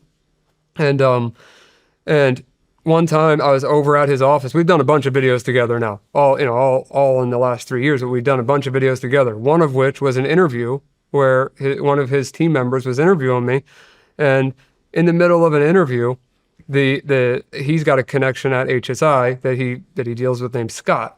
Scott calls him, says, "Yo, we got some people here. HSI is outside." And they want us to go. One of the other people that work in the office has this cash mule on his way to pick up what he believes to be $40,000 in cash from an elderly woman. I'm doing an interview just like this, but with his team member, and they say like, "Yo, we're about to leave. We got to go catch this cash mule in a parking lot." HSI, we're thinking, is involved. HSI last minute says that they don't have anybody. So they back out of the situation last minute. Not Scott's fault. Scott was trying. He's in a whole different state. But I leave the interview mid-interview, get in the car. I'm in the car with my back like this because I grew up in the hood and I ain't getting shot. So I look nuts in the video. I'm all the way back like this, and we're in this parking lot waiting for the cash mule to show up. Driving 4 hours north to meet where we were supposed to meet. And we're looking around the parking lot. We see this one. We didn't know what they looked like. We just knew they were coming to collect the cash, and we knew that they were going to most likely have a different. They were driving from Florida, so we knew that they were going to most likely have a Florida plate. And eventually a Florida plate pulls in, and we see it circle around the parking lot a couple times, and then they start going into this other parking lot, and then we start following them. Guy gets out of the car. He's a heavier set Asian guy, goes into the Lowe's, and he walks around the store, It comes out again, and we're like, that's definitely the guy. That's definitely him. It's at the plates there. He's acting suspicious. And nobody wants to get out of the car at this point because everyone's scared. And I'm the same guy, like I said, hiding because I don't want to get shot just in case. Now I see the guy out of the car. I don't think he's got any firearms on him or anything like that. So I'm like, I have tattoos. I could probably come off like I'm a scumbag that has 40,000 in cash to hand off to him. So I get out of the car. I literally said that. That was my words. I get out of the car. I go right up to his could windshield. come off as a great scumbag. That's exactly what I was trying to get at. So I go right up to the dude's windshield and I'm like, yo, man, what's up? And he gets out of the car. I bring him out and I'm like, so you're here to pick up 40,000 in cash? I start to like, go at him. And I was like, yo, lift up your shirt. I didn't tell him I was law enforcement or anything. I just said, lift up your shirt. And he lifts up his shirt. He actually listens to me. And I make sure he doesn't have a firearm. I was like, give me your ID. Give me your ID. And he shows me his ID. I take a picture of it. At this point, I find out he's on a visa here. He's got some type of like that license that I've never seen before. It's like a visitor's license. And then he starts walking, not running, but walking. And now he doesn't know how to speak English. He only knows how to speak some Asian language. And I don't know. I guess he understood everything I said, was talking fine prior to realizing he's getting in trouble. But at this point, no one in the local area, no local PD, and HSI were coming to pick him up. So it was like the only thing I could do at this point is just film the guy and ask him questions and use Google Translate to try to get his responses. So I'm chasing this dude around the Lowe's, just walking around, watching him pick up. Like he's driving 4 hours from Florida to get, I think he grabbed rubber gloves. I think he grabbed Tide laundry detergent, or no, I'm sorry, clothes detergent, and like, and nothing else. I was like, you drove 4 hours to Lowe's to pick up some laundry detergent and rubber gloves? Like, no, dude. Like, just tell the truth. What were you here to do? And then the team that Pierogi works with at Scammer Payback, he started taking the screenshots of like saying on my way, where you see like the GPS screenshot, and matching up the route and everything to where the Lowe's would have been. And it was all spot on. So it's 100% correctly the guy. Information was sent along to the feds. Not sure what happened with it. But the video is on YouTube if anyone's interested in seeing. You can see me in the middle of the interview. Have to get up. Check this out. Yeah, I said it was like the same way you and I are talking now. Imagine someone opens the door and it's like, "Yo, we got to go. There's a cash mule. HSI's outside. Boom!" And we just book it right out the door and we're on our way. It's like, yeah. So big props to Scammer Payback, Pierogi. Big props to him, because that man, he's a holy person, a good person, a charitable person.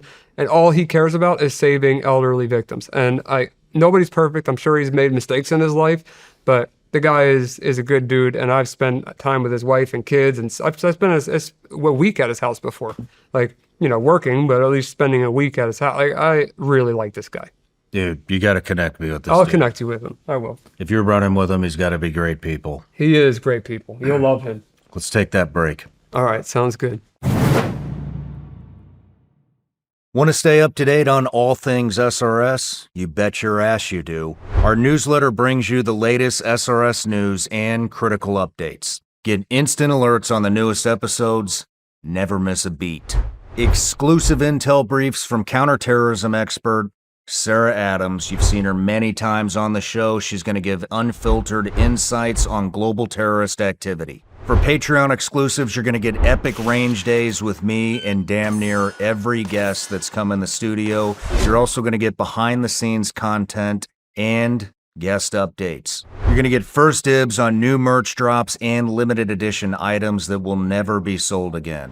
Plus, exclusive offers from our partners you won't find anywhere else. So subscribe to the Vigilance Elite newsletter right now.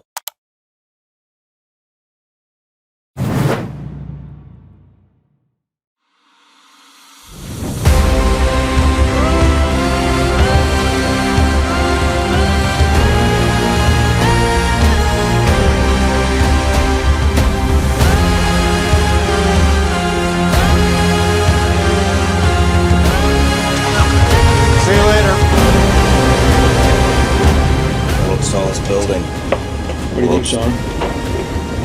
We're high.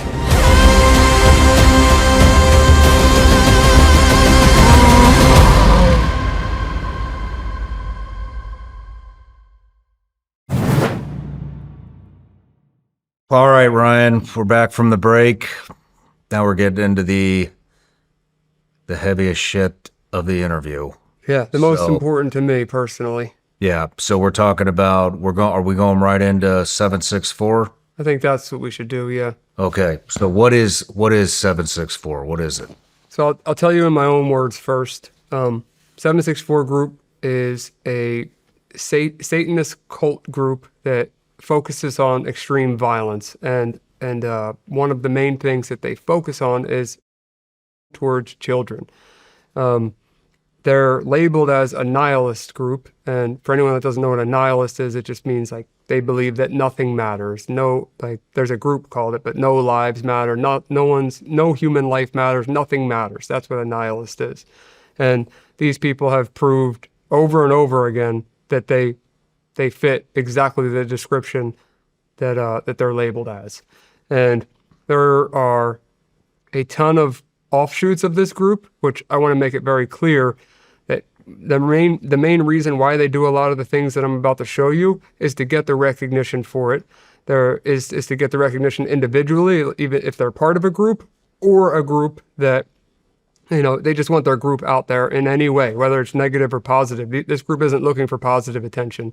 I'll just be candid about it and tell you they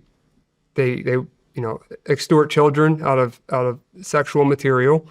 They extort children into cutting their wrist, hurting themselves, cutting areas of their body, engraving their names into their chests, their legs, their arms, their faces. They've had children commit suicide live on camera in front of audiences of people while they get cheered on. They convince children to kill animals in their house, like their pet cats or pet dogs. They try to convince them to kill their family members, commit mass murders, bestiality, incest, you name it. A lot of it has already been done. And I have a lot of examples of that to show you today. And that is only with 2 of these groups that we've been doing passive reconnaissance on for a short period of time. There is plenty of other active investigations that are going on with other organizations and that I may or may not have involvement in. But what I can show you today is based on what Sentinel and I have found in a relatively short period of time, and it's going to blow your mind. It's absolutely disgusting, and there's more to it. But it was created by it was unbelievable. But a 15-year-old boy started this group in Texas. A 15-year-old boy? 15-year-old boy started the group. He was the beginning of it. And he, from what I read, was a nonverbal kid that had some, issues. I don't want to glorify this kid or talk about him in any way where anyone would feel bad for him, because he created something that is the worst thing next to, all the other things that we've talked about. This is probably one of the worst things I've ever seen in my life. And we'll see how you feel about it when you see it. But it was all started from this kid, and there's something called I'm not sure if you're familiar with it, but it's called the COM.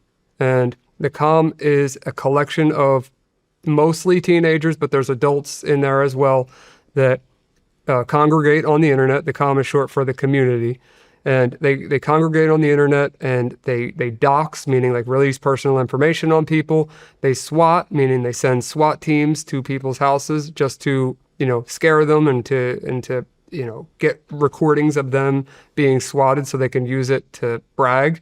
Like, for example, they'll call in to a local department and say, hey, my name is John Doe. I have bombs strapped to the windows. I have my family strapped to the chairs. I'm going to shoot them all if any police enter the door. They're going to say all these horrible things so that a SWAT team, responds. And that's what swatting is. I've personally been swatted 3 times, 2 of which police actually showed up, and it was a big deal.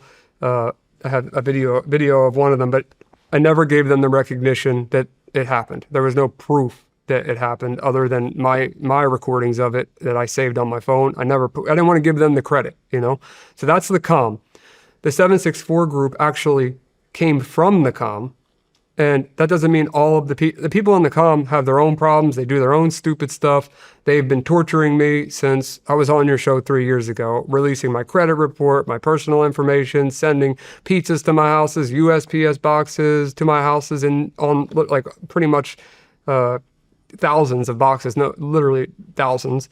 Sending what to your house? USPS boxes. Like, why? Because they're free. Like, you can order them on the USPS site, and they'll just keep sending pallet after pallet after pallet of these boxes. It's like just to be annoying, though. Like, they do it to be annoying and to get a reaction out of you. That's the comm, and a lot of them don't like me, and that's I'll keep the comm pretty short because they're a whole different topic, but usually just annoying. I wouldn't say that they're hackers. I would say they're more annoying, and they have technical abilities. Getting information on people, the way that they mostly do it is they like to use the term TLO, which TLO is just something TransUnion offers to run a report on somebody. And they'll use like a stolen private investigator's account to run somebody's name, get their social credit report, and all of the above. And if they don't have access to one, they'll pay $15 to someone that does. And that's how they got my information, which I don't care. I genuinely don't. My credit's frozen. My address is out there publicly.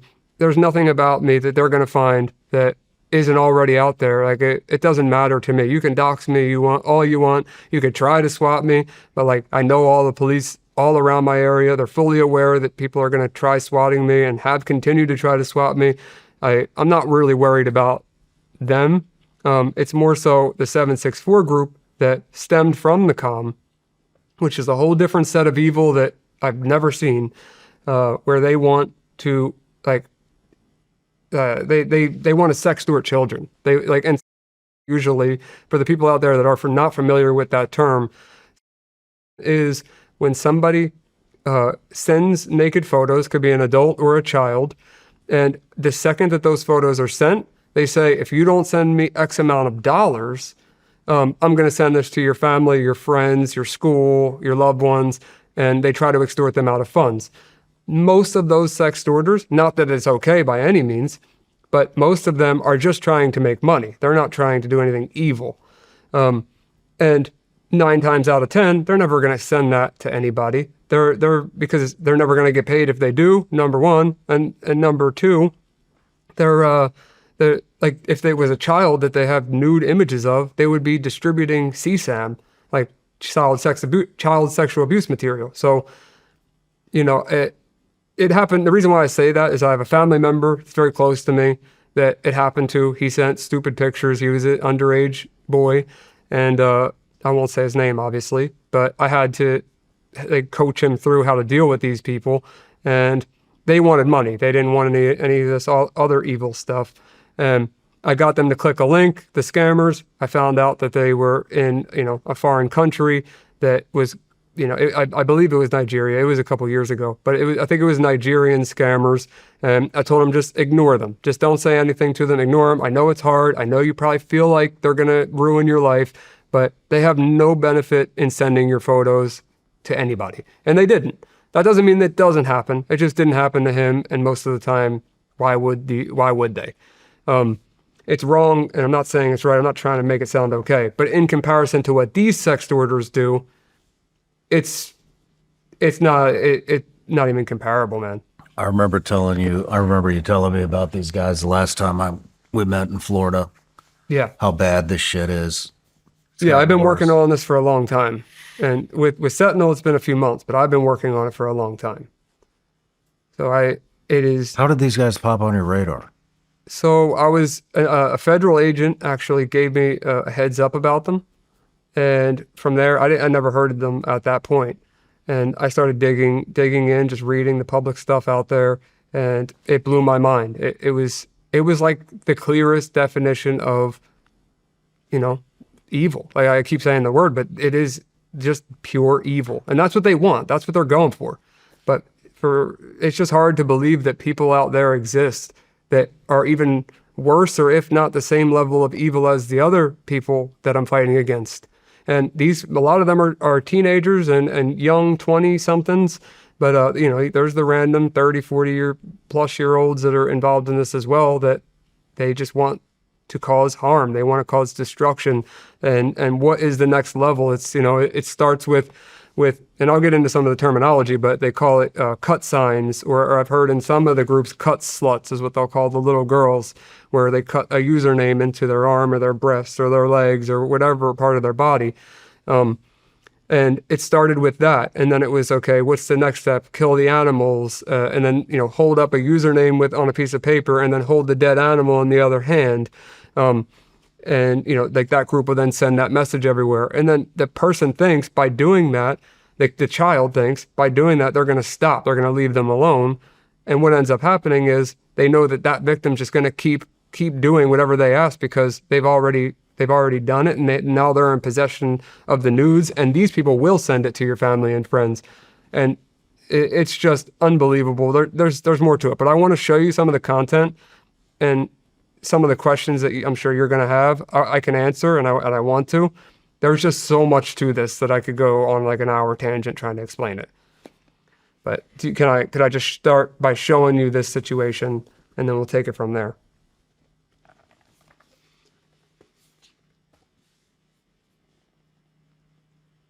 So I went into the 15-year-old that started it. He started luring minors from Minecraft. That's where it all began. It all started with him luring minors on Minecraft to, sextort them and make them self-harm. The group was influenced by Order of Nine Angles, which is a Satanist group outside of the internet, which is a combination of Satanism, neo-Nazism, occultism, and all kinds of things. So, obviously that goes with, if I want to just read a list, it's rejected empathy, promoted ritual violence, belief in culling, which if you know what culling is, that means that real power comes from harming others without hesitation. So that's like a whole Satanist belief. And then there's a ton of offshoots, a ton of these other groups that I have notes that, no exaggeration, this long, full of different groups that are doing the same thing, full of members. How many members does this 764 group have? If I don't have an exact number on it, but if I had to guess, 20,000, 30,000. 20,000 people? Oh, it's huge. Like, there is no shortage of these scumbags. No shortage. The average vulnerable target that they're going for is 9 to 17 years old. 9 to 17. That's the average. They'll go for anybody, but that's usually what they run into in these games like Minecraft and Roblox and other social media apps. And without going into more of these notes, because I'm just trying to hit some key points and not forget them, they're targeting minors, and I have a few screenshots to show you this, on mental health forums. So they'll go to a mental health forum where they see somebody is struggling as a kid, saying that they're either being bullied in school and they don't want to live anymore, or that they're self-harming already, and they'll pretend. So they lure from those groups, they groom them by trying to be their friend or pretend to be their boyfriend, and give them actual mental health therapy. Sorry, it's hard for me to even say this. Mental health therapy.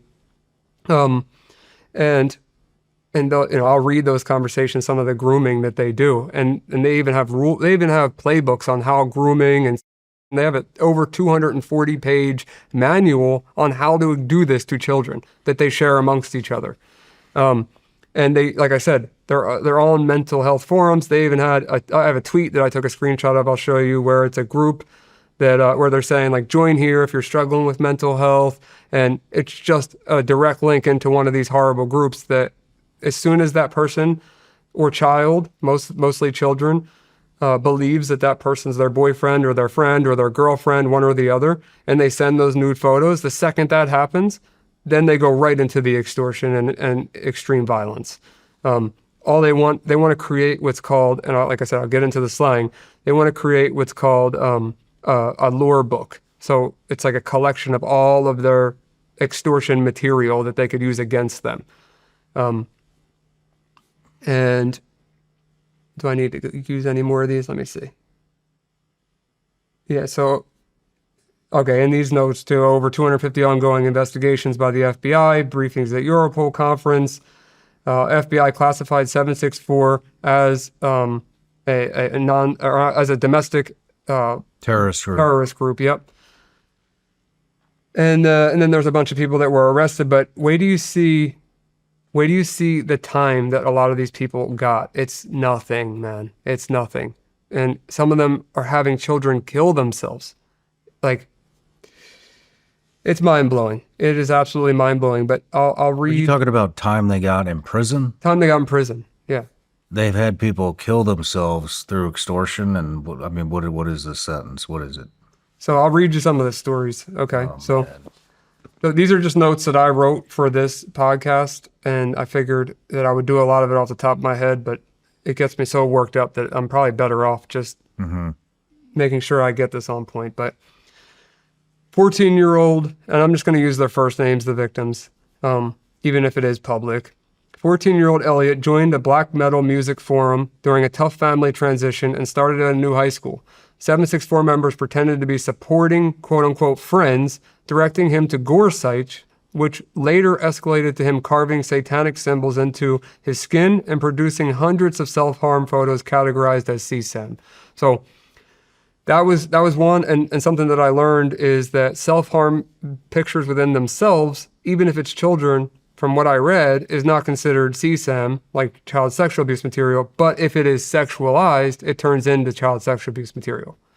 So that's a weird thing for me. I don't fully understand that. Another one, teenage girl named Eve was found in another Discord server. Discord's a chat application that a lot of them use, by a 764 member posing as a friend. He faked giving her a ton of affection, support, which in quotes, which she desperately needed at that time, which is what she said.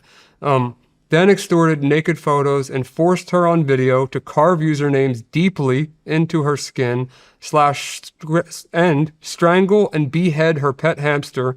A member said, "Bite the head off or I'll F your whole life up," in quotes. And later she cut herself deeply in the bath to, as they told her to, turn the water red. And there's, a video of her in a bathtub that's red, full of her blood. They even sent a SWAT team to her home, as well as leaving permanent 764 scars all over her body. She's still in therapy, and she did all of this in her bedroom closet. And I have the pictures to show you this with this particular victim. A 25-year-old man, deep in depression, was targeted by a female that was also recruited into 764, so likely a victim herself that was converted into an extorter, which happens often, by the way. That happened. That's common. That's common because these kids, they're already, a lot of them struggling with mental health issues. They find a group that they think are their friends somehow, and then they start extorting other kids. So it's a vicious cycle that needs to be broken. She started, so in this particular case, the 25-year-old man, deep in depression, was targeted by a female, recruited into 764. She started daring him to commit self-harm videos, which later escalated to him dousing himself in gasoline, lighting himself on fire in his hotel room. As the group watched and laughed at him, he passed away. See screenshot I wrote of the virtual funeral, because that's what he said, "Watch my virtual funeral." And I want you to hear these idiots in the YouTube video as this guy lights himself on fire.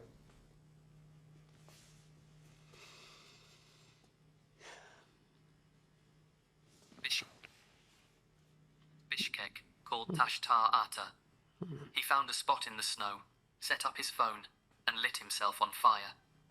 The entire ordeal played out live on a Discord call. At least 29 users were in the server while it happened, as he was propping up his phone, sitting on the ground, praying, then dousing himself. Some were recording, others were cheering. In one clip, someone shouts out the group. Another calls her by name. Shout out to Discord people. Fucking Xanax. Shout out to fucking 764. Shout out to everyone fucking big shout out to Money and big shout out to SMLK. And we gotta say, it took him so fucking long. 6323 is better than 764. That's the worst death possible. You hear that? So he said he said that is the worst death possible, man. and they're laughing about it. And what you didn't see on the screen is a blurred video of him lighting himself on fire dead on the ground as these people are laughing at him and naming out their groups that are not associated to 764, but offshoots of 764. So that's from a public YouTube video, but relates to that story I was just telling you. Another one, in one case, a person who was already arrested threw a brick through the window of a pregnant teen's car that was lured from Roblox. She threatened to report the group to NCMEC, National Center for Missing and Exploited Children, and the shock put her into cardiac arrest, killing her and the baby. The guy was arrested for being part of the COM, meaning the 764 group, and he had his own offshoot, and was charging $50 to $200 for bricking, swatting, and doxing services. So bricking, like I said, I'm going to go over these terms, but bricking means show up at somebody's house and either throw a brick through their window, shoot it up with a gun, vandalize it, break windows, do something, record the video, and post it. And sometimes when they do this bricking thing, they'll do it to their own members to see if they're loyal and like won't call the cops, and if the cops come, they won't snitch. They'll literally do it as a loyalty test, which gets even worse in a bit. But that's what bricking is, and that guy is arrested. 22-year-old member of one of the groups kidnapped and raped a 12-year-old girl in Virginia. He was convicted and sentenced to, this is a long sentence, to 350 years in prison. 764 group also leveraged animal torture, incest, self-harm, bestiality from their victims. 17-year-old member Nino live streamed himself attacking an 82-year-old man, and 2 weeks later he murdered a 74-year-old woman on video who he believed to be Roma to prove his loyalty to the group. He was only sentenced to 14 years, and I have a video of that, which is very disturbing. He hurt an old man terribly and murdered an old woman gruesomely live on Discord, the chat application, just to prove to these people that he had what it takes to be part of their group. What the fuck is wrong with these people? And did you hear the sentence? 14 years. 14 years. Where was that? I don't know off the top of my head. 14 years. I would imagine it wasn't the United States, because if he believed them to be Roma, that's like a usually other countries. So another one, a 13-year-old girl. This happened 4 days ago. Where? In Washington State. A 13-year-old girl was found hanging in a parking lot in Washington while live streaming her suicide. The chat was encouraging her to take her clothes off because they said it would be hotter, quote unquote. And I have the article about that, but she, the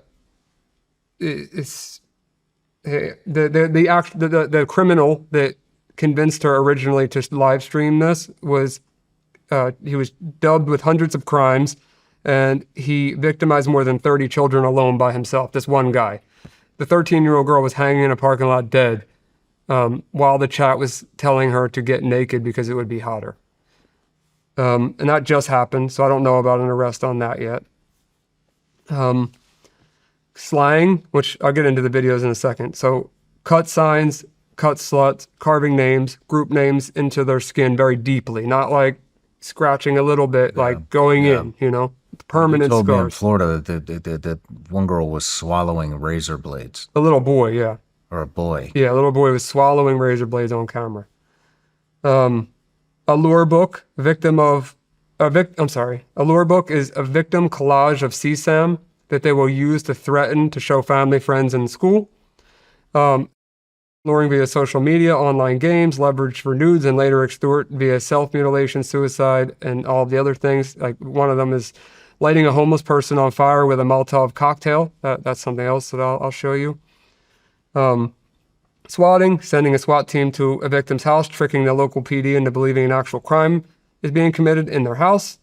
Tradecraft, that's the evasion playbook. So meaning they're encrypted chat rooms, and you need proof of crime to enter. So either it's a combination of you doing self-harm, showing the victims that you've had do things to themselves, Murder videos of you doing things to animals or people, something that, that they call that tradecraft. To get initiated into these groups, you need to prove tradecraft is the evasion side of things, like how to hide. The I don't know why I have it on the same line here, but the proof of crime to enter is what most of them require for you to join these private groups, where these people are at. Unless you're a victim, they'll just bring you in, obviously.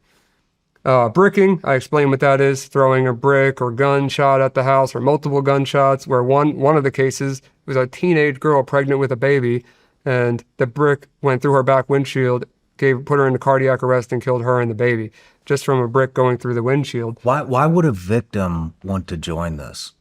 Do they I wish I feel could tell you. that they don't belong anywhere else after they've become a victim because of the extortion? It could definitely be the case. Why would you want to do that to somebody else after you've just been through it? I don't know. I can't put myself in their heads, because I can't comprehend this as a human being, how you could even do something like this. Me neither. So I don't know how a victim could turn into one of these scumbags, but it happens often, unfortunately. And they're young, impressionable kids. So the way I look at it, as I was young at one point in online chat rooms, and thank God I never had anything like this happen to me, and I never sent a naked photo in my life. So I've never had as a possibility, but I could see with some of the hacking communities I hung around doing illegal things, I could see myself doing something stupid that I normally wouldn't be doing otherwise, because I wanted to fit in with that specific group. And, you talk about a 12, 13-year-old girl or boy, maybe these people have convinced them what they're doing is okay. So I don't know. I'm just trying to rationalize why somebody could be that evil, but that it is a thing. And then the last one I want to add here, Shawn, is blood writing, which is a very common thing they like to do, which is smearing blood on the wall, usually satanic symbols, usernames, and group names, in their own blood from the cut signs. So from there, I kind of want to put it in your hands here, where you can see what do you think the best way of doing this is? Because I have them organized in folders for the different categories of stuff. So do you have any questions before I show you that stuff, or do you want to see it and then talk about it? Just flip it around and show it to me. There's a lot. It's going to take a second to go through. So What am I looking at here?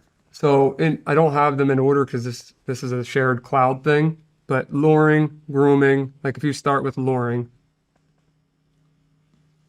and you see here, like if you double click it, join cool friendly, if you want to read them. Join cool friendly server to help you go through your hard times. And that's It a has direct Discord link. link. Yeah, direct link for one of their communities. And then you hit the right arrow key here. Outpatient Wellness Center. And then if you read their description, No CP, gore leaking, no drugs, guns, or nudity, no advertising. Join group.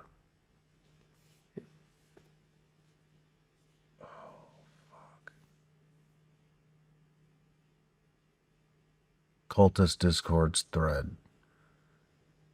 Join if you are any of the following: mentally ill, fatherless, daddy issues, schizo, borderline BPD. personality disorder, and then femcells, you act like a girl or feel like a girl or something like that. So that's just some of the luring. It's easy, this is how kids could join a group and not know like what they're joining in advance. They think, wow, this is a group full of people that might help me with whatever I'm going through. And if you scroll, to grooming, here's this is one they share amongst each other. Grooming. Grooming is very commonly used and easy way to get content. Usually when you have groomed your victim, she will do exactly as you say, no matter what. You have to make your victim think that you are her god and that you own her and forever will. You can find victims on games like Roblox or on social media platforms like X, formerly known as Twitter, Reddit, and Instagram, etc. Once you have found your victim, you have to spend a lot of time on her, make her think you can relate to a lot of stuff and play games with her. Call her cute nicknames when you have talked for a little, like princess, darling, honey, etc. This will make her more attached to you because females love being called nicknames. Once you have talked for a while, you are going to ask her to be your girlfriend, which she most likely is going to say yes to. Now that she is under your control, you may start asking her for stuff like nudes, personal information, etc. If she doesn't do self-harm already, then you must extort your victim. But if she does, she will almost guaranteed cut for your dirty needs when you have done all of this. Yep. And then here's, if you just skip that one, this is just you don't have to read the whole thing. Just, this is a guy grooming a victim. I'm really sorry and I love you a lot. You're the most beautiful, cutest, sweetest, most adorable girl in the world. But the only problem is that you're not my girl and I want you to be. I know I'm somewhat demanding of things. I'm sorry for that. And I'll work on that issue of mine.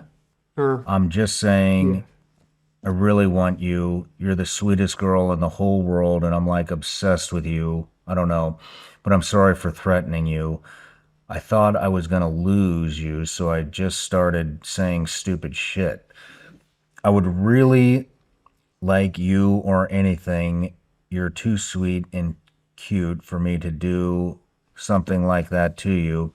If you gave me a chance and we date, I promise and vow on my life I'll make it the best RLS you'll ever have. I have no idea what that one is. And hopefully the last.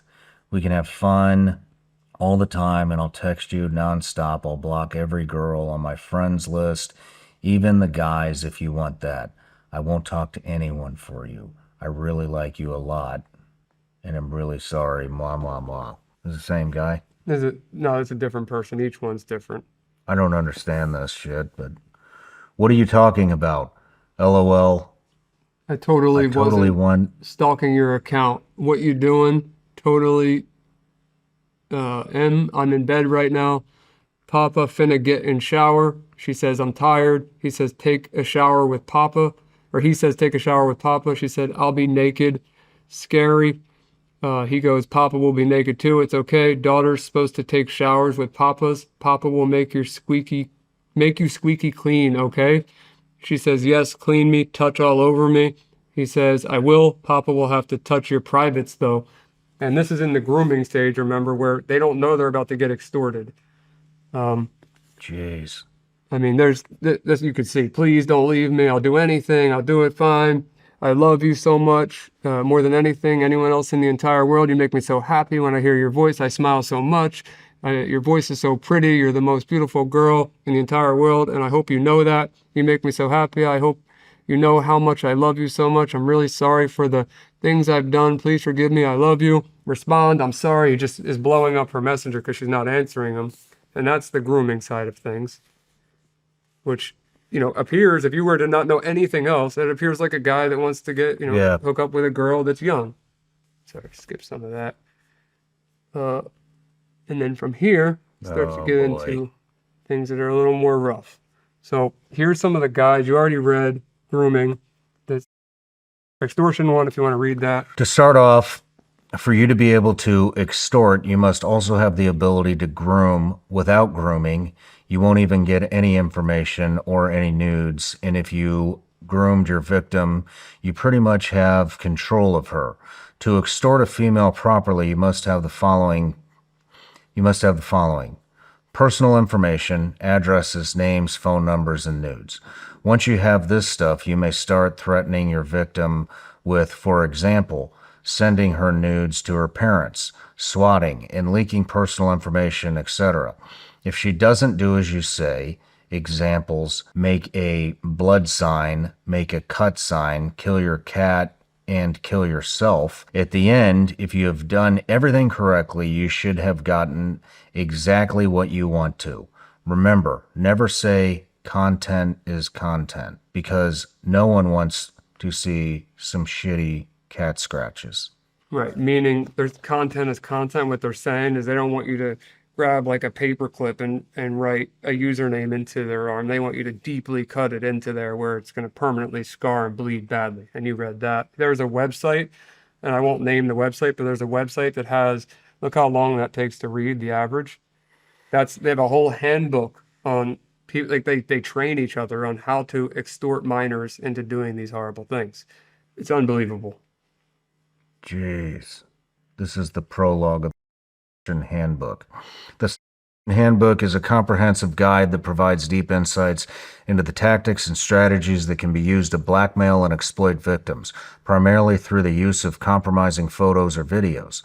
It delves into aspects of coercion and highlights the various methods to maintain control. Oh, coercion. Coercion. Instill fear and coerce victims into complying with the perpetrator's demands.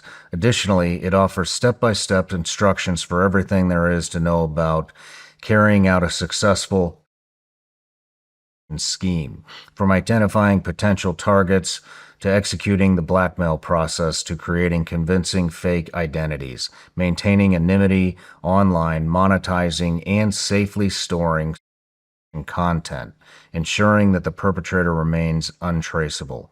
This is not a handbook to teach victims how to protect themselves or seek help, but rather to teach perpetrators how to locate and exploit their victims. So, my dear reader, if you choose to go further, it is at your own risk. You've been warned, but on the other side, you may find a way to unleash your deepest desires. We can all only hope, right? Yeah, so I cut the book at that point, but there's 240-page book, and here's what they would talk about for a 14-year-old, and they rank it based on, like, you can read it. It's crazy. Jeez. Choose this age if you are specifically seeking young victims who can be controlled for a long time. 14-year-old identity. Victim reach, 3 stars. Receiving nudes, 3 stars.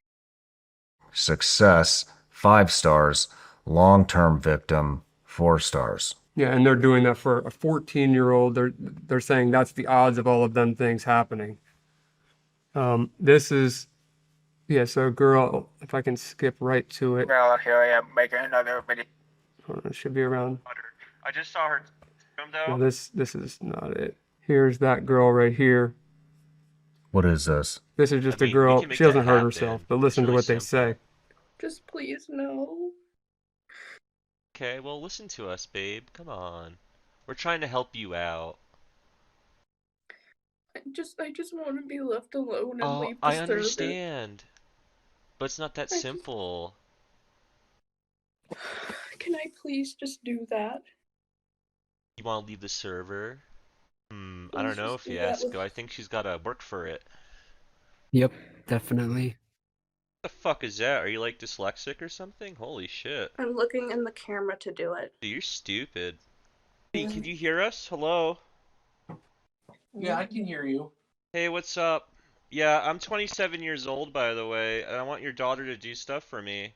Okay, that's fine. I'll report you to the police. Oh, I'm sure you will, fatty. Can you leave the room, though? I'm busy talking with your daughter. I just saw her tits, and she's like 16, I'm 27. Make her lift up her shirt. You think it would end here, right? Watch what happens. The girl's back. The dad gives her the computer back. What? Yeah, watch. Watch. I don't want them. They're gonna dox me. See? You wanna He's die. back. Do you want to die tonight? Do you? And he ends it with, "Do you want to die tonight?" But the dad gives that girl the access to the internet after he just saw and heard, not even her hurting herself, What but the them threatening fuck? her. That's a bad parent, in my opinion.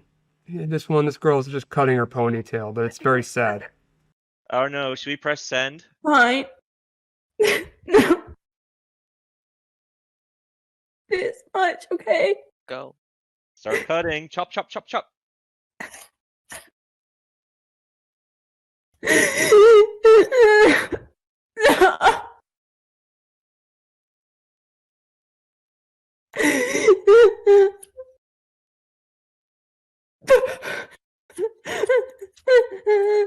Fucking safety scissors.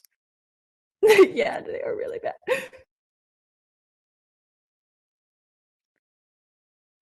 Keep going.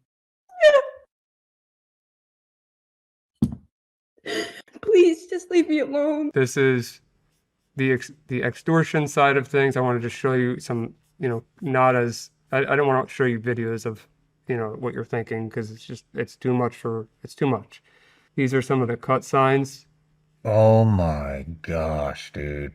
That is the name of a person. That is fucking deep cuts. And that's the name of the group. That's another name of the group with, just pointless hate. This is very deep. Holy shit. And if you read this one, oh no, let me get you the first one so it makes sense. Right here.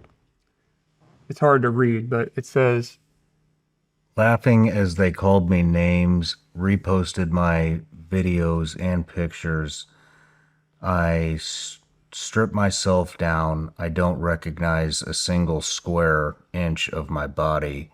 It's all branded, cut up, and bruised. I hate them so much. and then that's the name of the group that's cut into her stomach.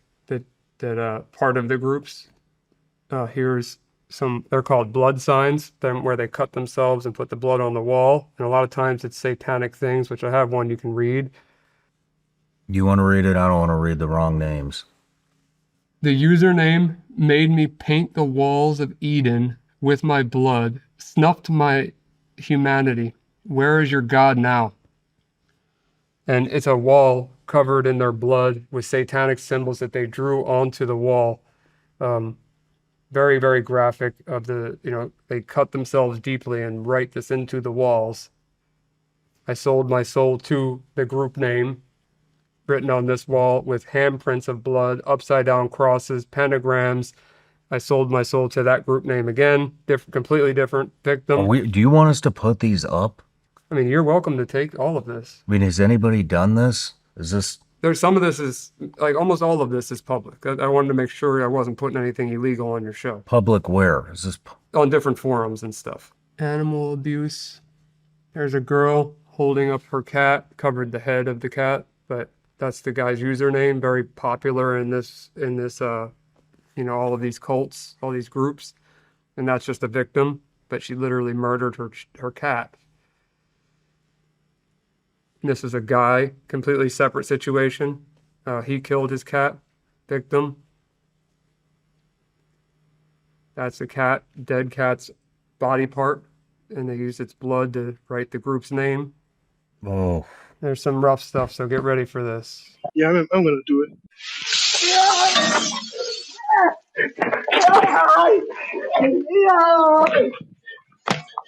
What the fuck, man?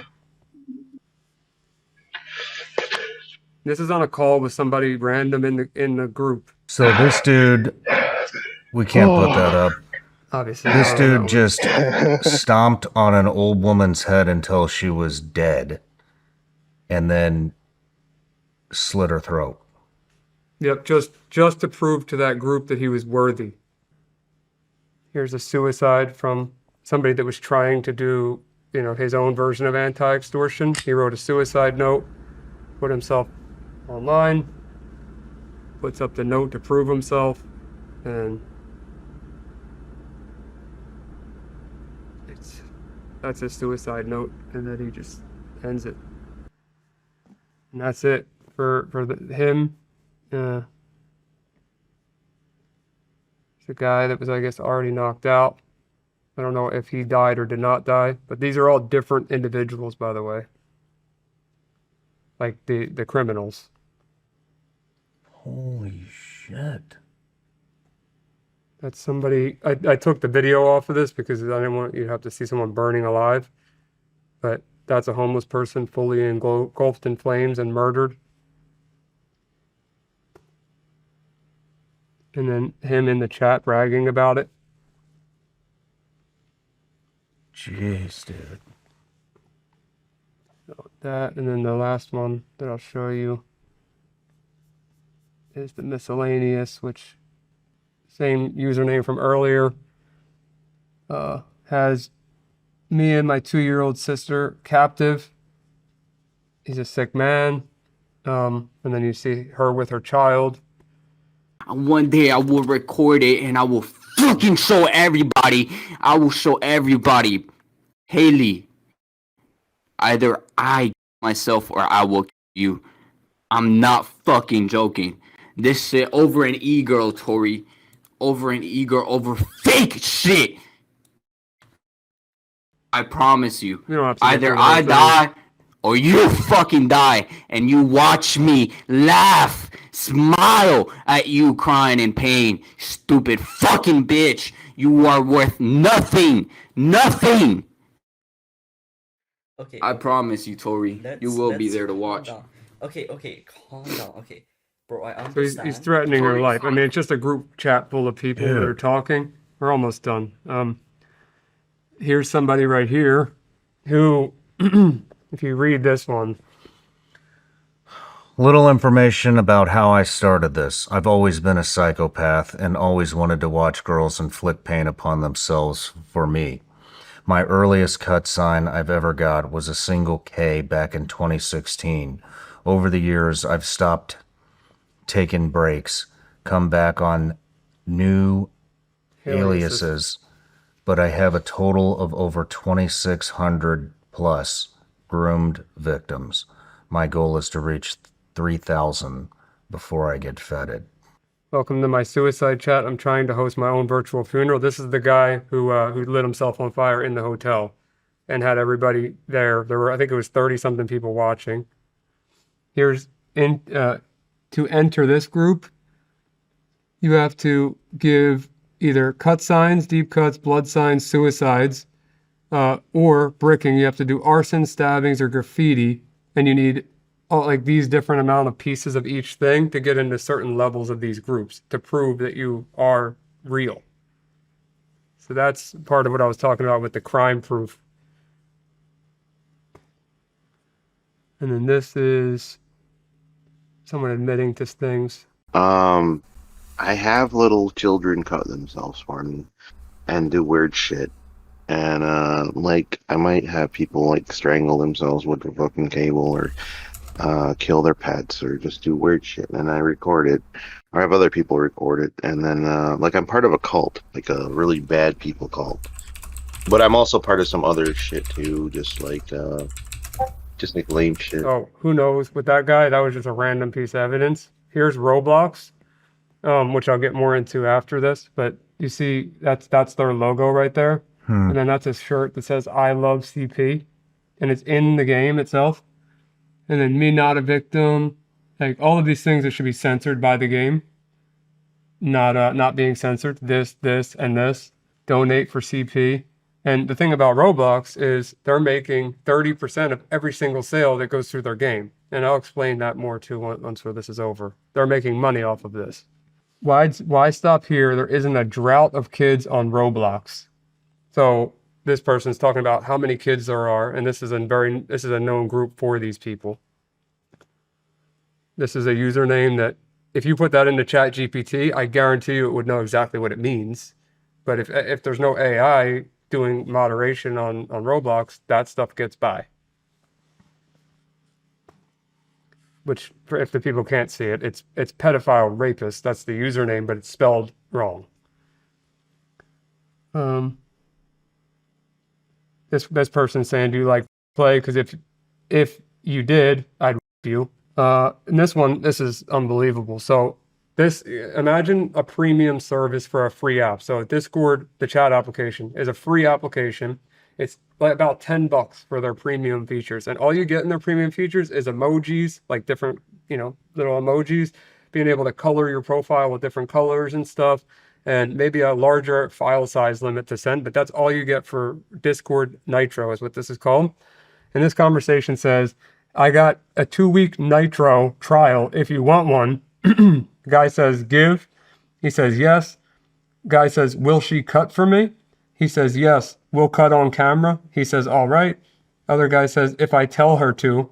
He says, can you tell her to? He said, Nitro first. He said, all right. So he traded a victim for $10 and the ability to send emojis in a chat application. That's how petty and ridiculous this is. Here's an 11-year-old victim they're selling for money. Oh man. What do you mean they're selling her? Read it. For sale. 11-year-old girl. She is very naughty girl, has been deflowered yet still in ripe enough condition. No visible signs of abuse. Will listen when she is put under enough pressure. Make sure to give her enough attention and she'll never leave you. Price $1,200. Only accepting Monero payments. Which is an untraceable cryptocurrency. So, but you see how she's got the group name written here? Yeah. So she's not only being sold by people that are into children, adults, but she is being sold by these satanic scumbags that are doing that. So is she a hostage, or is It's hard to tell. That she may have been forced to take a photo like that, or she may actually be a hostage.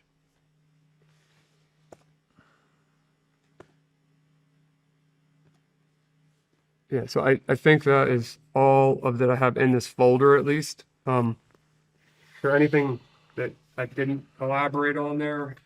Well, I think we need to get these to my guys so we can put some of this, at least some of it. Some of it. And I want to show on some of the Roblox. camera. So, dude, what the fuck, man? So this is, oh man. It's rough, man. I'm sorry you had to watch that. I just wanted you to understand how severe this actually is. And these are little kids. Little These are girls little kids. and boys. So okay. So what are the most popular games that the 764 cult is luring their victims out of? Roblox, Minecraft, Instagram, TikTok, Snapchat. Okay, tell me about Roblox and Minecraft, because I don't know anything about gaming. I don't game. I don't. Understood. I don't either, but it's part of the investigation. You gotta, Yeah. a lot of times I'm investigating, I end up on these games or apps, and Roblox is the one that I'll focus on the most because that seems like the majority of the issues right now. I know little kids that use that game. There's 75 million active daily users. So it's the largest largest children's game in the world right now. I've been telling people too about what you've been telling me for at least 6 months now about the 764 code. None of their kids are off of it yet. Yeah, most people they throw their iPad at their kid, they put them on Roblox, and like I said earlier, little cartoon characters running around the screen, no harm in it. But, something that most people see, like you didn't seem to even know, but like they just banned a guy. There's like a young guy who was actually groomed and had issues for himself on Roblox, who has a popular YouTube channel. He started catching predators on Roblox, just regular old predators that are interested in children, not these guys. And he got, to my knowledge, there could be more. There were 6 arrests. I saw 6 mugshots that came from this one guy. His name is Schlepp.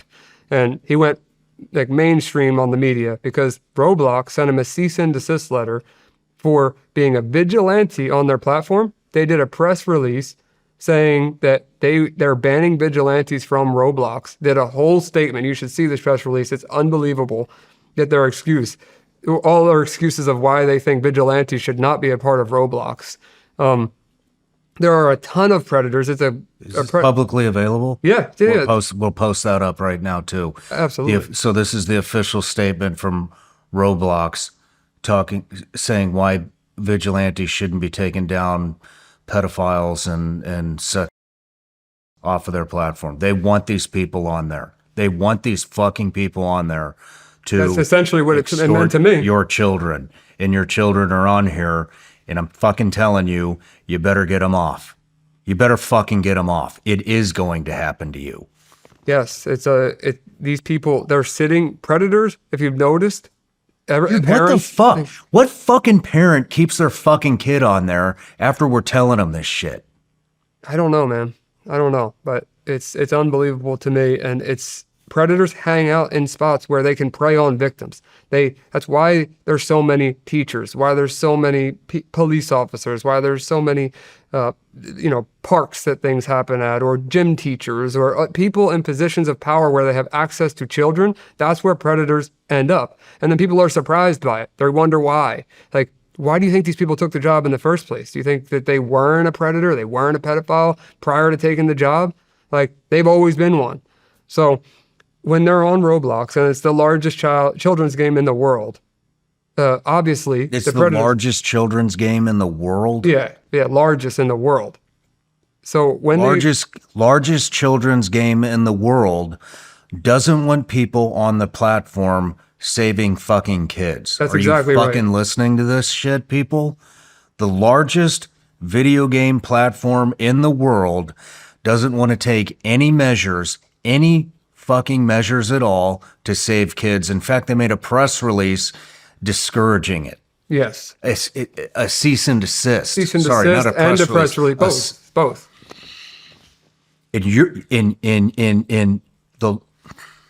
You're fucking paying this platform money. There's millions of people that are going to listen to this, and I'm fucking telling you, you are complicit in this shit.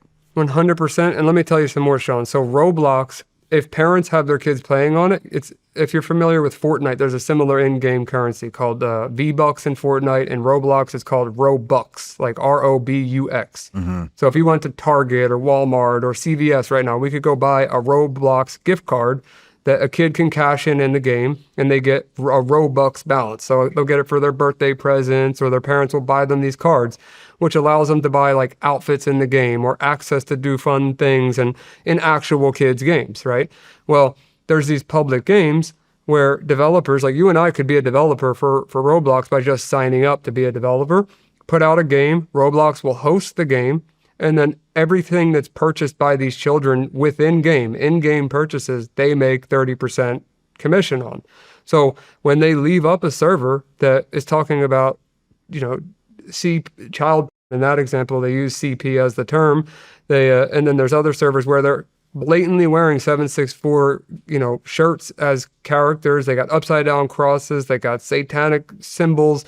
They have people in the chat logs talking about grooming. They have all these things, but they're profiting directly off of this stuff. And they don't have, to my knowledge, it's like it being the largest game in the world comes with some responsibility, for kids. And I believe you should have a full team full of people that are familiar with child crimes working in your content moderation team. And if you don't, then you should be hiring these quote unquote vigilantes that you're kicking off the platform that are getting arrested on your platform. You should be hiring them because obviously they're making more of an impact than Roblox is, at least publicly. Roblox doesn't want to make an impact. They want this shit happening. I guess. They want this shit happening. It's hard to believe, Otherwise, they wouldn't be sending fucking cease and desist letters to people who are trying to save kids. Yeah, wait. I mean, let me just pull up the press people release. People are fucking supporting this shit. I want you to hear the title of this. It's fucking wild. The title of this. Wild. Roblox press release vigilantes. Like, this is not something I'm just coming up with off the top of my head. It's, let's see. I want you to hear the title of it. More on our removal of vigilantes from Roblox. And it goes into a very long press release that explains why they're removing vigilantes from their platform. Look at this. Why we remove vigilantes. The importance of accurate reporting. Help Roblox remove bad actors. What happened after this? So they lost, I think it was, I might be off by a little bit, but $13 billion in market cap, I believe it was within 24 hours after releasing this and doing a cease and desist. The guy Schlepp went very public with the media.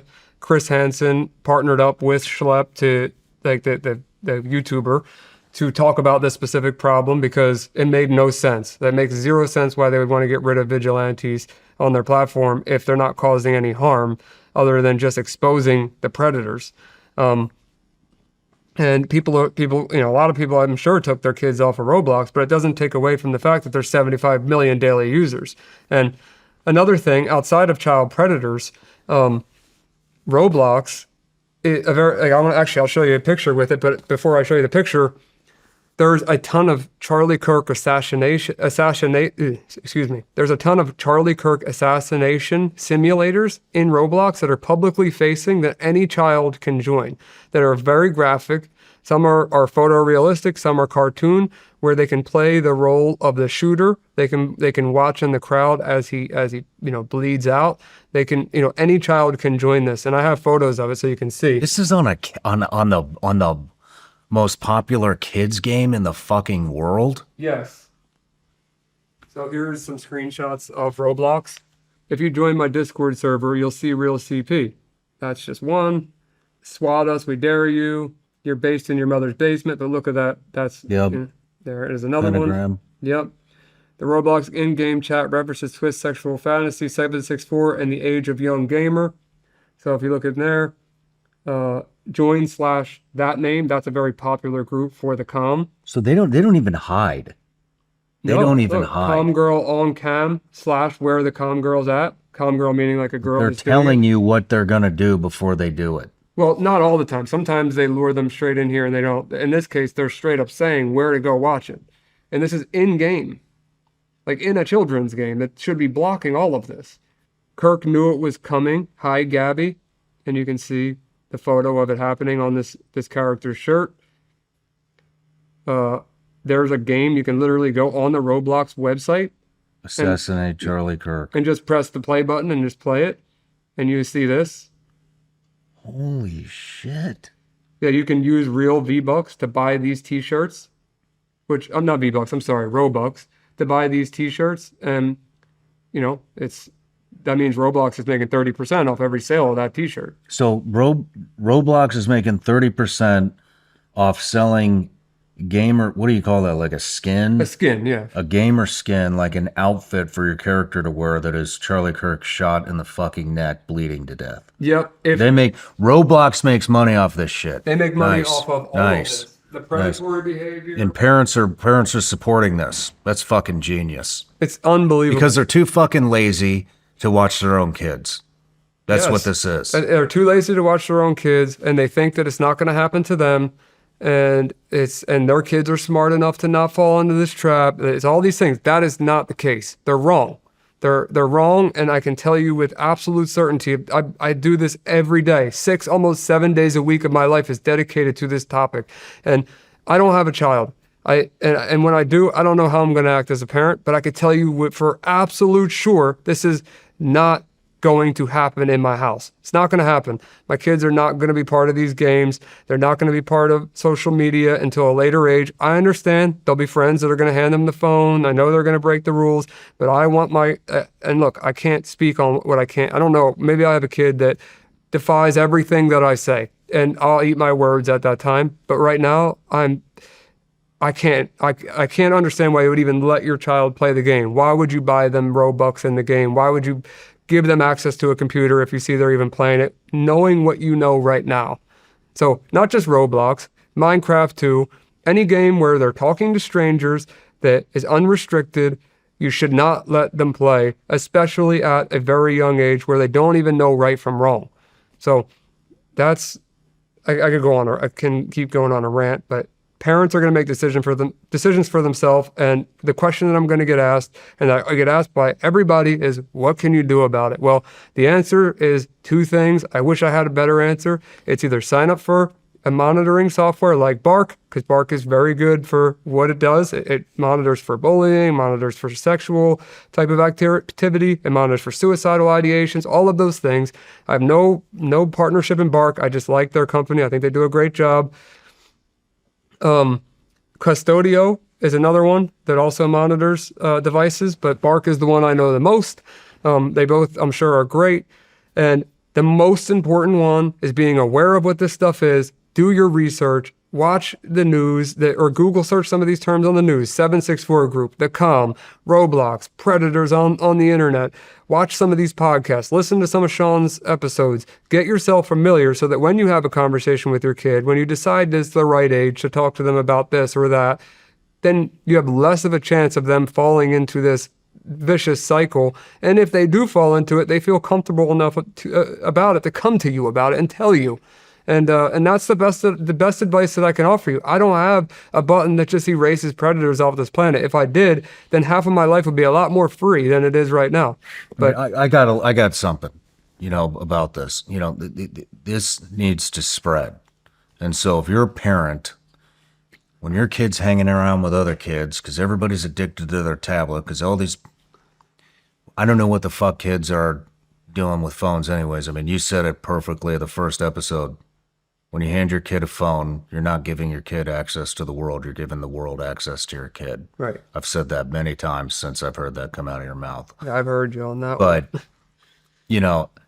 you need to be asking all the parents that your kids hang around with if their kids on Roblox. If they're not if they are on Roblox, then you need to educate them. If they still don't give a shit, then you need to shame the fuck out of them. That's ridiculous. This shit's fucking crazy.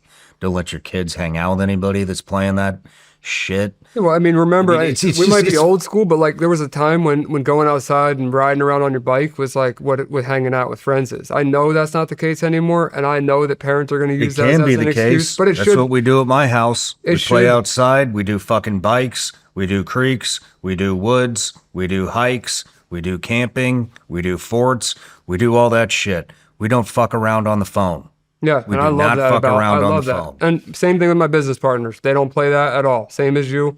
There's a lot of parents that will not allow it. Another thing that's like, and this is a whole different topic, but I just want to just breeze over it real quick. It could get very sensitive for people, and this has like if you're watching this, please do not take offense to this because it has nothing to do with you being into men, women, being trans. I don't care what you're into. You can look at me as a Christian or a right-wing extremist or whatever else that I've read about myself online. I don't care if you're gay. I don't care if you're trans. I don't care about any of the other things, gender fluid, all of the things I'm not thinking of right now. What I care about is if you're attracted to children, I don't like you. It's as simple as that. I don't care if you're a girl, a guy, a strawberry, whatever. I don't care. But when you bring these books into kids' schools at extreme young ages, like I'm walking in Florida, which as most of you know is a pretty wild state and usually against a lot of things. A lot of people don't like Florida. I'm walking through Barnes and Nobles and I see that there's the gay BCs in there, bye binary, and I'm looking in the table of contents of some of these books, and one of them is talking about AIDS. It's like, how do you explain to your 4, 5, 6, 7-year-old kid what AIDS is without telling them what anal sex is? Yeah. You can't. You can't. So why bring these children's books into a school and expect kids to, like, I didn't learn about sex ed until maybe 7th, 8th grade in gym class, and it was like cartoons on the screen explaining what the body parts were. These kids are learning, like, for you to know what the opposite sex is and for sexes to be attracted to the same sex, they have to understand what sex is.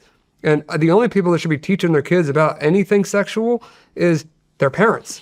So I don't know. That's a whole different topic, a whole different tangent, but I don't like these books. It's got nothing to do with lesbian, gay, LGBTQ. It has nothing to do with that. I really genuinely on everything that I love, I don't care. But I do care when it comes to kids. I think they should make that decision as grown adults. And, This is why so many people are moving to homeschool.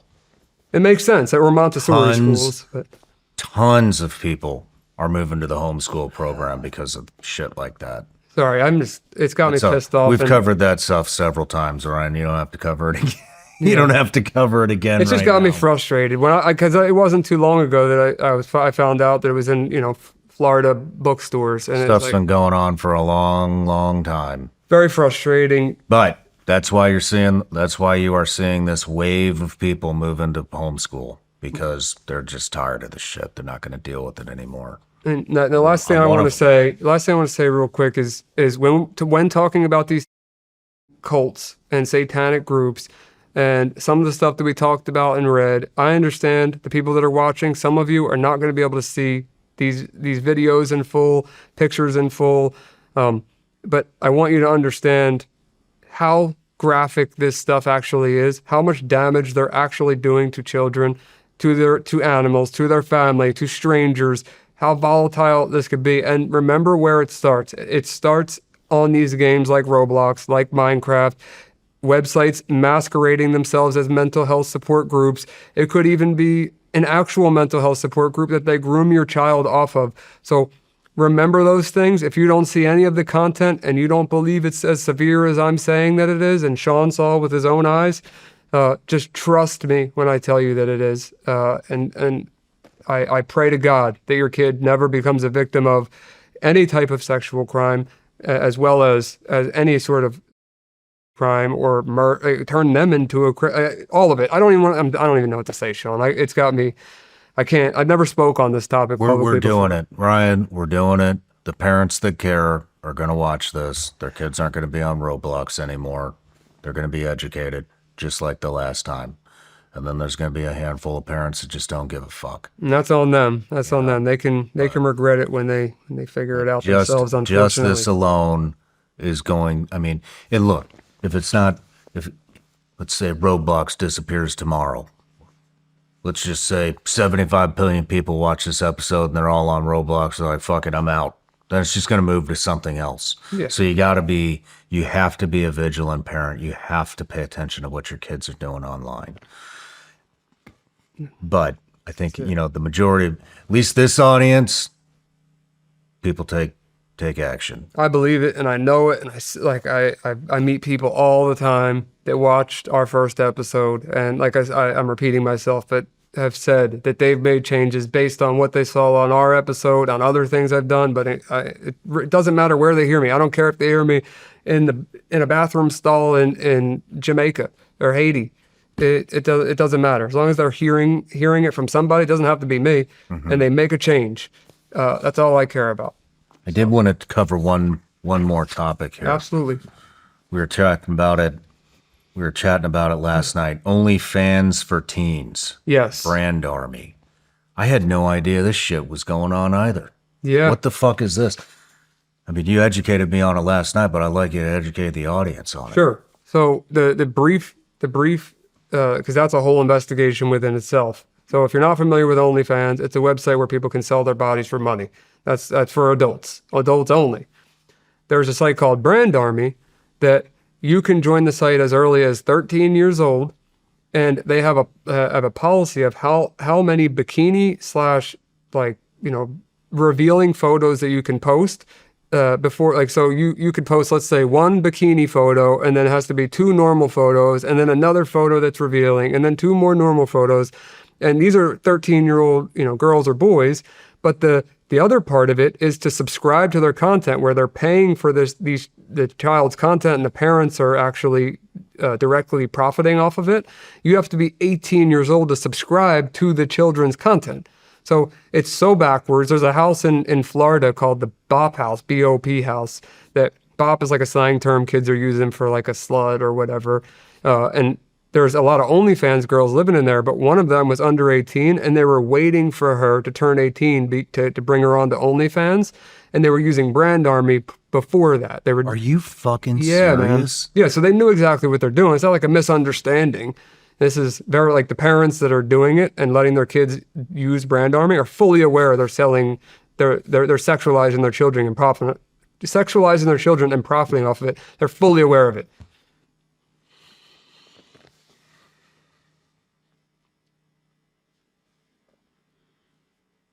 I didn't think I was going to get this worked up this episode. My apologies. Ryan, what are you doing to take care of yourself? I worry about you, man. Not a lot, man. But I got some advice recently. There's a great therapist in Texas that I was told about who specializes in some of this specific type of stuff. And, a lot of this I feel like I compartmentalize, and I'm having some physical issues I talked to you about. I don't really want to get into that here. But even if I really feel like I'm able to compartmentalize and focus on this being a good thing, and I keep convincing myself it's worth it because it's a good thing, and I don't let it affect anything in my life, that's what I really believe. It's now physically proven to me that isn't the case. It has to be subconsciously affecting me, so much so that it's becoming a problem I need to get help for. And I'm not saying that to pity me or to feel bad for me, but, take many years of dealing with the most gruesome stuff that's, probably worse than murder every single day. And I think anyone is going to have some type of reaction to it. If you didn't, I think there'd be something wrong with you. So at some point, I will seek out the right type of help therapy is a tough topic for me. As you know, I've owned 3 mental health facilities, so finding a good therapist is a little harder for me than your average person because I got some internal feelings about them. And then growing up with therapists, they weren't the most trustworthy. It's like they were more my friends than they were my therapist. It's tough for me to believe anything anyone says that's a therapist. But if and when that one in Texas works out, I'll be happy to do it. And any other thing, I'll update you, and I'll let you know. But yeah, I need to take care of myself. Ryan, I want to bring this up because we've had several conversations about this. Last night you were telling me stuff, and I'm not going to get specific, but it is very much affecting your life and people who are close to you that are around you. And, I know, dude, different sector, not as dark as the shit that you're in, but spent a lot of time at war. I just want to fucking tell you, man, like, I get it.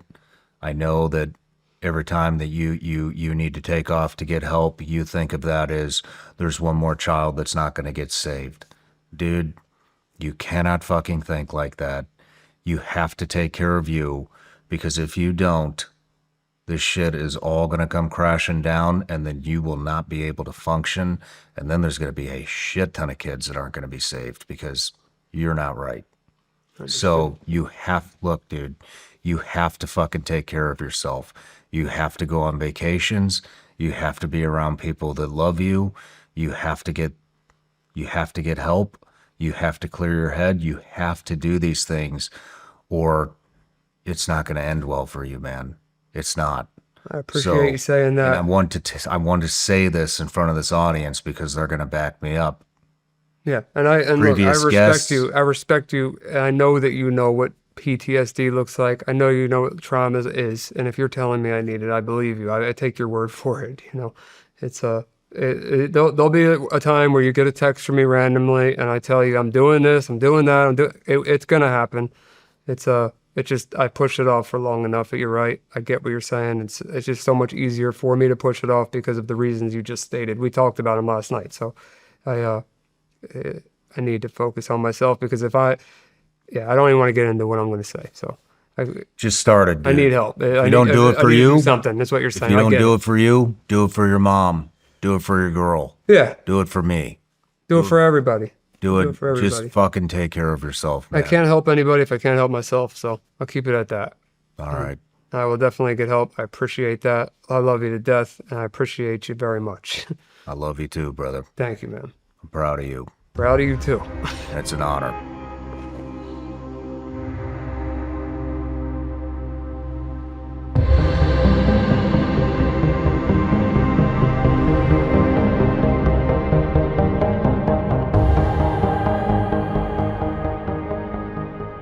Now that the weather is turning and cold and flu season is here, my best defense is a good night's sleep with a Helix mattress. This time of year is nonstop, so prioritizing sleep isn't optional. It's essential. And Helix makes it easy for me to rest, recover, and wake up ready. With Helix, you're not just cozying up. You're upgrading to an award-winning mattress that's built to support your body and help with issues like back pain and night sweats. Take Helix's sleep quiz to find your perfect match tailored to your unique sleep style. They'll deliver it straight to your door with free shipping in the US, and with the Happy with Helix guarantee, you get seamless returns and exchanges and a risk-free, customer-first experience to ensure you're completely satisfied with your new Helix mattress. So what are you waiting for? Your best sleep is just a quiz away. For an exclusive offer, go to helixsleep.com/SRS for 27% off site-wide. That's helixsleep.com/SRS for 27% off site-wide. Make sure you enter our show name into the post-purchase survey so they know we sent you. helixsleep.com/SRS. No matter where you're watching Shawn Ryan Show from, if you get anything out of this, please like, comment, subscribe, and most importantly, share this everywhere you possibly can. And if you're feeling extra generous, please leave us a review on Apple and Spotify podcasts.